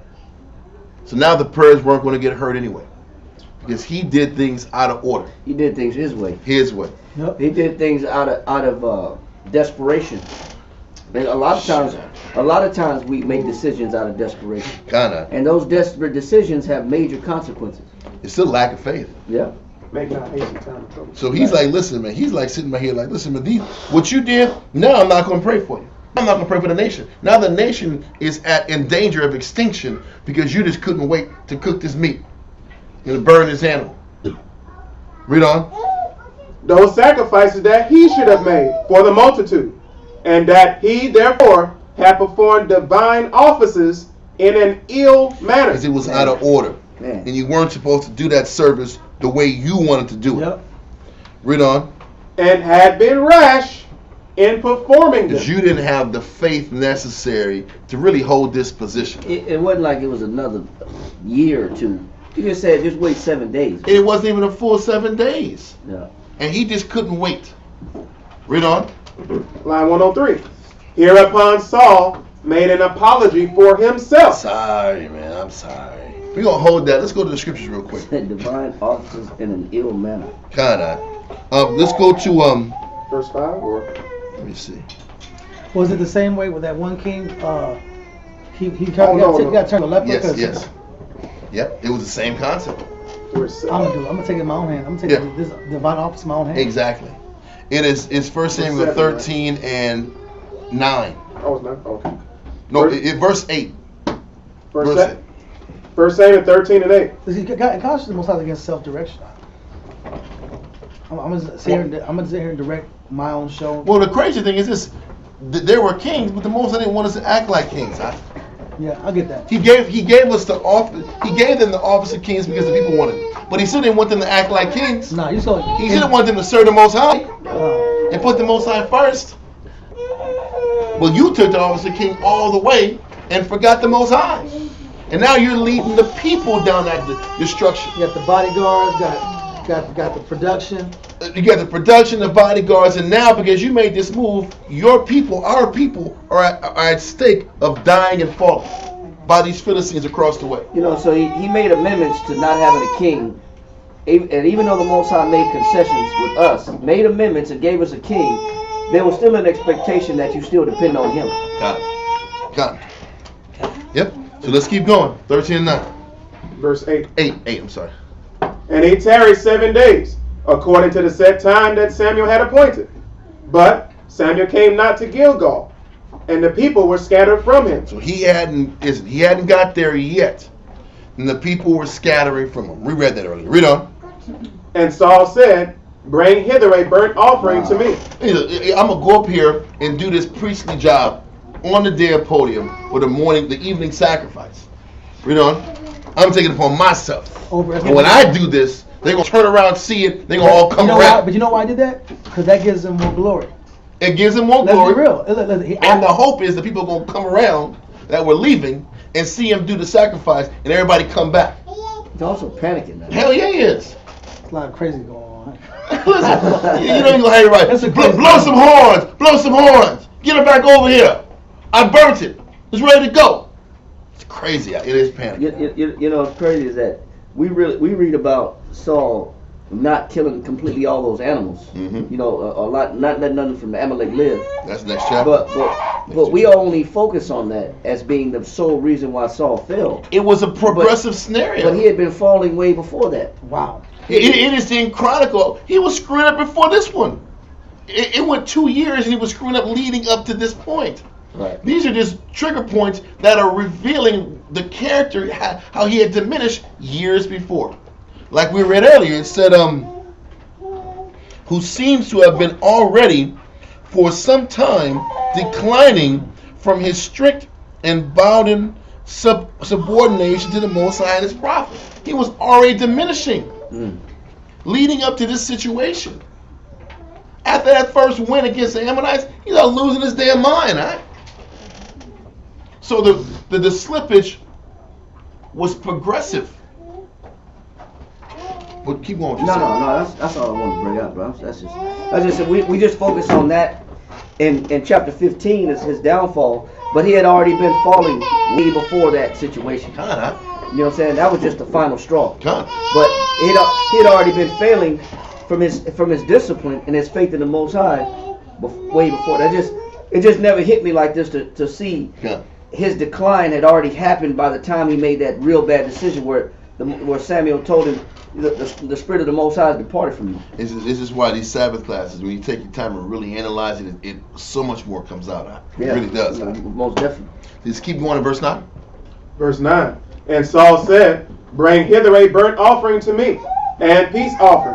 And he offered the burnt offering. Mm-hmm. And it came to pass that as soon as he had made an end of offering the burnt offering. He says the burnt offering and the peace offerings, that's what the priests, they did both of them. Especially the damn burnt offering. That's the priest's job to do that. It's crazy. That was the Olah offering where you burn the entire animal whole. Yeah, whole. But keep going, verse 10. Behold, Samuel came. That's crazy. And Saul went out to meet him, that he might salute him. Like everything was cool. Shalom. Yeah. I'm glad you made it. He's all bloody. Or you late. You late. Yeah. You got blood on him and stuff. He got his little apron on. I mean, stop. He's in the middle of hacking animals together and stuff. Run. Verse 11. And Samuel said, what hast thou done? What the hell did you do? Read on. And Saul said, because I saw that the people were scattered from me, and that thou camest not within the days appointed. And that's not true. He did come upon the days appointed, but that's his mindset. He didn't wait the whole day. But in his mind, he didn't come. Right. That's what you tell yourself to justify your rebellion. The people were leaving, my men were leaving, my strict was leaving, and you weren't here. He's really blaming Samuel. Well, you know, a lot of times we do that amongst each other. That's my point. We were given orders. We get orders, and then we say, well, I tried to call you, but you didn't answer your phone. Yep. So therefore, I had to make my decision, and I decided to go and do what I needed to do. Lame. You were taking too long, and I tried to reach Sisters you. do that too now. Yeah, I tried to call my husband. Yeah. He didn't answer in time. He didn't answer. So I'm gonna go instead of just waiting. I'm gonna go spend some money. Or I'm gonna go do some other stuff. Kids gotta eat. The money go. Who wants to wait? If I wait on you, I'll be dead. Exactly. That's funny. Well, let's keep going. And that thou camest not within the days appointed, and that the Philistines gathered themselves together at Michmash. Therefore said I, the Philistines will come down now upon me to Gilgal, and I have not made supplication unto the Most High. But you weren't supposed to make supplication unto the Most High. You know what's crazy? You didn't make supplication to the Most High before your son took out that garrison. Yep. You didn't make supplication to the Most High before you fought the Ammonites. Yep. You weren't doing none of that. You just hacked the animals and shot them out to the tribes. You didn't make any supplication at all. But now you got a bunch of excuses about I had to go do the priestly thing. And that's when you know it's a lie. It's a lie. You know, because he pulled a supplication card out. Get out of here, I was saving his card, man. And exactly. But let's keep going. It's crazy. I forced myself, therefore. I had to do it. I forced myself because I had to for the Spirit's sake. It's almost like I didn't want to do it, but I had to do it. Yeah, I'm the victim. Saul's the victim now. He was only trying to save the people. Get out of here. Read on. This is, I'm sorry. Some people have strong delusions. People have this all the time. They have a strong reason why they don't just lock in. Everybody has a reason why not to submit. Yep. Why not to be in order. And we keep telling ourselves justification because we don't want to face the fact that we're rebellious. Ecclesiastes chapter 32, verse 17. Yep.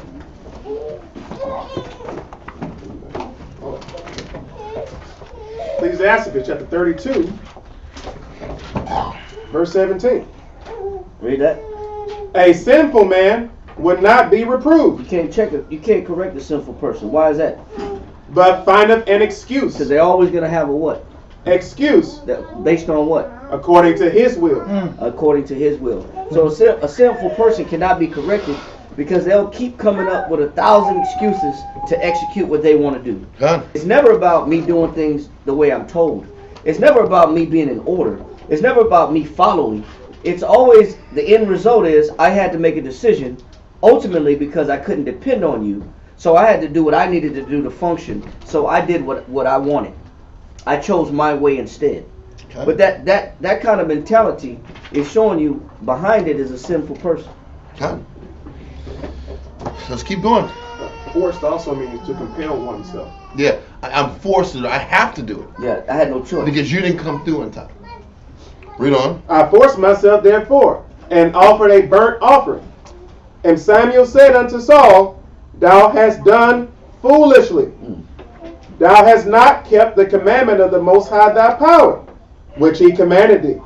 For now would the Most High have established thy kingdom upon Israel forever. He said he would have established the kingdom with the Benjamite family line forever. Read on. But now thy kingdom shall not continue. So he's like, you're going to be the last Benjamite out of your family line to lead.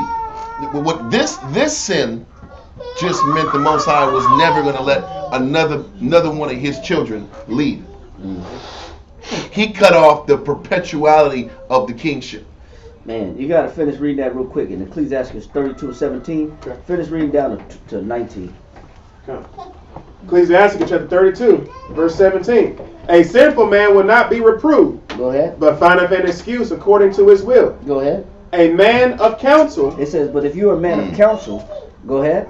A man of counsel will be considerate. You'll never make a move without counsel. If you're a man of counsel, you'll never make a move presumptuously. You never go off your own opinion. You'll never go off your own will. You'll never give yourself an excuse to just do you. You know, I just had to do it. You never come up with that mentality, that presumptuous mentality, because you care about doing things the right way. Read on. A man of counsel will be considerate. Go ahead. But a strange and proud man. It shows that Saul was what? A strange and proud man. It says, but a strange and proud man, go ahead, is not daunted with fear. So it just shows you that Saul didn't have the fear of who? He didn't have the fear of the Lord. It says Saul didn't even have the fear of the Lord. Go ahead. Even when of himself he hath done without counsel. Even when you make a bad decision, he wasn't even afraid of the penalties that comes from making a bad decision. He wasn't even afraid of the judgment of the Most High for making a presumptuous decision. Wow. He could have cared less. He had no fear. He didn't care about no consequences, no nothing. I don't care about no consequences. He said this man is strange and proud. You didn't even think that the Most High would reprove that? Read on. Verse 19. Do nothing without advice. And that's why it says do nothing without what? Advice. That's why you will reveal that you're a strange and proud person that's full of excuses, which ultimately are the signs of a sinful man. When you operate without what? Advice. You operate without advice. Go ahead. And when thou hast once done, And once you get advice, go ahead. repent not. And don't change. So now change it up. Don't switch it up. That's perfect. Amazing. So let's get back to Samuel. 1 Samuel chapter 13 and verse 14. A lot of lessons in this chapter. I know it is, huh? Nice. Verse 14. But now thy kingdom shall not continue.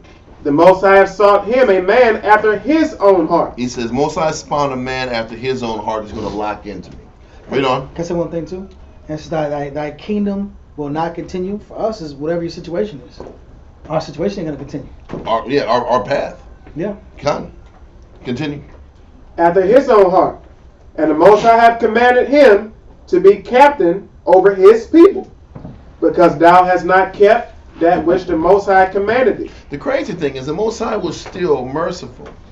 He didn't say, I'm going to take the kingdom out of your hands, Saul. He said, I'm going to take the kingdom to where after you're done, your son won't take it over. That was all it was. This was strike one. That's mercy. It was still, Most High breaks you down. He doesn't just sit back and destroy you and do away with you. Sure. He systematically removes his spirit from you. You know what he realized about Saul? Bro, the spirit in you ain't right. And if the spirit in you ain't right, the spirit in your son ain't right. Because you're going to read, his son did the same thing Saul did. What? Listen, Jonathan, when he sat back here and he started that war, why? He went to war while Saul was thinking about it. No advice. You know why? Jonathan was tired of waiting and didn't want to follow advice and follow counsel. No different than in the beginning of chapter 13. What did Jonathan do? He went and hit that garrison. Let me go hit this garrison. He didn't get counsel. He was his father's son. I'm going to do what I want to do because I think it needs to get done. Hasty, impatient, willful, didn't want to take counsel. His son didn't want to take counsel because his daddy didn't want to take counsel. It's so important. This me don't. I hope you understood that. I didn't see that, but I'm seeing it now. You gotta say it one more time. I got something to say for that. Well, okay. I said it. Okay. Don't you want to say it again, Bob? Set it up. No, I was gonna say what blows me away.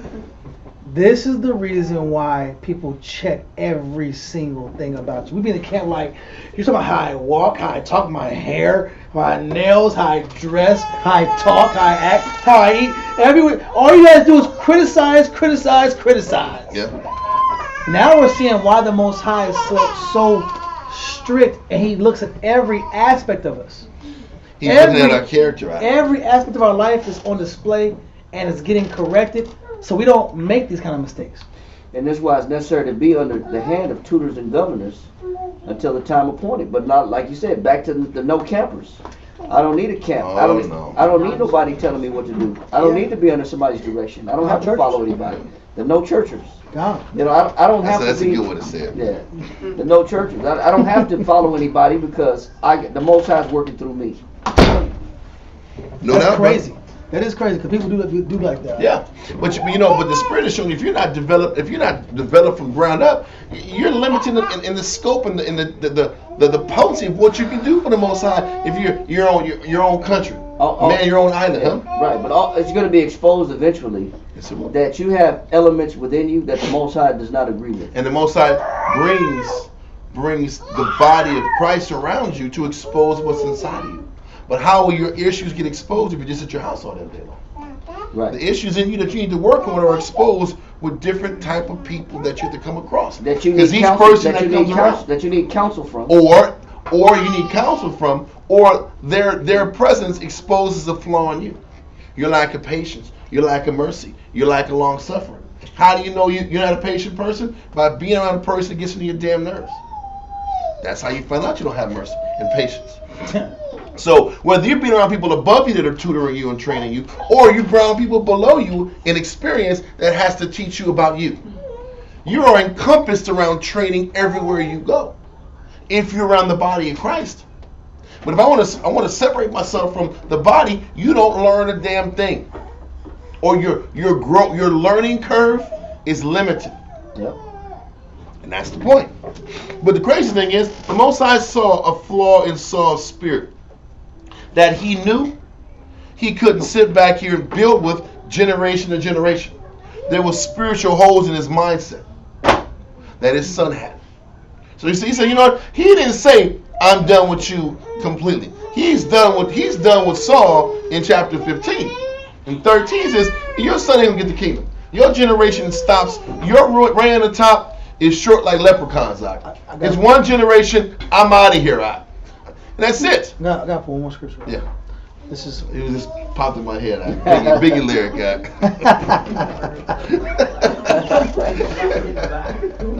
That was a song in the 90s. Sorry.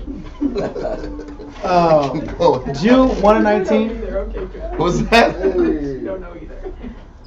That was a phenomenal song when it came out. Jude 1:19. That was really a great song back in the day. I'm sorry. You said 1:19? Yeah, 1:19. Okay. Jude chapter 1. Well, starts at 18, but yeah, okay. Go to 18. Verse 18. How that they told you there should be mockers in the last time. I can spare that. I'm good. Who should walk after their own ungodly lusts. Who should walk or operate after my own personal desires. No matter if that desire is acceptance, if that desire is pat on the back, if that desire is just not to be corrected, or that desire to not feel bad because somebody showed me one of my flaws, to not see anything about me. I don't see anything. The lust is not just sexual lust, bro. You gotta get past just thinking that's what it is. Good. The lust is just what you want to see, what you desire, right? So people walk after their own personal desires without training. Read. These be they. These be they what? Who separate themselves. Who do what? Separate themselves. These be they who separate themselves. I know brothers just talked about the separation concept, about how people separate themselves, or how Saul separated himself. If I'm separate, really, we walk away from the Most High. The Most High was tolerant. He was trying to train Saul. He trained him up the right way from the very beginning, gave him a good foundation. And Saul, once he got in his position of luxury and comfort, he separated himself. Yep. So the Most High had to make it official. They separate themselves. Read on. Sensual. Being what? Sensual. Being about what they want. Their senses. Read. Having not the Spirit. Having not the Most High. Because the Spirit in capital S. So I separate from the Most High when I make it about my carnal sensation and what I want to feel, what I want to see. When it's about my personal agenda, my personal agenda ends up separating me from the Most High if it's not really certified by prophecy and scripture and wisdom. Mm-hmm. How is it? So let's go down. 15. Yes. Verse Samuel chapter 13, verse 15. So the kingdom in this chapter, the generations stop at Saul. His son and son's sons and son's son don't get the kingdom. Read on. That's the punishment. Verse 15. Or the judgment, I mean. Read on. And Samuel rose and gat him up from Gilgal unto Gibeah. And the funny thing is, he left and didn't bless him and didn't sit back here and send the prayers up. So now Saul's on his own now. Yeah. He's on his own with 300,000 angry, six-fingered Philistines waiting for him. Huh? Men of war. Men of war with weapons, and they don't have a whole lot. Read on. And gat him up from Gilgal unto Gibeah of Benjamin. And Saul numbered the people that were present with him about 600 men. The numbers were small, man. Real small numbers. 600 versus 300,000. Read on. And Saul and Jonathan his son and the people that were present with them abode in Gibeah of Benjamin. But the Philistines encamped in Michmash. So listen, it wasn't a big or great difference between Gibeah of Benjamin, which was Saul's homeland, and Michmash. It wasn't a big distance. You sit back and try to put an image up. You got Gibeah, Michmash was that far. It was not a big difference. It was a real problem that they was facing. Okay, read on. And the spoilers came out of the camp of the Philistines in 3 companies. Now they came in 3 large companies. Read on. One company turned unto the way that leadeth to Ophrah, unto the land of Shual. Ophrah, right? Ophrah. Yep. So one company was high north. Read on. And another company turned the way to Beth Horon. Okay, Beth Horon. Oh my goodness, they're surrounding them. They're surrounding them, yeah. Oh shit. This is crazy, Listen, they were at Michmash and they broke up in companies. Orpha, Beth Horon. Listen, these Philistines were like military, like, geez, they weren't some just ooga booga, just low level fighters. Right. They were organized. Plus, if they had 300,000 and they broke in 3 companies, that's 100,000 apiece. Shit. Wow. Yeah, bro. On every side. Yep. Read on. And another company turned to the way of the border that looketh to the valley of Zeboam toward the wilderness. I would say that's going more east. Zeboam. It's probably down here. I don't have it off jump, but it had to be south. So you had north, west, and south, or east. The worst. No, it had to be north, south. It had to be north, west, and south because you already had Michmash on the east. So they were surrounded. Let's keep going.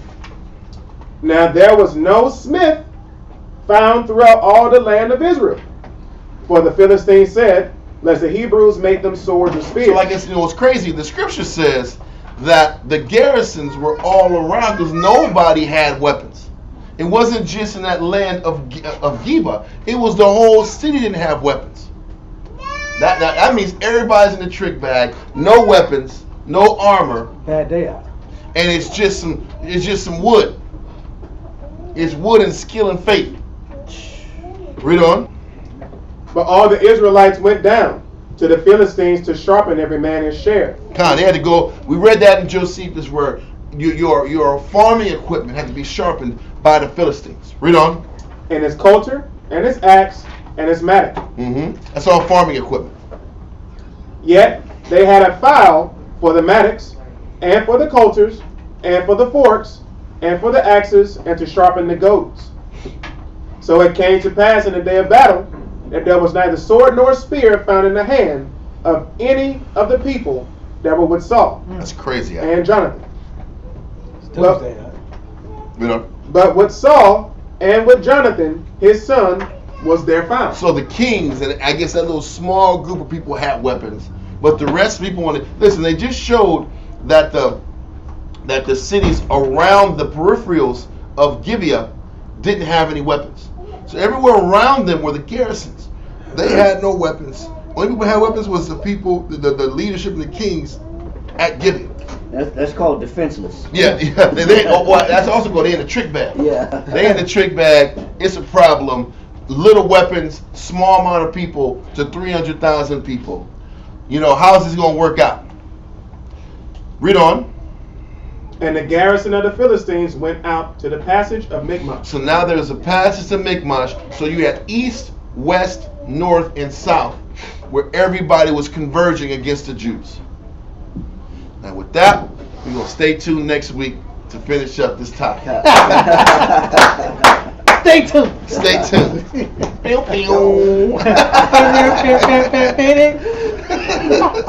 Okay, listen, let's send up our prayers. We didn't get as far as we'd like to, but I think a lot of information came out and it was still healthy and positive. Hopefully we'll do 14. See, what we're going to do next week is how Jonathan, with his lack of wanting to wait for Saul, he sits back here, starts some war, the Most High is with him. Then it kind of exposes how Saul gets real carnal. And anyway, we'll explain it out. 14 and 15, then we'll go on to 15 is the downfall of Saul. 16 is us going to the anointing and the choosing of David. And we'll do that. So Majim, Wapanya, Yerushalayim, rise and face Israel. Stay tuned, man. Oh goodness, this gotta take this out.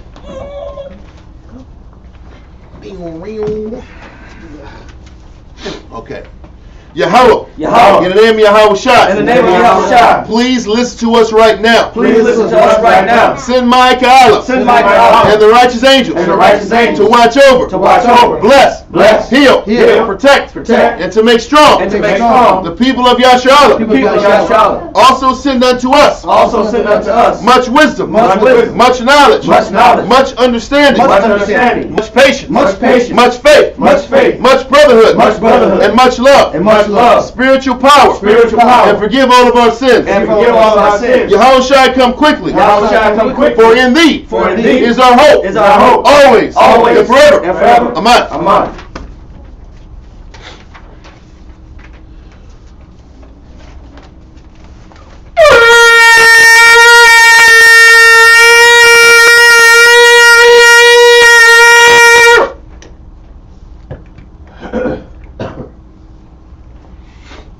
Barakatha Yahweh Ba'Shem Yahushai. Barakatha Yahweh Ba'Shem Yahushai.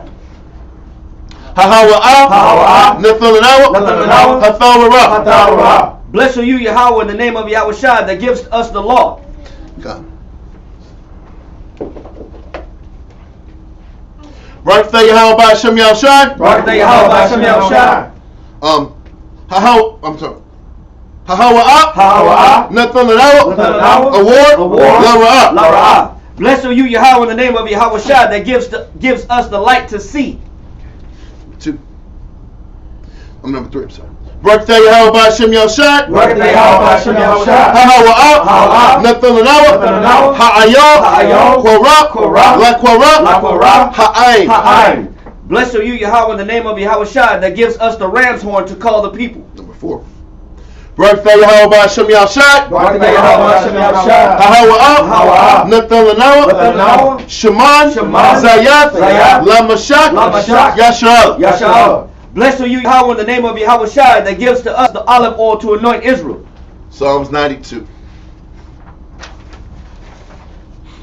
It is a good thing to give thanks unto the Lord. It is a good thing to give thanks unto the Lord. And to sing praise unto thy name. And to sing praise unto thy name. O Yahweh. O Yahweh. To show forth thy loving kindness. To show forth thy loving kindness. In the morning. In the morning. And thy faithfulness. And thy faithfulness. Every night. Every night. Upon the instrument of 10 strings. Upon the instrument of 10 strings. And upon the psaltery. And upon the psaltery. Upon the harp. Upon the harp. With the solemn sound. With the solemn sound. For thou Yahweh. For thou Yahweh. Hast made me glad through thy work. Has made me glad through thy work. I will triumph in the works of thy hands. I will triumph in the works of thy hands. O Yahweh. O Yahweh. How great are thy works. How great are thy works. And thy thoughts are very deep. And thy thoughts are very deep. A brutish man knoweth not. A brutish man knoweth not. Neither the fool understand this. Neither does the fool understand this. When the wicked springeth the grass. When the wicked springeth the grass. And when all the workers of iniquity do flourish. And when all the workers of iniquity do flourish. It is that they shall be destroyed forever. It is that they shall be destroyed forever. But thou, Yahweh, art most high forevermore. Art most high forevermore. For lo, thine enemies. For lo, thine enemies. O Yahweh. O Yahweh. For lo, thine enemies. For lo, thine enemies shall perish. Shall perish. All the workers of iniquity. All the workers of iniquity shall be scattered. Shall be scattered. But my horn shalt thou exalt. But my horn shalt thou exalt. Like the horn of a unicorn. Like the horn of a unicorn. I shall be anointed with fresh oil. I shall be anointed with fresh oil.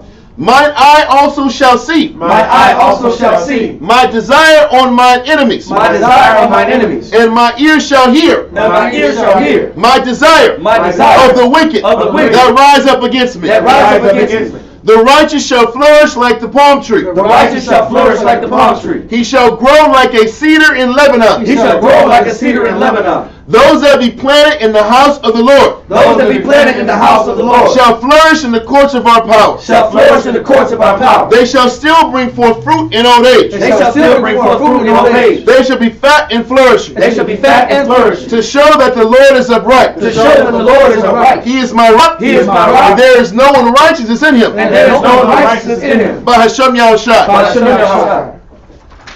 Psalms 133. Shayar. Shayar. Hama'ayawa. Hama'ayawa. Ladawad. Ladawad. Hana. Hana. Ma. Ma. Tawab. Tawab. Wama. Wama. Na'ayam. Na'ayam. Shabbat. Shabbat. Akim. Akim. Gam. Gam. Yachad. Yachad. Hashaman. Hashaman. Hatawab. Hatawab. Ayo. Ayo. Hara'ash. Hara'ash. Yarad. Yarad. Ayo. Ayo. Hazakwan. Hazakwan. Zakwan. Zakwan. Aharan. Aharan. Shayarad. Shayarad. Ayo. Ayo. Hayat. Hayat. Madawath Yawa. Madawath Yawa. Katal. Katal. Haramwan. Haramwan. Shayarad. Shayarad. Ayo. Ayo. Haroria. Haroria. Tazayawan. Tazayawan. Kayat. Kayat. Sham. Sham. Tazawah. Tazawah. Yahweh. Yahweh. Habaraka. Habaraka. Kayayam. Kayayam. Aid. Aid. Halwalam. Halwalam. Basham Hashem Yahushai. Yahushai. Psalms 133.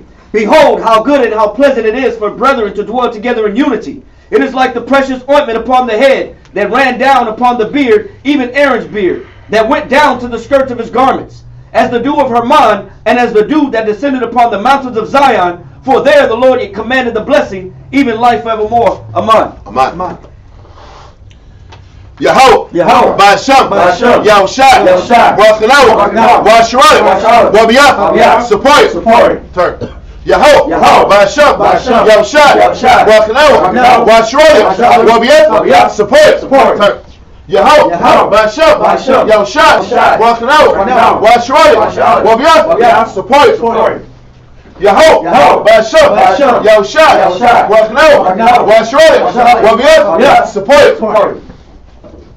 Brock say how, Brock say how shot, Brock say how, Brock say how shot, all knowledge, all wisdom, all understanding, all love, all patience, all power from your house, all power from your house, all power from your house. Basham, Yav shot, the water, Kamyat, Aman. Buddy. Filling out in the holy order. Yahweh, Wayal Shai, Wakash Allah, Maybe Israel, Amaja. Correct? Yahweh, Shemya Rakam. Kunashal. Kunashal. Yashmata. Mom Shabbat. Mom Shabbat. Filling out of the daughters of Zion, Maybe Israel, Amaja. Correct? Yahweh Shema Alatam Hashem Yahshai. Yahweh Shemar Al Hashem Yahweh. Yashmata. Dismiss. Hold up. See you next Sabbath. Shalom, everybody.